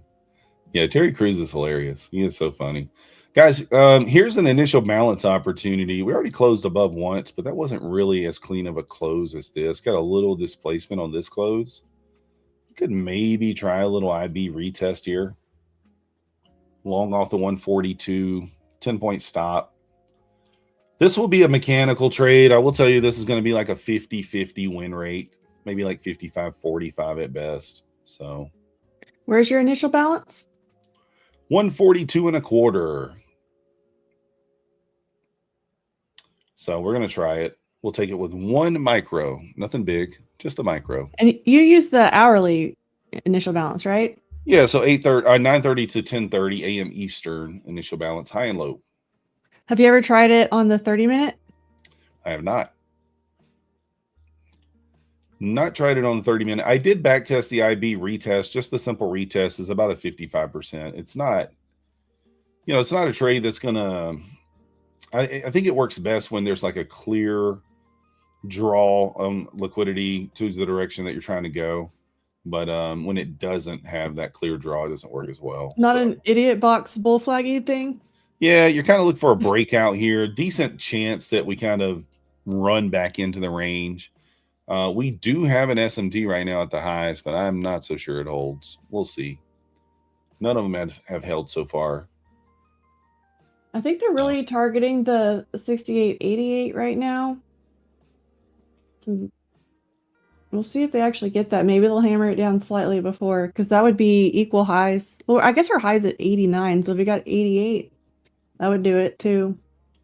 I've been told that 69.04 is kind of the line in the sand. If we get above 69.04, this thing should rocket ship. So that was that area we were watching yesterday on the flow. Remember the 68.05 kept coming up? Yep. So are we getting a form warning? 68.50, we kind of we got back to that 68.50. We kind of rejected off of it, and then once we got back above it, we pushed through it again, right back to the 68.50 again overnight there. Very important level. Have that one on your charts for sure. It's on my charts in red. In big red numbers, letters, lines, something. Do you see the form? Form's in the chat, guys. Who can't see the form? I'm blinded by the form. It's not there. May not get the pullback here, guys. Yeah, I think that little wick on your chart there was the pullback on the 5 minute. It kind of made a little bull flag inside of a bull flag. This is impressive. This is I mean, yesterday was impressive too. This is a lot of points in one day on ES. All right, chat, calm down. One moment, Magnus made a mistake. It's all his fault. It's all his fault. I don't even know. Be nice to him. It's his birthday. We're just going to blame him anyway. Guys, if you got no access, that means you got no chance of winning. Zero chance. Zilch. Magnus is he's gonna throw his mouse through the screen. Oh, not his mistake. All right, perfect. I was gonna blame Barbie initially, and then I was like, you know. All right, here we go, guys. There's the form.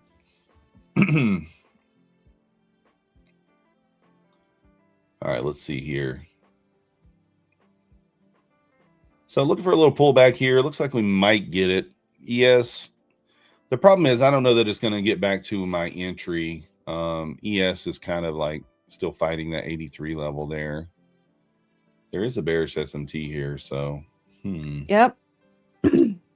I'm still going to leave this on. Again, this is like 50-50. I don't even consider this a thinking trade. This is just strictly mechanical. So if it doesn't work, it's Barbie's fault, not mine. I still would be curious about your same trade on the 30-minute initial balance, because that's what the market profile auction theory guys watch. Yeah, I don't usually watch the 30-minute. I've never tested it, so I have no clue what the what it might do. I've never even paid attention to it. So, but I'm always curious like to two hits out of the same idea. Yeah, I'm always curious to try new things. If you've got a 50-50 trade like that, how are you making that work in the long term? Are you making sure that your risk to reward is good on those?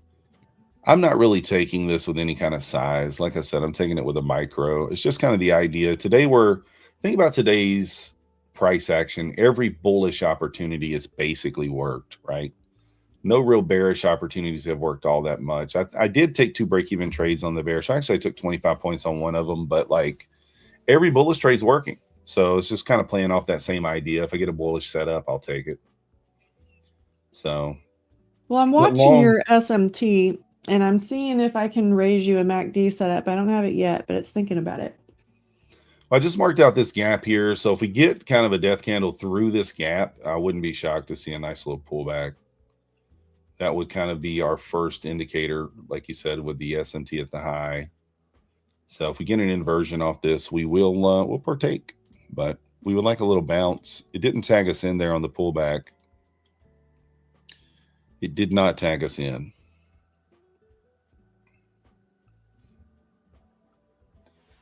So let's kind of see what happens. Lucky aces, you're skirting the line over here. You're skirting the line. So I've been told, that's what I'm hearing in my ear. Lucky aces is on thin ice. Tell them to press the brakes. That's what they told me. We're not allowed to do heavy breathing. I don't know. He had a mess. He was timed out. Dave. I didn't see the other one. Y'all are keeping everybody busy over here. Mind the Dave. That's right. That happens. But we'll keep that between us. All right, see if we get tagged in here. We're fighting the 9 EMA, which I don't mind because a little support. We're watching your 142. All right, tagged in. Is that it? Yeah, I'm tagged in here. I think at 150, I'll go break even. Not going to be a dick for a tick on this type deal. You want to see it. If it gets to 150, just go break even here. It'll be 2 points from the take profit. So, nope. And again, we're going to short if this closes below this gap. This looks a little death candle-y. Yeah, I would worry about it filling back. I mean, we're in a little bit of a trend line, but we have that idiot box. Yeah, or box of shame, as I like to call it. I've been having a hard time calling these ranges boxes of shame though, because they've been really tradable. For sure. Depends on when you recognize them, you know? That's true. But right now, it's there. Well, I'm not liking how it's not bouncing right away. I love it to bounce right away. That's what I like. With every trade, we like it to bounce right away, right? Sometimes the market does wear the cone of shame. Just get up there and touch the 150. What you do after that, I could care less. It is thinking maybe. Wait. I think it bounces. It should go. Oh, my charts froze there for a second, or they might have been not moving. I can't tell. This is a very tight stop too, so. But it's what I'm comfortable with. That is very tight. Get it up there. Push. I see 48. I see 50. Stops going to break even. No need. Ding, ding, ding. Thank you for visiting the train station. Come back tomorrow. There we go. Nick's playing. He's playing the bass and he's banning himself. Okay, now we got to watch, I think, ES, see if ES goes for that high. So right now that's at 68.8975. NASDAQ is already there. So we got to see if ES is going to do it. Looks like it. Let's go. That's right, Coach Fred. Who gives it to you like methodical? Nobody. Nobody. Don't believe them. They're lying to you. This is the pro here at slapping these little micro lunchtime trades. Yeah, nothing wrong with that. Little 10 here, little 10 there. We'll take it. Up $125 on this account now. We are approaching. I mean, we're less than $1,000 from passing the account. 52,083. So we need about $900 more to pass. Should be able to get that done at some point next week. We're not in a hurry. A couple of $100 a day will get you there pretty quick. So. Yeah, cartoon, like, I don't see, like, I mean, I try to think out loud when it comes to shorts and stuff, like opportunities, but, like, at the same time, you know, there's not really been anything so far that's telling me to short. I always look at them, because my core, like, training is just level to level, so I always just like to look at the market level to level. We got past a really major level today with on ES with the 68.50.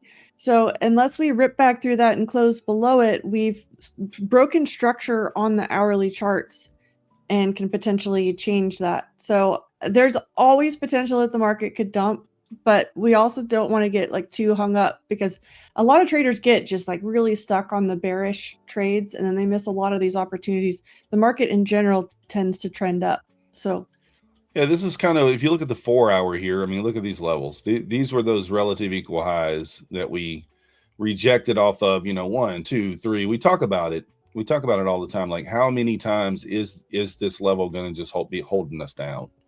Now, each time it held us down here, we had left the 410 level intact. Well, we took that out overnight. And then I didn't really see another reason to kind of go back down. That's why I was bullish going into the overnight, even though we did pull back and then go higher. But now that we've kind of gotten above 25,100, your next kind of line in the sand is that 338 level. If we close above that, we're headed into the 500s. We got all this stuff up here that we left. So that's kind of my lean. I don't know that we get there today. That put us up 700 or 800 points on the day. I doubt we get there today. I mean, ES has some balances all the way up to 69.60. That would be a big move for today, but that's still on the radar. Yeah, so like sometime in the next day or two, I think we probably push up into the 25.5s would kind of be my lean. That doesn't mean that we can't pull back, you know. We could for certain pull back, but I don't think it's outside the realm of possibility for us to push up there, especially if we close above on the 4 hour.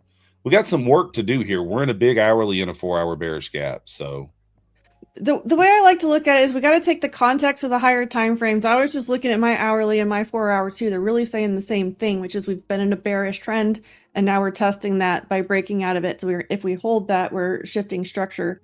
Once you have any context, there is still the context. There's targets below. We left some imbalances on the market profile below that are open still too. Sometimes we never really do fill those, and that's okay. But as intraday traders, we don't want to get hung up on the hour and the 4-hour chart. We just want to have that context because we want to be able to take both the short setup or a long setup, whatever the market gives us through the day. Or if it's a big long trade, like I was trying to get it open, or something shorter, like Myth just did off of the 142. So clarity in the house, you demand. Just some food for thought. I'm not trying to call you out too hard. Izzy Lizzy wants somebody to go get an iced coffee.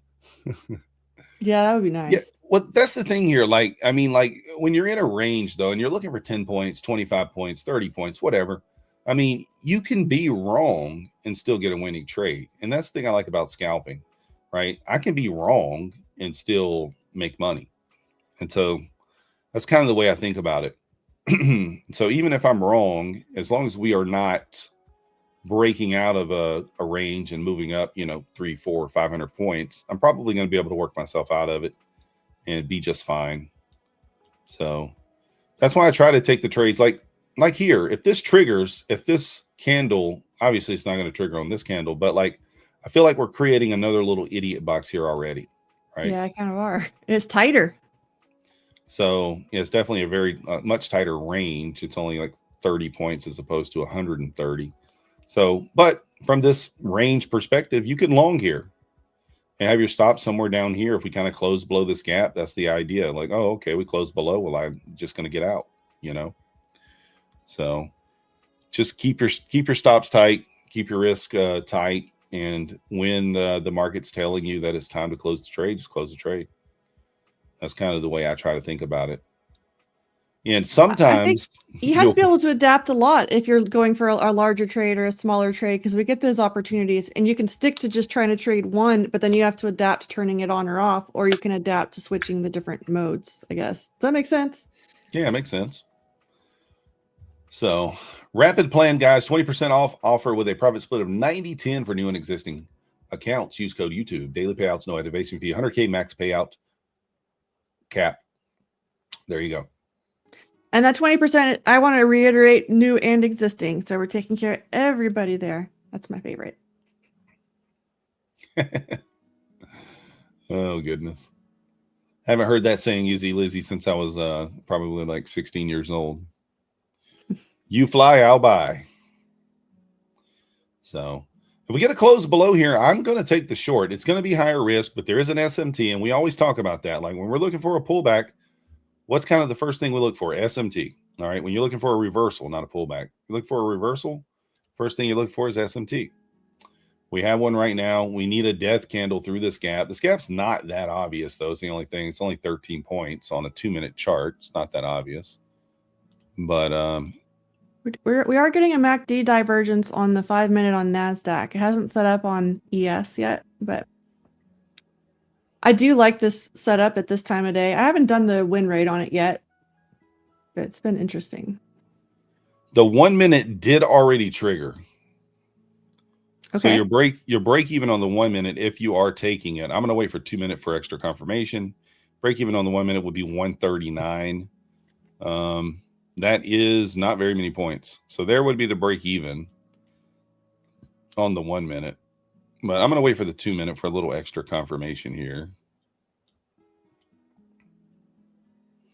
And the 1 minute is paying. You just paid just 15 points there. I do prefer trading the ES. I'll trade the NASDAQ when I see a setup on it, but my default is the ES. I watch the NASDAQ at the same time because I like trading divergences, whether it's on ES with MACD or cumulative delta or between the two indexes. But I find ES fits my style of trading better, especially right now. Like ES is as wild as NASDAQ was a few years ago. All right, long again. Oh, nice. You were I like just talking that. about a short too. That's that adapting there, huh? Well, you see that candle changed my mind. Oh, come on. I'm telling you guys, this thing has breathed on my take profits all day long. The first hit just doesn't get it. That's NASDAQ style, right? It's been like that all day. And I mean, just looking for 10 points. I mean, like, do you really take it off? I don't know. I also came from option trading, and it switching from options it's a lot easier to trade the SPY and the SPX than some of the NASDAQ products. Like the NDX is trash. There's no liquidity. It's terrible to trade. Stop to break even here. Ooh. Yeah, feels bad. I kind of felt like that was going to happen, but that came one tick from my take profit. Super annoying. Super annoying. I had that theme going on for a couple weeks. I finally got out of it recently. I do think it still goes, but I'm not willing to let that go red after coming one tick from the take profit there. So just not willing to let it do it. It's about to go. But yeah, so that's the thing. Like, this is what I do, especially as a scalper, right? Like, I'm structuring a short, but at the same time, I'm overall bullish. I just talked about how I'm overall bullish. But so if the death candle doesn't come and we kind of hold, we held the lower 1 minute and then we just bounced out of there. That tells me we're probably going back to the high. This might have been just a little liquidity grab. We talk about this all the time, you know, like you got a clean level here. Oh, just a little spike out of it, little liquidity grab just to continue higher. So the market loves to do that. ES needs to break that high. If ES breaks that high, I think we're going to get some big candles here, probably into 215, 220 area pretty quickly. So I see those big candles. Just got to break the high to get it going. Let's go. So yeah, it's done that today though. Like it's went to my target. Like, I mean, I think that's probably like the 4th or 5th time where it's came like one tick from my target. And then, you know, it's kind of like, do you just let it pull back and go red when it comes one tick away? Feels wrong, right? Feels wrong. So just, I think it's safer to throw the stop in there. So back to the top of the range here. Like I said, I think ES gets above 90 here. We get a nice little blast. Yeah, that's where the sellers have been hanging out. And I don't really see much else. So then we might be watching to get above the 6,900 to that 6,905 spot. And our high from the other day is 69.11 Yeah, Matt will be coming up next, guys, in about 25 minutes, give or take. Give or take a few. I'm trying to get a good head start on the likes for him too. So if you haven't yet, you know the drill. 300 likes. We need to get it. Let's go. But yeah, when you got the little bit of a higher ATR, which is coming down now, we're down to about 20, but this morning you're sitting on like 40 ATR, you know, between 9:30 and 10:30. I mean, getting those 10-point scalps sometimes, like as soon as you enter, you're almost taken out, you know, like right away for profit if you're in the right direction. So we're up $125 on this account. I would ideally like to get it up to $200. It's kind of my daily target, but not going to be unreasonable with it. You know, don't want to give. You don't want to be unreasonable. Yeah, I don't want to give profit back. Let's keep the profit we have and just take spots that make sense. So, Trader H in the house. Good luck. Good luck, guys. We should get some winners coming here pretty soon. Let's get ready for them as soon as we see them. We'll call them out. I don't know what time they're coming, but I know they're coming. All right, ES is approaching that 89.90 area. Let's see if it can get up there and squeeze us. Really want to see it hold 85. Uh-oh. Pranav is putting a little magic spell on. What just happened? They put on a voodoo magic spell. Let MyFundedFutures choose my name in the giveaway. Woo! Oh. Trader H is going to short now after the run of the high. I mean, like, here's the thing. It could work. I'm not saying shorts can't work. It's just difficult. I need 3 or 4 ideas, 3 or 4 things telling me to short. That's what I need. Not just I was waiting to see if we were going to get the MACD setup that I like on ES also, and we haven't gotten it yet. I don't like it when I have it just on NASDAQ. Sometimes it works, but if you're thinking about a short, you need an SMT. We need a death candle through an inversion, you know, creating an inversion. A clear break-even stop. You would like it to happen on most of the smaller time frames, the 1, the 2, the 3, the 5. You'd like all of those to close below. Like, for example, right here on this push down, the 1 minute closed below, the 2 minute did not. The 1 minute tapped into a lower 1 minute gap, and then we just rocket shipped right back out of there. It did hit the break even, which would have been the bottom, the lower imbalance, but we just didn't get the death candle. And I stayed out of it. Bushido has a good point here too. We didn't get the double bark from Max. This is true. This is very true. You cannot short without that. We didn't get the max guarantee. So maybe he'll give us one later on. He said he's not going to give you the guarantee every single day. You got to, you got to work for it. You got to earn it. So you got to earn the guarantee. I mean, looking at the 5 minute here, you could long here. I know it's longing kind of top of the range. You can have your stop like 134 or 132 area and just if see you're if brave. Just see if it works. But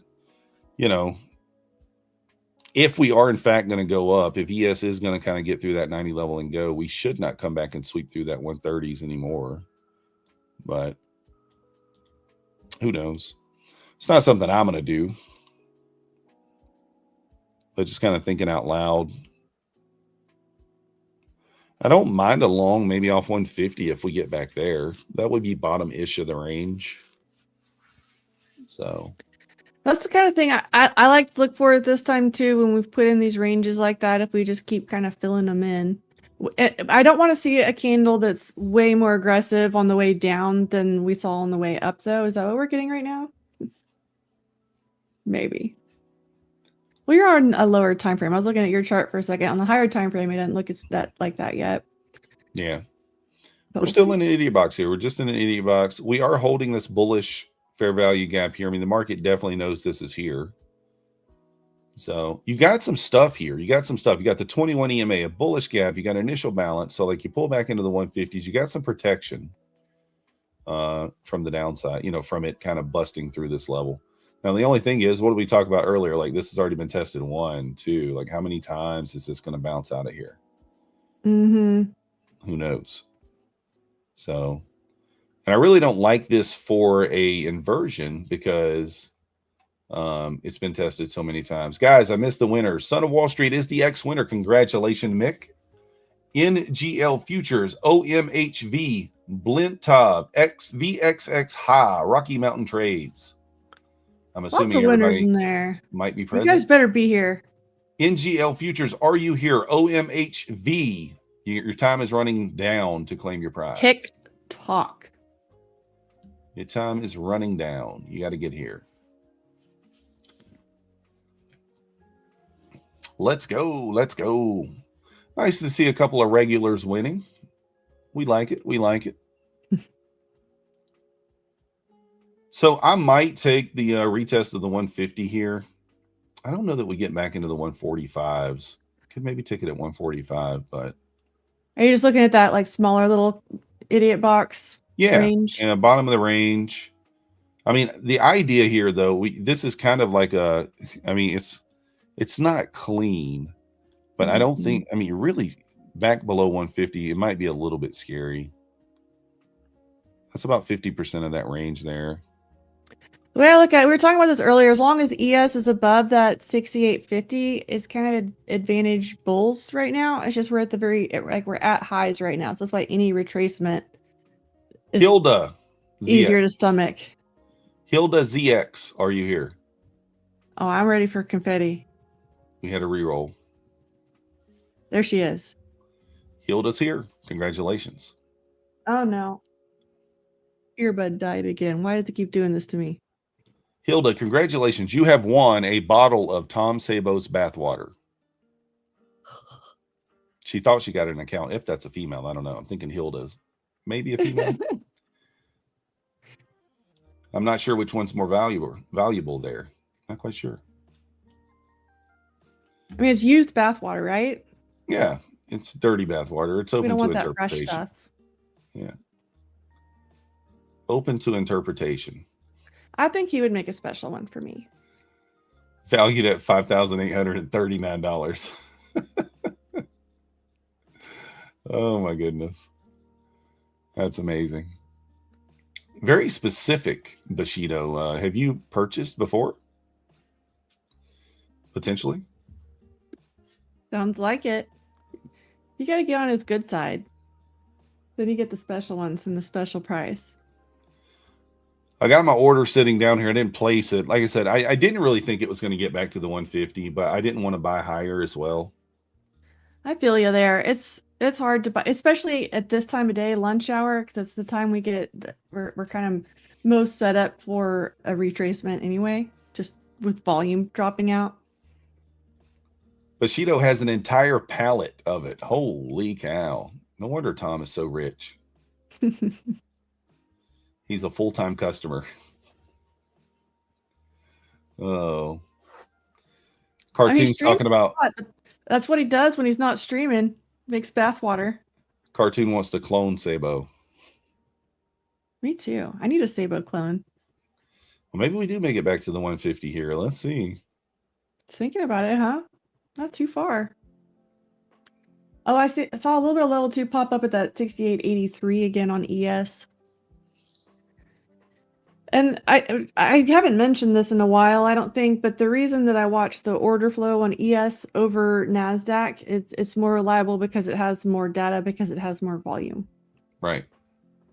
Are we going to break the Asia high? I think we did that a long time ago, Lee. Well, we have the one from a few days ago. Yeah, there's the one from a few days ago, but the one from last night, we're above. We're above. That was kind of my target this morning. We're basically at yesterday's Globex Open, too. I think that's another reason it's struggling up here and slowing down. I mean, that's a pretty obvious target, right? Like, you have to think about what some of these targets are, why people would be getting in or out of the market, because these are real orders. And if you went long earlier, maybe you didn't, but some other guys might have, where would they be looking to exit? Yeah, very true. Oh, Eco, just keep trying. Just keep plugging away. You will. Give it time. Give it time. It happens. You're bringing down the NQ? Uh-oh. Trader H. I'm looking for a little bit of a bounce up here, but I don't know. I could also see a pullback. These guys always want, 1,000-point death. You guys just are here for the drama. Well, let's see if we can if we get a little pullback here. We'll take this. I mean, probably will be our final trade, I would imagine. I think we've already taken 4. Yeah. That's a few trades. All right, I'm gonna place the order here. The idea is if we close below this imbalance, I'll just kill it. So risking some of the profits. Close below here, we'll just get out.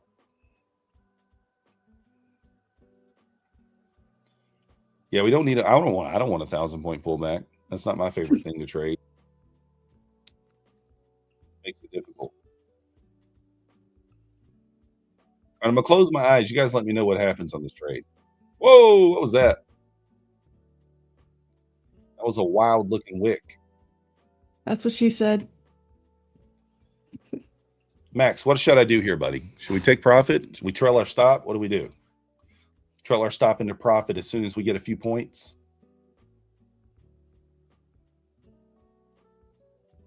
The only thing I don't love about this is we are fighting the 9 on the way back up there for our take profit, but we'll see. Not going to panic. Just give it a little moment here. Let it do its thing. New candle here. These candles are getting a little twitchy, a little twitchiness to them. Is that just me? Is it just because I'm in a trade? My data's getting weird right here. Actually, I'm resetting my data. So some of you guys are like, what is Barbie doing? Fixing my charts. Oh, come on. It hit the 9. Get through there. It hit the 9 EMA. That's what I was talking about. I don't like fighting the 9 to get my target. The second run into it should get it there. Let's see. We're getting it. My NASDAQ chart is frozen right now. So that's fine.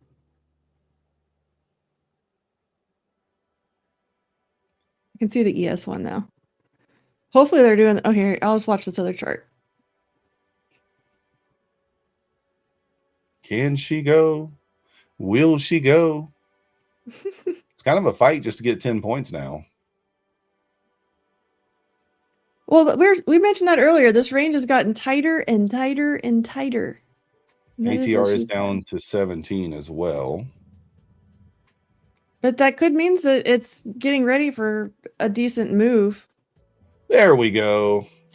All right, Get four wins and a break even. We'll take it. Why not? Why not? Why not? These bots have gotten a little better, or whatever you call them, spam callers. They started calling from like local numbers now. Almost make me. They've been doing that for a while. They start with the first 3 of my number 2 to try to fake me out.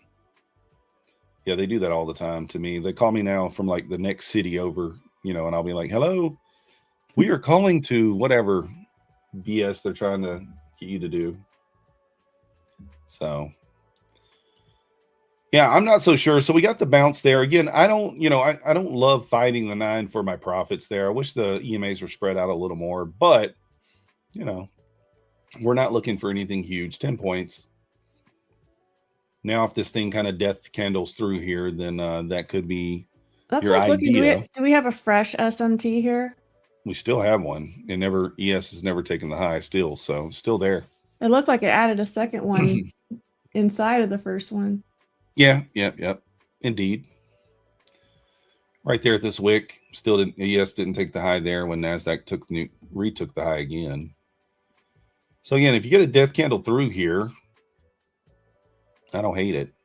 Since I've already taken 5 trades, though, I don't think I'm going to participate in this short if it does trigger. We're up we're up $144. I think I'm going to lock it down there and call and just take that profit. Lock that profit in for tomorrow. Well, I'm done trading NASDAQ because my platform decided for me. I reset my data. That chart is saying, nope, we're resetting the whole deal today. Well, what we can do is we can always just tape read this. So what you want to see is a nice full candle closing down here. And then your stop to break even would be here. And that would also be your scale spot, because let's just say if it's closed there, that'd be about 30 points. And realistically, your stop is just a close back above the gap. So you'd be risking probably 30, 35 points on this trade. Now, I'm not saying that's going to happen. I'm overall still bullish, but I would not be shocked if we did get a short trigger here. Here's the only problem I see with this. Like, look how many candles. Like, when you're looking at inversion plays, right, they work best in V-shape environment, right? That's when they work best. Is this V-shape at all? No. This is very, very choppy. What is that shape? Yeah, I don't know. It's just an ugly shape. So for that being said, I probably would bypass this even if it triggered. The only way I wouldn't bypass it is if maybe we get a wick up and then, like I said, a big death candle back through there. You need some sort of candle to change your mind. It's just going to be a lower probability trade at this point. How many 10-point trades do I take daily like that? Pranav, it depends on the day. Some days you like spending your money on commissions. Yeah. Well, some days I come into the market and I might not even take a 10-point trade. I might take all 25 points. It just depends on how high the ATR is. We have a bit of a lower ATR today, so that's the reason I lowered my take profit to 10 from 25. It's like if the average 2-minute candle is 16 points, then I don't really want my target to be larger than that. I'd really want it to be lower than that. If we came into the day and we were coming into this hour and the ATR was 40, then going for a 25-point take profit on a scalp makes a lot more sense. So really it's just determined by how much volatility there is in the market for that day. That's how I kind of come up with the targets, So 10-point target with a 16-point ATR just makes a lot of sense. Doesn't mean you can't get more points. It just means that that's kind of the safest way to do it, in my opinion. So let's see. ES is retesting the 68.80 there. I'm watching. We had that 78. Well, 80 was a target earlier, actually. I meant 75. So 75 is kind of halfway through the larger idiot box that we were watching when we first came on. Oh, Max is barking. Is there Would a I second do? part? Yeah, there it is. There it is. Would I do that with a mini? I mean, sure. I think that you can use the ATR from the mini as well. What is the ATR? It's the average true range, or it's the average size of the candle. I think it looks maybe 15 candles back. So it's just kind of telling you the average size of the 2-minute candle, whatever time frame you're on. Size matters, as The always. previous 12 to 15 candles gives you an idea whether the market is choppy, whether it's volatile, are we expanding, that sort of thing. So Max got a little double bark going there. Did we go short? Of course. I mean, that might be what he's saying. You have to go short. So Max I only take Max signals. He said be done for the day. We'll see. Let's see. I keep forgetting my chart is frozen. So ES has swept that recent swing low on the 5-minute, and NASDAQ has just kind of tested it. I'm kind of watching that. That might be the short that Max is talking about. Yeah, and again, we're talking about a death candle to kind of change your mind on the short here. I mean, does this look like something that's changing your mind? It doesn't to me. So I think this is probably just another little grab lower to make a new high. We'll see. You do have an SMT at this little intra-hour level here, but I don't love using that's the one that I was watching on NASDAQ. So ES took that. But it's this candle. On the 5-minute, it's the current candle. So we'll see. Max is referring to gold. All right, I'll bite. Let me take a look at gold. Ooh, gold did just dump. Woo! They just swept its low there. Look at that trend line break on gold. Look at that trend line break on gold. W's for Max. He said, you guys are on the wrong thing. You're supposed to be looking at gold. That's what Debit Deep's always telling me too. He's like, why are you on the indexes? Gold's on the pullback train. Let's go. Yeah, ES is looking a lot weaker up here. That's why I'm really watching that very recent 5-minute low on NASDAQ, because that would be kind of the first signal that maybe we're going to start waterfalling back down here a little bit. So the idea here is watching the lower time frame, see if that short starts happening on higher and higher. So watch the 1-minute, the 2-minute, and the 5, and then the 15. You see this 5-minute candle is not closing very bearish, even though it was. Nope, it didn't. I mean, that thing closed pretty bullish looking. Looking like we're about to just make a new high here. Back above 155. I was about to say above 155. I think we kind of squeeze. Yep, there it comes. There she comes. Did not get the short entry, and it's going long. Yeah, it's the thing. It's like, it's kind of the idea. I mean, it's what we're talking about here. I mean, overall, you can kind of come up with an idea for short, but every time it gets down to the bottom of the range here, it holds. So, if you're someone who trades like support and resistance, I mean, no matter how you trade, that's kind of what it is anyway, right? Look at this. Resistance, breaks through. The way I look at it, I get my major support and resistance from the hourly chart, but then during the day, I'm looking for other little levels inside of there that I can use, because ideally my hourly level should be really major levels, and then anything intraday that I might need to use as a target between those can be really helpful, especially when you need a stop loss too. Yeah, for sure. Shahid, no trading for the next 2 days. Such big moves. You don't think retracement might come in 1 to 2 days? Here's the thing, Shahid. We had an entire week of 500 to 700 point days. What was maybe like 2 weeks ago? And like I kept saying, like Wednesday, I'm like, well, we expanded Monday and Tuesday, probably going to chop. It didn't. Thursday, same thing. Friday, same thing. So like we don't know. I mean, like this thing could just continue. We could continue to have, 400 or 500 point days with no issue. I don't know what we're up today. I guess technically, no, wait, that's not the open price. Where are we at from down here? We're at the Globex Open on ES. So 463 points on InQ. This is where Globex opened. I meant from yesterday. No, from yesterday. Yeah. Sorry. Yeah, I was going to say, yeah, from yesterday. I didn't finish my thought there. I was watching that one from when we opened, or was that even, I don't like losing all concept today. This is our weekly open. That's what I marked. I have it just an O on it. I didn't finish my thought on my chart either.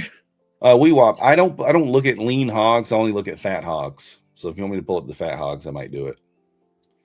Yeah, we do have a from earlier the week, a Globex open right here that I've been watching at the 6880 because it seems to line up with the level 2. So that's another thing that I look for is I want to see if the orders that I'm seeing in the market depth are lining up with the levels that I was watching from my analysis pre-market too. Yeah, for sure. I mean, that's the thing. It's like, I don't know. So I came in today thinking that we weren't going to get like big movement.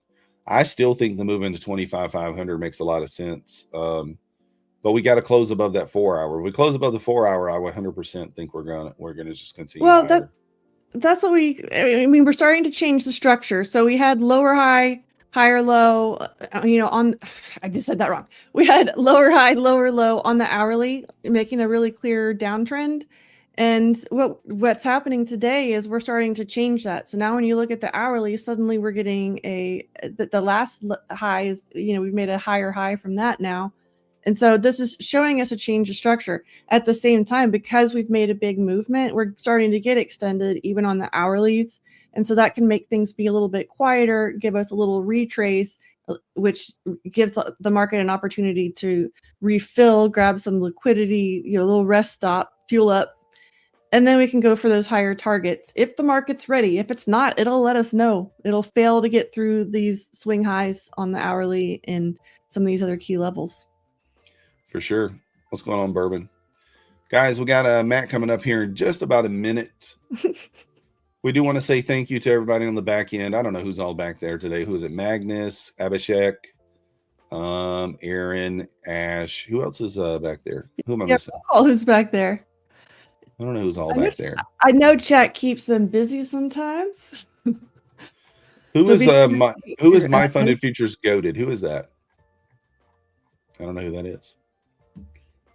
Maybe Ben. I was wondering who that one was too. But there's one for Ben. The whole crew. There we go. Everybody. We appreciate you guys.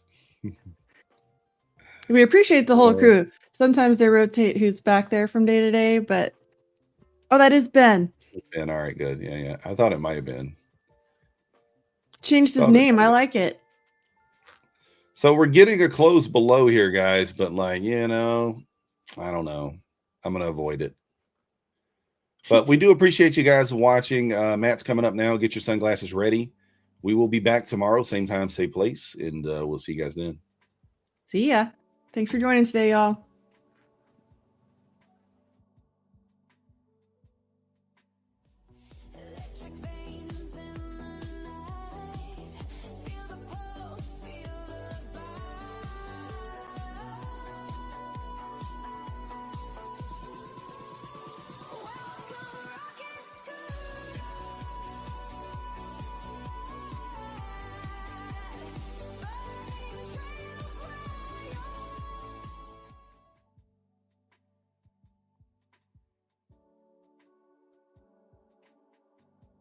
Hold on.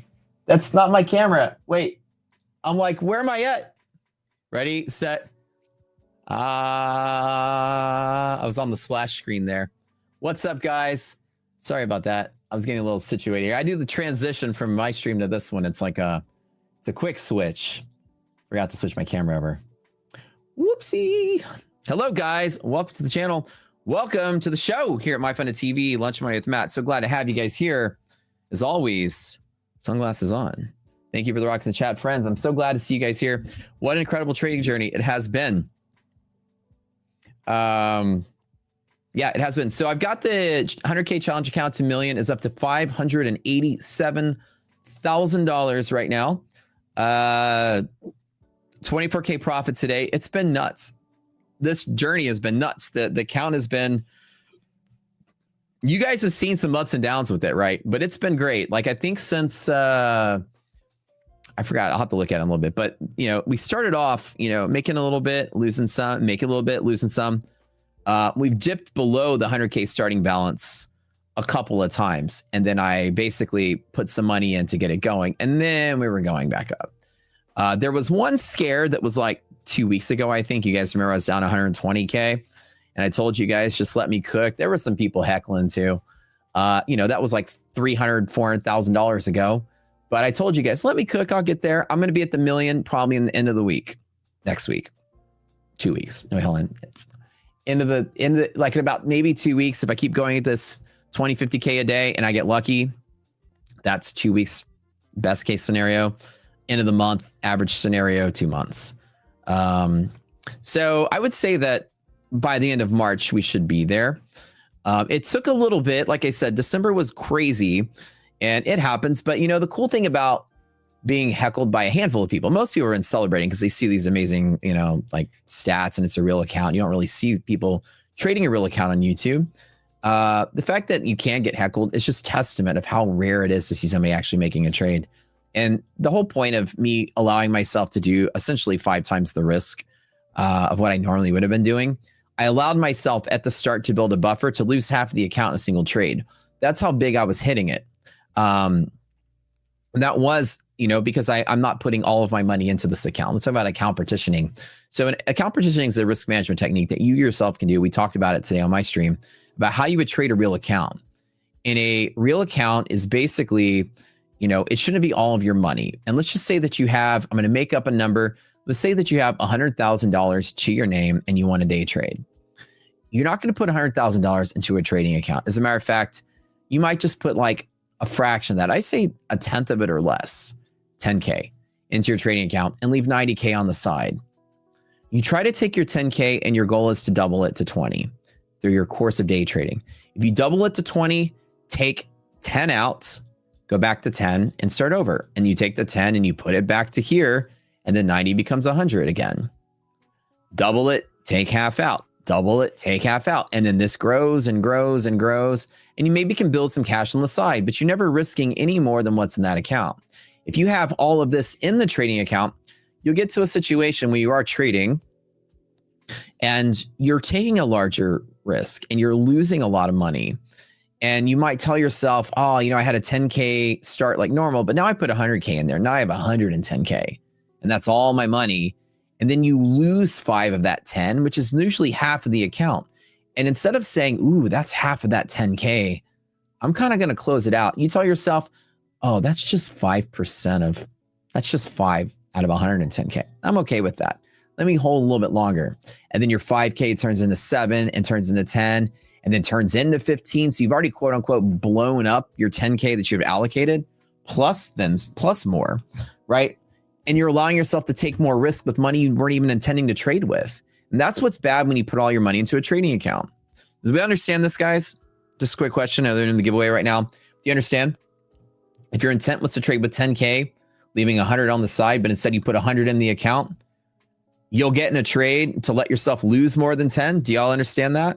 You've been there? Congrats to the winners. Yeah. Okay. Sorry, they did the giveaway right in the middle of the lesson here. Good job. Congrats to the winners. Okay, you guys understand that, right? The reason for account partitioning is to have money that you don't intend to trade with not in the account at all, and have money that you intend to trade with be all that you have in your account. No, it's okay. Totally fine. Congrats, winners. Congrats. So the point is that if your goal was to just trade with the 10K, you can lose more than the 10K, right? And allow yourself, see, when it's only 10 in the account and you lose 10, you're like, shoot, I lost all of that. It feels different that there's 110 behind it. 10 feels different to you. It doesn't feel as serious. So when you limit how much is in your account, you're going to take your loss more seriously, and partitioning that money to the side keeps it safe that you'll never lose it. If you were just trying to trade with 10 and then you lost 5 and you're justifying it, oh, it's only 5. There's 105 more in the account. And then you lose 7, then you lose 10, you lose 12. You're like, that's okay. I only lost 12. I've got 100K more. And then you lose 20 and you're like, holy crap. Oh, I mean, there's still a lot in there. Hey, I got a job. I could put 20 back in there if I want. Then you're basically trading with 3 or 4 times the amount you were willing to trade with. Money that you intended to take no risk at all, which is your reserve, somehow has taken the risk of a bad trade that you took before. And so account partitioning is a trick you should do once you transition from prop account to live account to real account trading on your own. Say that you finally start making a little bit of money from the prop space, right? Say that you had been putting in, I'm going to make up a number, $1,000 into your prop account budget every month, buying $1,000 worth of accounts, giving yourself, 10, 20 different accounts to trade with. Every month you put something in. And say that you start making a little bit of money out of that. Say that you've turned that 1,000 into $10,000 the first month. Okay, you're like, aha, now I have money saved up. Good. And then you go live, and then you have a live account, and you say your live account makes another $2,000 or $3,000, and say now you've got a pool of money sitting there after the first month. Now you've got $13,000, and now it's month 2. What do? Well, of that $13,000, you might allocate another $1,000 to rebuying prop accounts to keep going, so you're not live anymore, or you go to a different firm, or who knows. But now you took $1,000 of that to go back into props, so you have $12,000 left. You also have your live account that's still making money, but you also have $12,000 sitting there. And you want to start trading on your own because your ultimate goal is to trade on your own. And let's say that you have 2 machines working for you. You're working the prop space, and you're spending some to make some, and you're working your live account, just making some. You got a little budget sitting there. This is your reserve money. The question is, what do you do with this? You want a live trade. Do you just throw it all into a brokerage account, not knowing how you're going to act in that environment, or do you do something different? Do something different. Do what I'm telling you, and I know you're going to hate the idea of this because it's not going to sound like it's worth your time, but until you're a good trader, it's absolutely worth your time. Don't put all of that into an account. Put like 1/10 of it. And again, I'm not an investment advisor, so I'm some random on the street, unqualified to teach you this, other than the fact that I'm a good trader. So take this with a grain of salt. Do whatever you want with your money. Oops, sorry.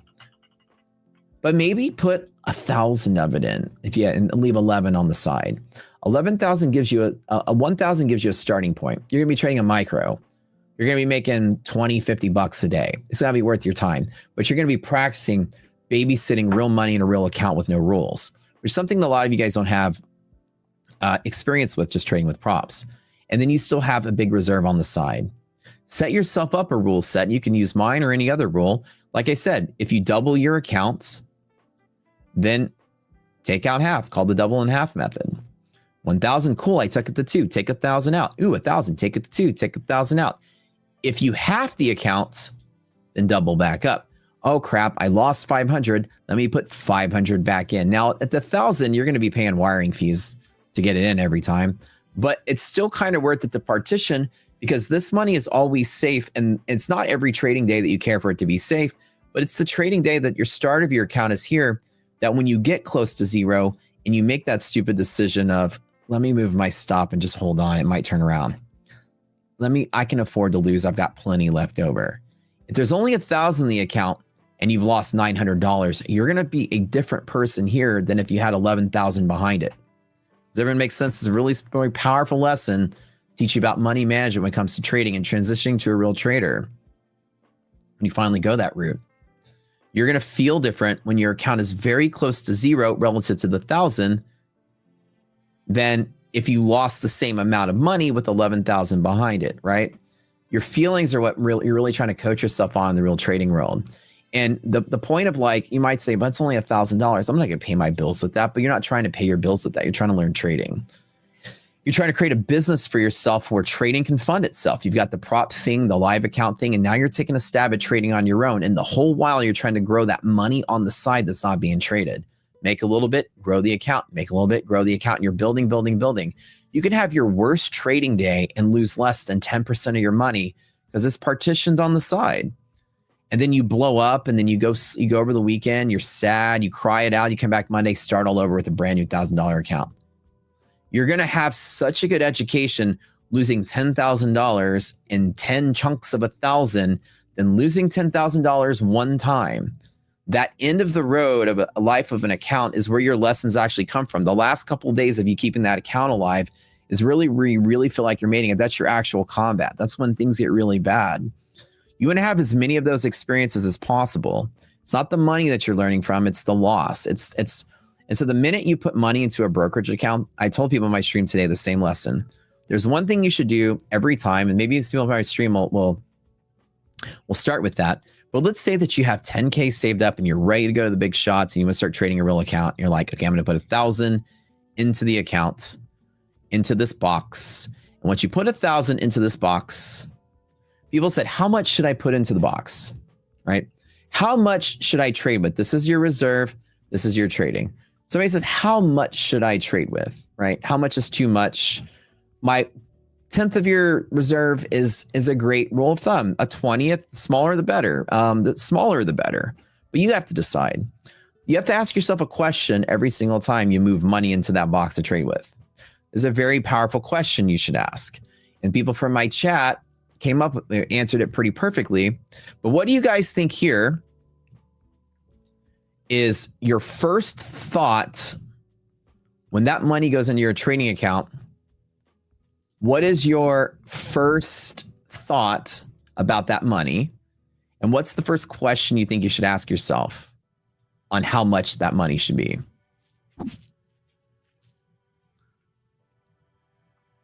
Like, what's in the box? What's in the box? What's in the box? Yeah. What's the first thought that you have in your head about the money you put into your trading account the very first time you do it? What do you think?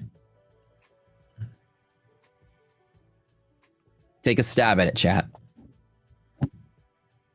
What do you think?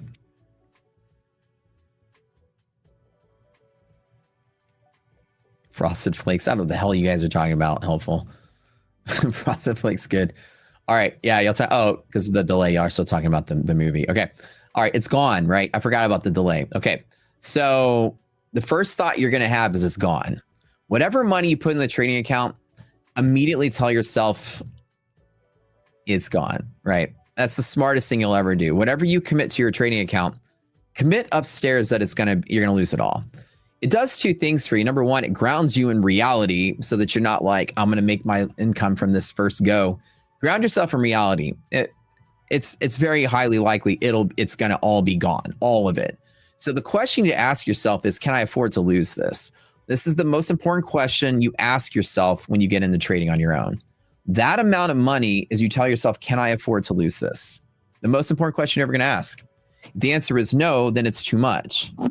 My 1/10 of your reserve is just a rule of thumb. If that's too much, the real answer is how much goes in the box that you're okay with losing all of it. And you'll still be fine on Monday after a bad week. That you're not wounded so hard you can't trade right. I've been trading for a long time, and early on, I would take losses that were so big, I feel like it would fuck me up here. It'd make me a scared person. I would be timid and shy and jumpy. I mean, trading can do that to you. You don't want to make your first go at trading so bad that you're scared to take the right amount of risk that you need to take while trading. Trading requires you to be comfortable with being uncomfortable. You have to be able to be comfortable taking risk while making trades. And you can take losses so big that you're too shy to take risk. You can take losses so big that the minute you make a little bit of money, you're ready to lock it in. But when you're losing money, you sit there in that loss longer than you need to. That's an emotional game that you got to get over. This double and half technique I'm teaching, account partitioning, is a strategy that I teach people to get over that. This trading challenge I'm doing is that kind of challenge too, but instead of doubling and halving, I'm 10xing and halving. So I'm allowing myself to go a little bit longer before I take half out. I'm going to go to 1 million and take 500,000 out. Throw it in the reserve just to demonstrate the principle. At the start of it, I put 100K in. You can just say that I had 5 million in reserve on the side. Just if you need a number, that's a number. I got 5,000 sitting on the side, 5 million sitting on the side, ready to be partitioned in this challenge account at $100,000 chunks. So if I blew up half of that 100,000, which is what I allow myself to do in a single trade, only trade what I'm willing to lose in a couple trades. So I put 100,000 in. If I lose 50, people go, oh, he lost 50%. I didn't lose 50%. I'm past the mental game. I lost $50,000 of $5 million, where most of it's on the side. And I just put 50K back in to bump me back to 100 to start. And then once I got past 100, I just coasted with what I had. I've made many times over what I've deposited, and $5 million still sitting on the sideline untouched. And so that partitioning trick, despite the ignorant heckling from a few people that don't understand the power of that because they're not profitable traders, would understand the power of doing that. I've now made more money since Christmas than any person here that has a day job. I don't care if you're CEO of a company. That's what account partitioning can allow me to do with practically no risk. The risk was $100,000 bytes. And when I lost 50, I could put 50 in. If I lost 70, I could put 70 in. But to take the 100 and scale it, all that I could risk is what's in there at any given time. So the point I'm saying is that you can't really like judge a trading skill set that is grounded in risk management. I think when some person that's heckling would say, how is this risk management? How did you allow yourself to lose 70K when the balance was 150? And I said, well, no, I set those parameters. I allowed that to be my risk parameters. If I want to do that and I'm in that range, I'm okay with doing that. My goal was I'm allowing myself to lose half of the account at any given trade, because it's not really 50% of the account. It's 50% of 1/50th of the whole account. So it's 1/2 of 2%. It's 1%. So the whole point is the partitioning part allows you to think of it as both sides. I set stronger risk parameters for the money that I put into the account to scale, because that's a fraction of what I'm trading with. But it's just safely tucked on the side that even if I did go tilt, 70,000 loss didn't turn into 500,000 loss because I got caught in an emotional roller coaster and I kept letting it slide. Does that make sense with everybody? Account partitioning to me is one of the strongest things you can learn to do as a trader. Your goal is to scale what you put in, not gamble with a lot of your money. I don't want to put in everything I have such that a bad day in the NASDAQ destroys my entire net worth. So when I said to give you a number on the account partitioning, I said, just assume I've got $5 million sitting on the sidelines, ready to be aiming at this account in $100,000 chunks. So that was when somebody asked, so if whatever loss I take, it's a percentage of a larger amount of minus partitions outside of this account, which is why at 100, when I fell to 30, I just put 70 in. When I fell to 70, I put 30 in. I'm just putting money in from the batch on the side, and then the only thing that I have at risk is what's in the account. The really powerful technique that a lot of people out there kind of also teach similar processes. But when you start trading on your own, you want to do something similar, because once you only partition, I like what Lalesh is saying, you only partition how much you can afford to lose. That's the topic of this entire conversation, jackpot. Only partition what you're allowing yourself to lose in a single day. Because you might say, I only want to lose 5% of what's in that account, but you need to plan for the worst case scenario. You're going to tilt and you're going to mess up and you're going to do all the wrong things back to back. And you're going to whittle that thing to zero because you can't control yourself. It's happened to everybody multiple times. It's going to happen to you. So to control that, only partition exactly what you're willing to lose that you're okay with losing.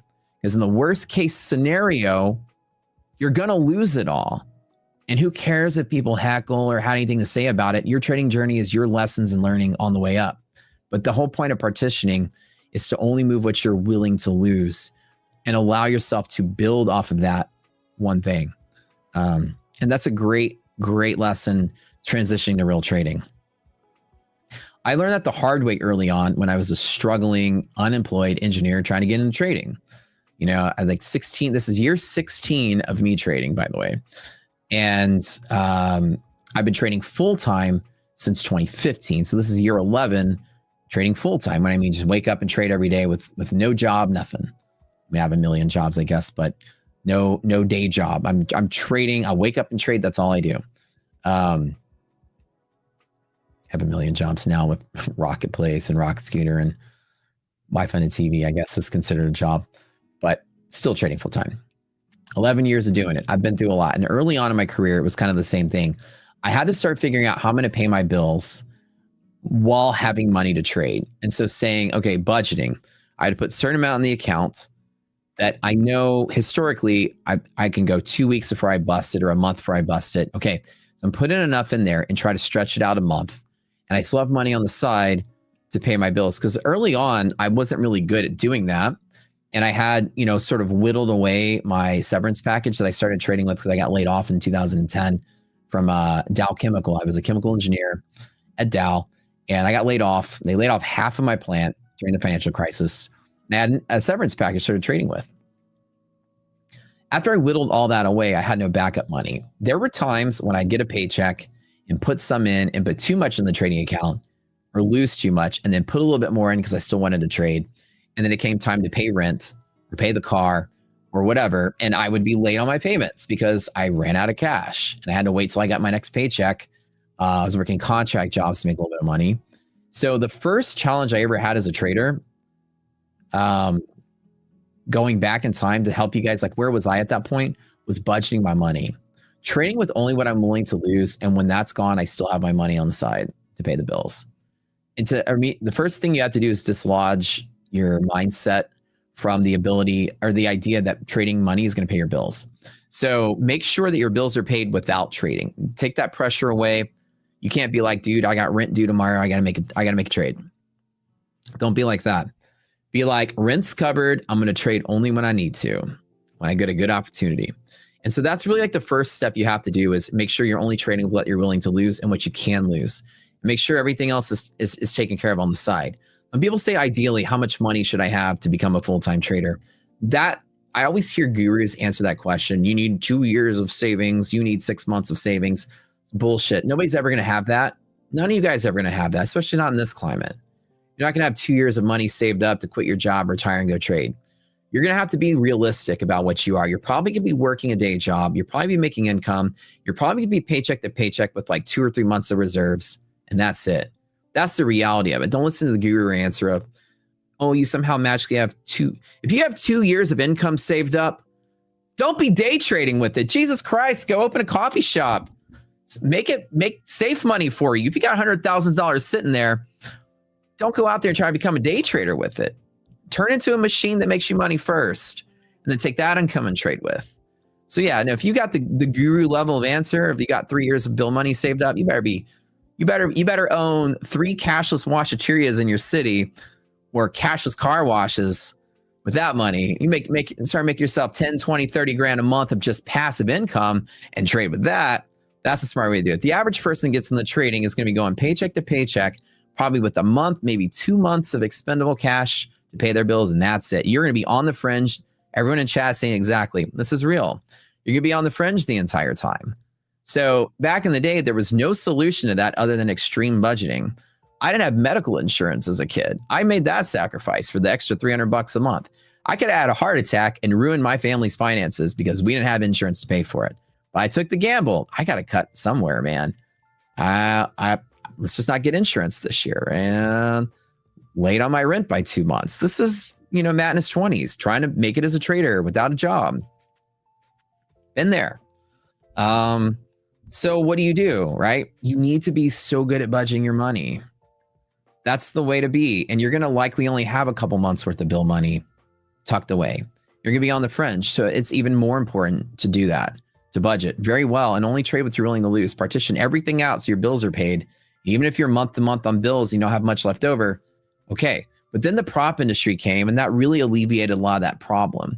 With props, you can literally partition your money by only allowing yourself to buy so many props a month. That's a budget. I'm only going to spend $1,000 a month. I'm only going to spend $200 a month. I'm only going to spend $10,000 a month. Well, that's your partition. You buy your prop accounts and you bust them. You're done. You can't physically buy anymore unless you choose to. And so that's actually helpful for a lot of people to understand, is that the prop space is almost forcing you to do that kind of math. Early on, there was no book or YouTube or something that told me, here's how much you should put into trading. You want a $50,000 account? Go buy it for $77, right? you now get an opportunity to trade for a fixed cost. Like it budgets for you. It's pretty nice. You guys are kind of spoiled these days. 10K months in props is kind of wild. Dude, there's people out there that spend tons of money to make money. Prop it's a return on investment. It's just like anything else. You want to put in 100, make 1,000, put in 100,000, make 1,000,000. It just depends, but at least you can budget pretty easily. Props will help you with that. It's really nice to have that these days. If I could go back in time and say, what is one thing you would change, Matt, when you were a new trader? I say I would have gone back in time with the knowledge of the prop industry and delivered it to the early 90s, such that when I started in the 2010s, it was already there for me to use as a learning experience. I would have had but then I tell myself, but then again, the struggle I had is what led to my success later in life. So what is Cardi B's favorite indicator? The VWAP. Are you going to say, oh my God, you're going to say, if you say VWAP, I'm going to kill you. Somebody said VWAP. I swear to God. Oh my God. I knew it. Cardi B's favorite indicator, you guys. All right. But really, like the struggle that I had as a trader early on is what carved me to be where I am now. So as you guys remember, if you know people that are trading or trading well, and you ask them about their journey, especially people my age, I'm in my 40s, right? That have been doing this for a while. We didn't have props and we didn't have YouTube. We didn't have trading discords. We didn't have anything. I mean, I made a tweet, by the way. I'm the very first futures trading discord there ever was on Discord. We're the oldest one in existence. That there wasn't Discord for futures traders, so I started one. Like that's how nothing was around back then. We kind of had to forge a path with nothing to guide us. And these days, there seems to be a million things to guide you. But most of the guides out there are people that haven't really forged themselves into success either. They're not really profitable at this. They're not really good at educating on this. They're not good at all the pieces you need to know. It becomes this sort of place where now you have this saturation of information. It's almost information overload, but it's mostly bad information overload. But if y'all want any information from me, like I'm giving you, ask anytime. Like, hopefully this info is useful to y'all because people don't really think about that. A lot of people are very short-sighted about like, I'm just going to make some money in props and there we go. But like me, as I've learned through business, like I make money, let me buy something. I made money, let me build something. I made money, let me build something else. Every time I make money, I want to take it and put it to work to do something else. My brain starts to tie things together. We want to get this business because it'll synergize with this one. I got this property here I can put it in, which works well with every business here, generating foot traffic for each other. Like you see, I'm tying things together, right? Most people don't think 2 or 3 steps ahead. I'm just going to make some money in props and buy a Lambo. That's your next goal. Start thinking ahead. Like I want to start making money as a trader. Okay, how am I going to get there? Props. Okay, I'm making money in props. Cool, I'm going to go live. Oh, I'm making money on live. Okay, I'm going to go on my own. How much do I want to budget? How do I pay my bills? Do I have extra money to do anything else? How do I secure income stream to feed money into my trading? Because I'm going to be losing for a couple of years, right? If you're not taking all those steps to think about trading like a business, you're never going to be successful as a trader because people who think about trading like a business are going to be kicking your ass all over Wall Street and beating you in every trade that you're trading against them on. The people that win this are people that put that thought into it. You're not going to get lazy and luck your way into $1 million like the person you watch on YouTube is doing. Everyone out there that does well is ultra prepared like it's a business, like you're running a restaurant. Every detail of every cost of every budget is scrutinized to the penny. How much did I lose where I had profit? Dude, it's countless. It's many 6 figures over getting started out. There were times when I would lose 20K, 10K, 50K, put it in, ultimately whittle it down. The first couple of years, whatever extra money I had as an engineer, I was making 180 to 200 a year as a contract engineer. After bills were paid, all of it was going into learning trading. So what would I advise? More proper personal funds. It's a personal journey for people. Props are amazing. Props are a way for you to play the trading game with minimal risk to start to build a pot of money for yourself. And then the ultimate goal of any trader is to trade personal funds. Remember, I didn't have prop accounts to trade with, right? There weren't books on day trading. there were barely even trading platforms. You know, I shared an email this morning on stream. Did you know I was a beta tester for Tradeify before Tradeivate. I always get tongue-tied. Tradeivate, the platform, not Tradeify. Tradeivate. Tradeify is a firm. Tradeivate. NinjaTrader, Tradeivate. I was a beta tester for Tradeivate back in the day. There wasn't even discount brokers that were that easy. Ninja was like the only one. And so I was one of the very first people to even use Tradeivate. That's how nothing was around when I started. Can you believe that? Nothing. So I had nothing to practice in, nothing to play in, nobody on YouTube to follow, nobody to teach me, nobody to mentor me. I had myself and my desire to do this and infinite flexibility to go in there and fuck it all up from the start. Not knowing how to budget, not knowing how much risk was there, not knowing how quickly you can lose money. Am I a master beta now? Oh, dude, I'm master beta 2-3 times a day. I master beta test everything. A lot. All the time. These back in the day stories are so inspiring for new and struggling traders. Thank you for giving us hope. No problem. When you have infinite flexibility and the risk out there is infinite and you have no gauge of it, you're going to lose pretty quick. And yeah, I went through emotional hurdles early on. I was like, okay, I got some money. I was putting in whatever I would get in my paycheck in a trading account for a while until I finally got the hang of it.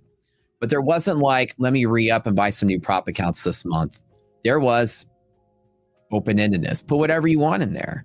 I'm sure many hundreds of thousands up front over the first 3 to 4 years of me trading until I started finally not losing money at a rapid pace. I tried every strategy in the book I can think of. And then 2-3 years in, I started making, I would say 2-3 years in, I started making some money. When I say many hundreds of thousands, I'm not talking like $1 million. I'm talking a couple, 200-300, probably somewhere in there. Never added it up, never cared to. I probably could go back and figure it out. But whatever I was making per year for the first 2 or 3 years, that's what I had. So you're talking $400,000 to $600,000 before tax, after tax. Pretty much, I had no money at the end of every year for the first couple of years. So I hadn't anything saved up. I was putting it all into learning how to trade. Would I recommend you going through that journey yourself? If you have a will and you want to be a full-time trader and you want to put in the work to get good at this, it's a very good path to take. Trading opens doors for other things. As you start getting really good at trading, your next step is, how do I trade less? Because I realize trading is risky. And so it's a really weird story arc for a trader, but a lot of traders that are successful do the same thing. And you might say, holy crap, Matt, I've watched you take 100K to almost 600K in a 10-week period. Yeah. Okay. So let's talk about that.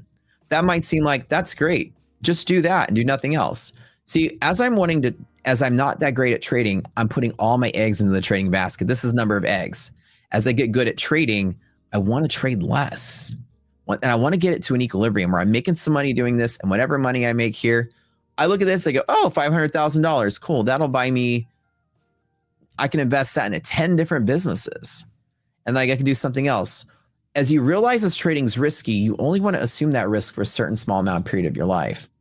No one wants to be 70, 80 years old and just be a day trader and that's all you do. Unless you're just a glutton for punishment, high blood pressure. As you start getting good at trading, then you start diversifying. That's the final step to the game. And then you turn 100 into 200 and take half out. Then you take $100,000 and then you go become 40% owner of a coffee shop that makes $10,000 a month in profit. You know what I'm saying? And you think about it like that. And then you get cash cow income that just supports your lifestyle. And then now you're trading for fun. And that's where we come to the conclusion of this story. Matt Cowart, your favorite streamer, debatably, just trades for fun because I'm really good at it and I make money doing it, but this is not my income. $0 made with trading ever pays a single bill in my life. So the myth of trading is going to pay my bills never really happens, even at the top. It's the weirdest thing ever. Trading will never pay your bills, even when you're where I am. It doesn't pay my bills. Income from everything else I do pays my bills. A million things on the side will pay your bills when you're good at trading. Nobody at trading is the dumbest way to make money in your life is to be a day trader. And that's all you do. The smartest thing you can ever do when you're a good day trader is to diversify and now just trade for fun because you're good at it. This is fun money. $500,000. I can go buy whatever I want with it if I ever want to buy something. So the weirdest part was there's never really a time in my life other than when I first started making money when trading was paying my bills. That many years ago. And when I started making enough money where there was a surplus, I immediately was like, man, I remember being broke. I don't want to do that again. And trading's risky. I can lose this all very quick. Let me do something that's stable. Let me build something that makes money that's stable. And so the funniest part about being a very smart day trader is there's almost a period, there's only a tiny window in life when trading was paying your bills. And it's that overlap when you go from non-profitable to profitable, and that's all you're doing. Once you start becoming profitable at trading, you're very profitable at trading. The very next step is to diversify. Isn't this crazy, right? Nobody thinks like that. Well, probably because nobody you watch ever made it that far. So hopefully that's some good advice for you guys. The myth is trading pays all your bills and buys everything you want. And there's not a single person I know that's a successful day trader that says that. Trading is one of the many things they do. My buddy that's an options trader in Houston is part owner of almost every freaking club in Houston, has a private jet, does all these things and runs a business and is an angel investor in millions of companies, and also crushes millions of dollars a year trading options for fun on the side. So that's the reality of this. No, it's not Zach Morris I'm talking about. But anyways, that's kind of what it is, right? And if you're only trading, that's all you're doing, you're at such risk of losing everything on a bad tilt day. You know what I mean? So as you start getting good, you're going to start realizing you're getting really good really fast, and you start doing things on the side. And that's really what you do. Trading is taking your family to Disney. Yeah, right? So for some people, trading is their extra money they used to spend on fun stuff, like, a little bit extra income. For me, not a dollar I make trading goes into paying bills. I can't remember the last time I've ever taken money out of a trading account to pay for anything that I needed to pay that was a bill. Mine's like, oh, I need to put, I need to buy a car for $310,000. Oh, let me just go one of my many accounts and here it is, buy a car. I've never really been like, oh, I need to take money from the trading account to pay the mortgage. But early on, the answer was I did. You would make some trading and pay your bills, make some trading, pay your bills. And once you get good at it, there's no such thing as okay at trading. You're either really bad or really good. There's no middle. That's the whole point of this concept. There's no middle. Once you become good, you get really good. And when you're really good, the first thing you do is start trading less. That's the funniest thing in the world. That is probably the most qualified advice you'll ever receive for somebody that's gone through the journey. Never thought of it like that, right? When you're a very successful day trader, you start doing it much less than you did before. You start realizing, man, I can just, open XYZ and then just build income out of it. It's really true, right? So now when you say, well, Matt, how come you're just trading 100K to $1 million? Well, that's for fun, to show off, to stream, to teach things that I have passion in. I love teaching you guys. I love coming on here and teaching you guys and sharing a trading journey. I feel like the industry doesn't have enough of that. There's not a lot of, here's my account, watch me trade it from point A to point B. There's a lot of people saying, check out my payout, check out my payout, check out my payout. But that's not really like successful trading.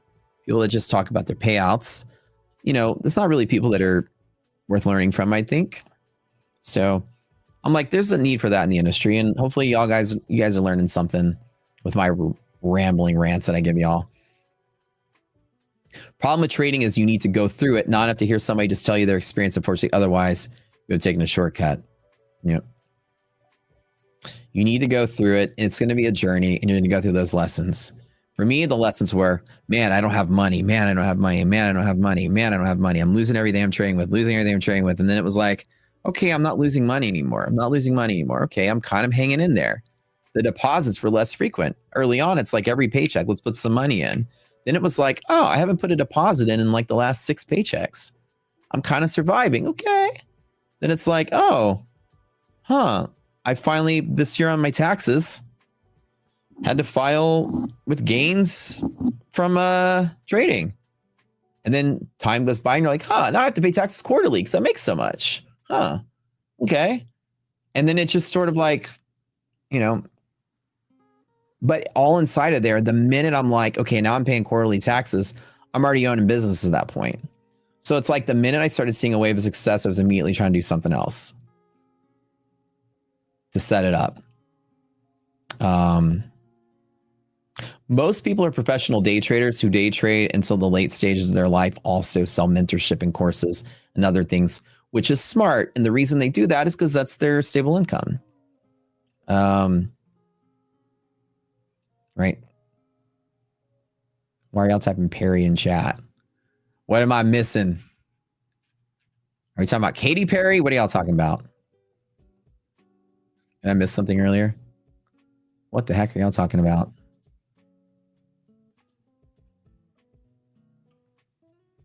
Wait, did they tell y'all to type something? What is going on? What are you guys doing? Cause baby, you're a firework. Come on, let the colors burst. What are we talking? What? Perry Mason? That's a good song. What are we talking about? Bro, what happened? Chat, y'all are so... Chat is cooked. No, this is what happens once they get going. They get even MyFundedFutures. What are y'all doing? I don't even understand. I'm so out of the loop. I'm such a boomer. What's the joke? Baby, you're a firework. What are we doing? He's like, I saw other people doing it. I'm just gonna do it too. What the heck? Like, let's get on the bandwagon. All right. Let's just go with it. I mean, this is how 6-7 started, guys. Don't repeat it. You're gonna start something. Now they're doing it. Now 6-7's coming in the chat. I knew it. This is a hostile takeover of chat. Let's go. Perry. That is too funny. Which broker do I trade with in my live account? So my personal account over here. So I use AMP as my big account, and then I use for this challenge account I use Ninja Trader. Ninja Trader 69676667. That is too funny. Too much brain rot. This has become I get some 76, some 69. Do y'all remember? Do you guys remember the day? I'm about to blow all you guys out of the water. I got something even better than what y'all are all doing right now. Look at this. I achieved legendary status last week. Okay. And I mean it. Like, I'm talking legendary status. You want to know how? Hold on. Look. How many people do you know who purposefully traded and made $69,420 in a single trade? Look. When I say I'm trading for fun, this is pretty fun. If you remember the other day, I made $69,420 exactly to the penny. And I posted and I was like, maybe Elon Musk will retweet it. Literally to the dot. So I made like $69,300 and I went over and then traded. I opened and closed very quick to whittle it down exactly there. Were you there for this? Y'all want to see the ultimate memeage? I got $69,420, baby. You never seen that before on YouTube. I'm the first to ever do it. The Harlem Shake, bro. We're going way back with that. Y'all are too funny. I made a $69,420. So I out-memed all of you shitheads. Don't even think you can out-meme the memer. I wrote the book. I wrote the encyclopedia that has all the books of memes that you're all quoting, okay? I'm Encyclopedia Britannica, bro. You were there. It was awesome. Y'all, this is what happens, man. Chat eggs me on to do something. Literally eggs me on to do something. They're like, I double dog dare you. And I'm like, nobody double dog dares me. And I go do it. I'm such a sucker for it. Peer pressure, man. When I see somebody does it, I go do it. And you got a lot of work to do, but also ARC Raiders. I know I just reset. I gotta get my blueprints back again. Y'all are too funny. I think I'm done trading for the day. I'm not going to really do anything else. I've been thinking about maybe taking short setups from here, but none of my indicators are showing me a short signal. The 2 scalps I did make today at the start of the day, or last night, one was long. The start of the day, one was long. Then I shorted up at the 68.80-ish level on S&P. Took that first retracement short for like the 20 points that I got. Somebody called Matt a weenie hut junior, so I had to prove them wrong. I'm not a weenie hut junior. You're a weenie hut junior. Was it Back to the Future? And he's like, nobody calls me Yella. What are you, boy, Yella? Dun, dun, dun. What'd you say, Biff? I said, nobody, and I mean nobody calls me chicken. Speaking of Back to the Future, Back to the Future is now a musical, and it's coming to my town. I got tickets to go see it. That's gonna be cool. That's gonna be cool as hell to go see that one. So how about 60K giveaway winners? Oh my God, you guys, that's too much. Way too much.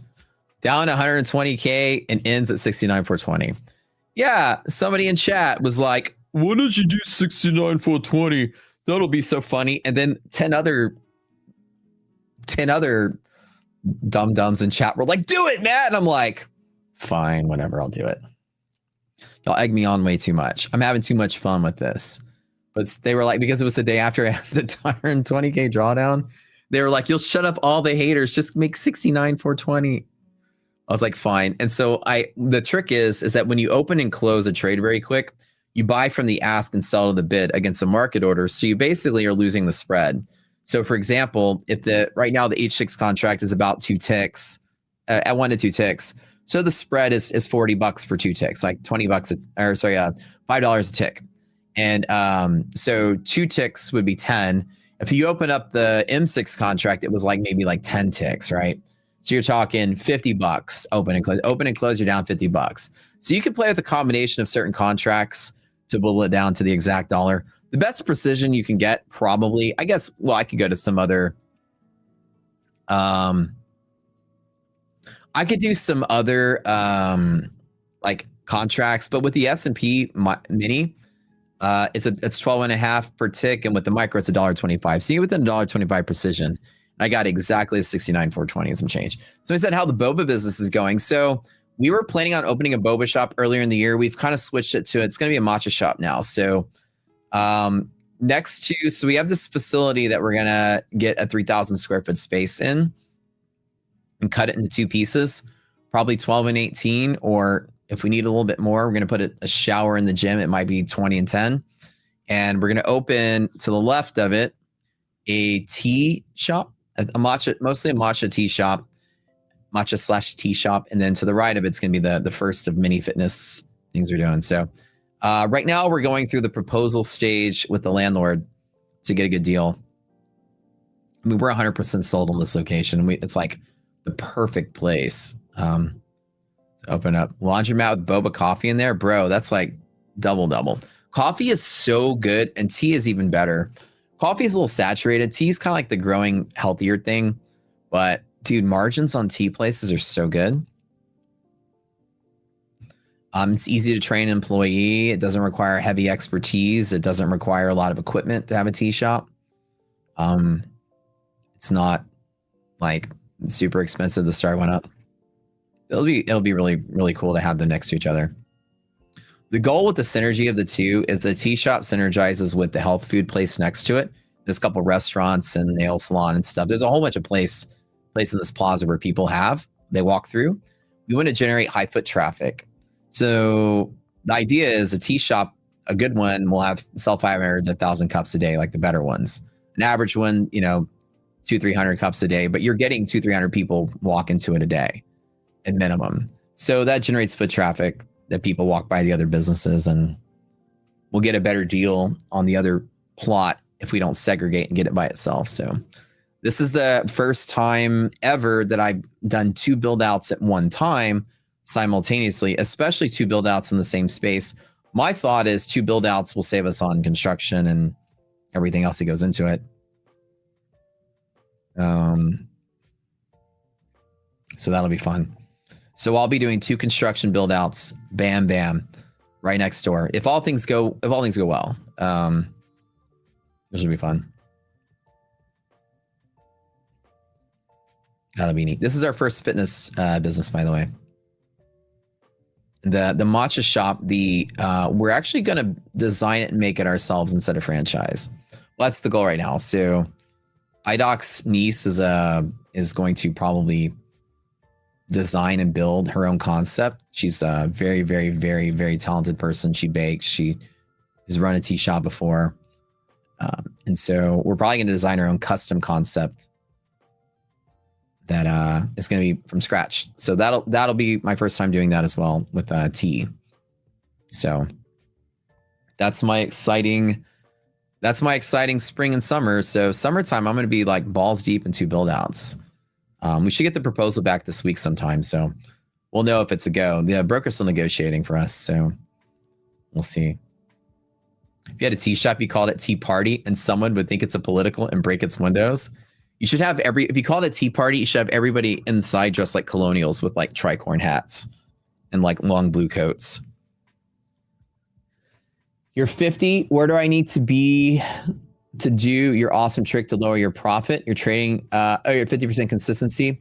So the trick to lower your profit to get to consistency is the following. You see how the bid and ask are always different places, right? There's always a space between them. The ask is always higher than the bid. And so when you fire a market order to long, you buy here. And when you immediately fire a market order to sell, you sell there. So if you open and close really quick, you force lose the amount between the bid and ask. So currently, if I open and close really quick on NASDAQ, so this is S&P H6. This is one tick on S&P. A tick on S&P is worth $12.50. If I were to open and close very quickly, one contract, I'll lose $12.50. Look, this says 36. Ready? Now it says 18. I just lost $18. You owe me a beer for this lesson. Okay. That also lowered my win rate slightly, but it's worth it. See how I just went down $18, right? You go down a little bit by just opening and closing very quickly because you're buying from the ask and selling at the bid. So you can look at different contracts to see the bid ask spread. And you can do that particular trick to move it lower. What if you're flagged for micro scalping? Well, typically most prop firms don't treat it like micro scalping when you're losing. You have to check with the prop firms. With the majority of prop firms that don't allow micro scalping, don't allow it for your wins, or they only allow a certain fraction of your accounts to be, or your trades to be micro scalping. I think the going like general norm is like 40% or so. You have to check with your prop firm. I'm not going to name some other prop firms that I need to do this, but there's some prop firms out there, it's 40%.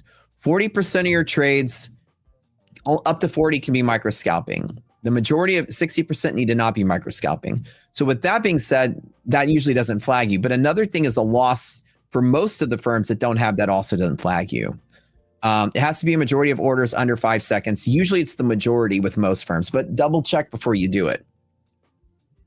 If you're just opening and closing a couple of times, it doesn't usually flag you, but double check your firm. Most firms not, but you can also do a trick of using different contracts. One of the tricks I like to do, you see how NASDAQ has like 4 ticks of difference? If you go in there and add like another NASDAQ contract, like we're currently trading the H6 contract. If I add M6, you'll see a big difference there. On M6, there's a bigger bid-ask spread. You see that? And so it's almost like 10 ticks. So you can lose $40, $50 opening and closing just one contract there. And then you can multiply that by what you need to lose. So an example is, say that you need to lose $1,000 really quick, and this is $50 per contract. Then I can say, let me open up 10, open, close again, and boom, there's your $1,000. And you only did it 2 times. And so the majority of your trades can't be that, but also usually most prop firms only flag you for micro scalping if it's a winning trade. They usually exclude your losing trades, and I think that's going right. I don't know MyFundedFutures' policy on that. Maybe you guys can chime in, producers. What's the policy on micro scalping here? People are like, they make too much and they're trying to do this whole trick to lose money on purpose to get underneath. I don't know the micro scalping policy is only for winning trades here or for all trades or what the percentage is. Maybe they know. But check with your prop before you do this trick. I honestly have never been denied a payout anywhere across the board with all the majors I've traded with by trying to do that. So the trend in Vietnam is egg coffee and sea salt coffee. Ooh, I got to try that. That sounds pretty good. But also make sure that whenever you put in, like if you put in the M6 contract here to try to do that trick, make sure that before you go back to real trading, you remove that contract from your DOM, because you're going to do what I accidentally did a couple of times, which is go in there and start making trades on the wrong contract and somehow jump into a trade and already be down $1,000 because you were on the wrong contract. Don't do that. Don't leave that there. So if you go into using like the M6 to try to whittle it down faster, make sure you remove it from your DOM when you're immediately done. Don't forget to clean up. Remove that so you don't accidentally trade on it the next day. I've done that too many times to count. All right, y'all. I'm running out of time here. I think I'm done for the day. I could be making trades, but I'm done. I don't think I have anything else going on that I can really kind of... Yeah, the further out forward months will have higher spreads, and you can utilize that just to get to your goal faster. So you want to make fewer trades to get to your goal. That's what it is. Yeah. So I don't know the microscoping rule here, but maybe they'll know. Minimum 4 ticks, no time minimum. Oh, thank you so much. I really appreciate that. Look at that. They're so helpful here. 4 ticks, no time minimum. Cool. Is there a percent of trades that have to be micro scalping or no? Or for it to count. Oh, so it's a minimum 4 ticks to count. That's what they say. Okay. So MyFundedFutures is doing it the right way, which I think is the right way. They're only counting your winning trades. There's micro scalping doesn't count towards your losing. So they're basically saying a trade only counts if it's been a minimum of 4 ticks with no time minimum, which is good. So that language usually means the losers aren't considered, which is good.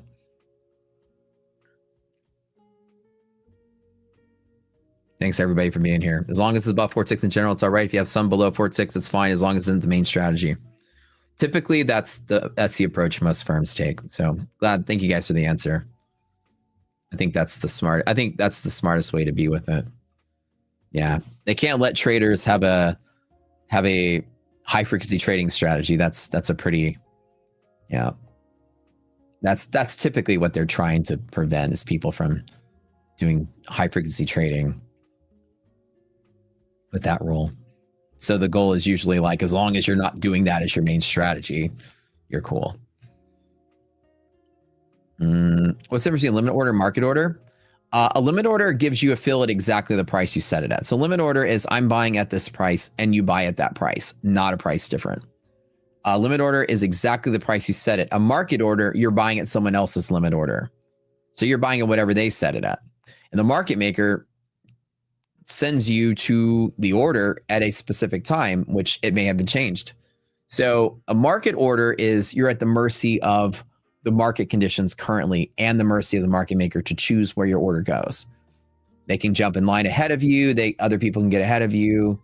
So a market order is less efficient than a limit order most of the time.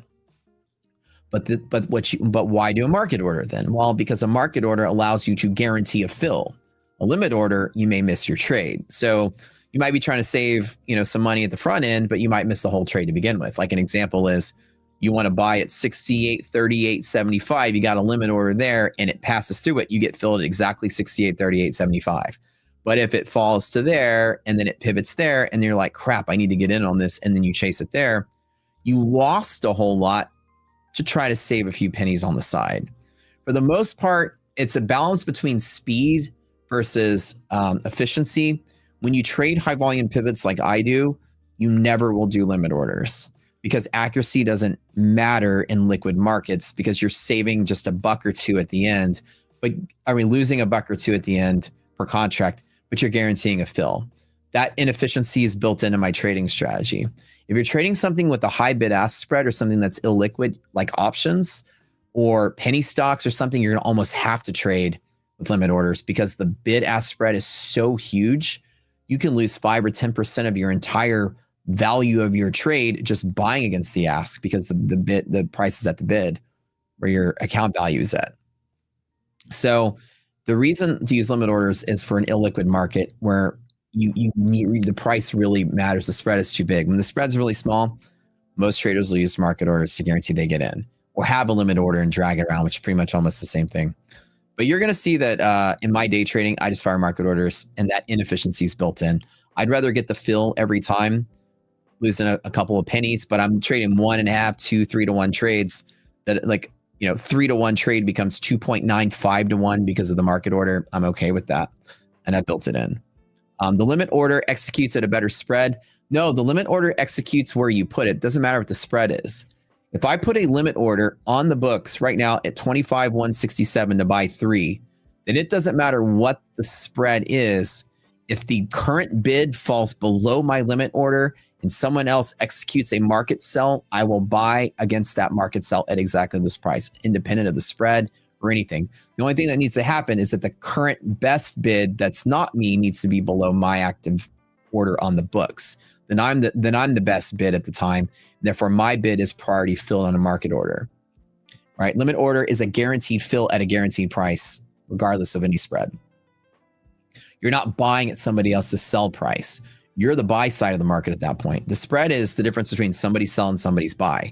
When you put a buy, you are filling it exactly there no matter what. As long as the current bid falls below your price and somebody fires a market sell order to you because you're now the market.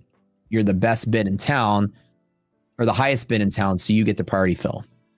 Yep. All right, guys, I'm out. Thanks for tuning in. I love you. I got to go. You don't have to stay here. You don't have to go home, but you can't stay here. But you can come back here later at the end of the night to watch Stephen K trade. As always in the evening, such a great experience there. Great trader. Love hanging out on that stream. And don't forget to head over to my channel. Abhishek is posting that. I appreciate if every single one of you at least went over there for now, just to go say hi to Neon, jump in, say hey, hit like on the stream, and give us some love over there. We'll be hanging out. Where am I going? I gotta go. My segment ends at 12:30, but my channel is active, and you guys can come to my channel. We'll be live for the rest of the day over there. My boy Neon will be streaming, so you can click that, and you should be good. Have a good day. See y'all tomorrow.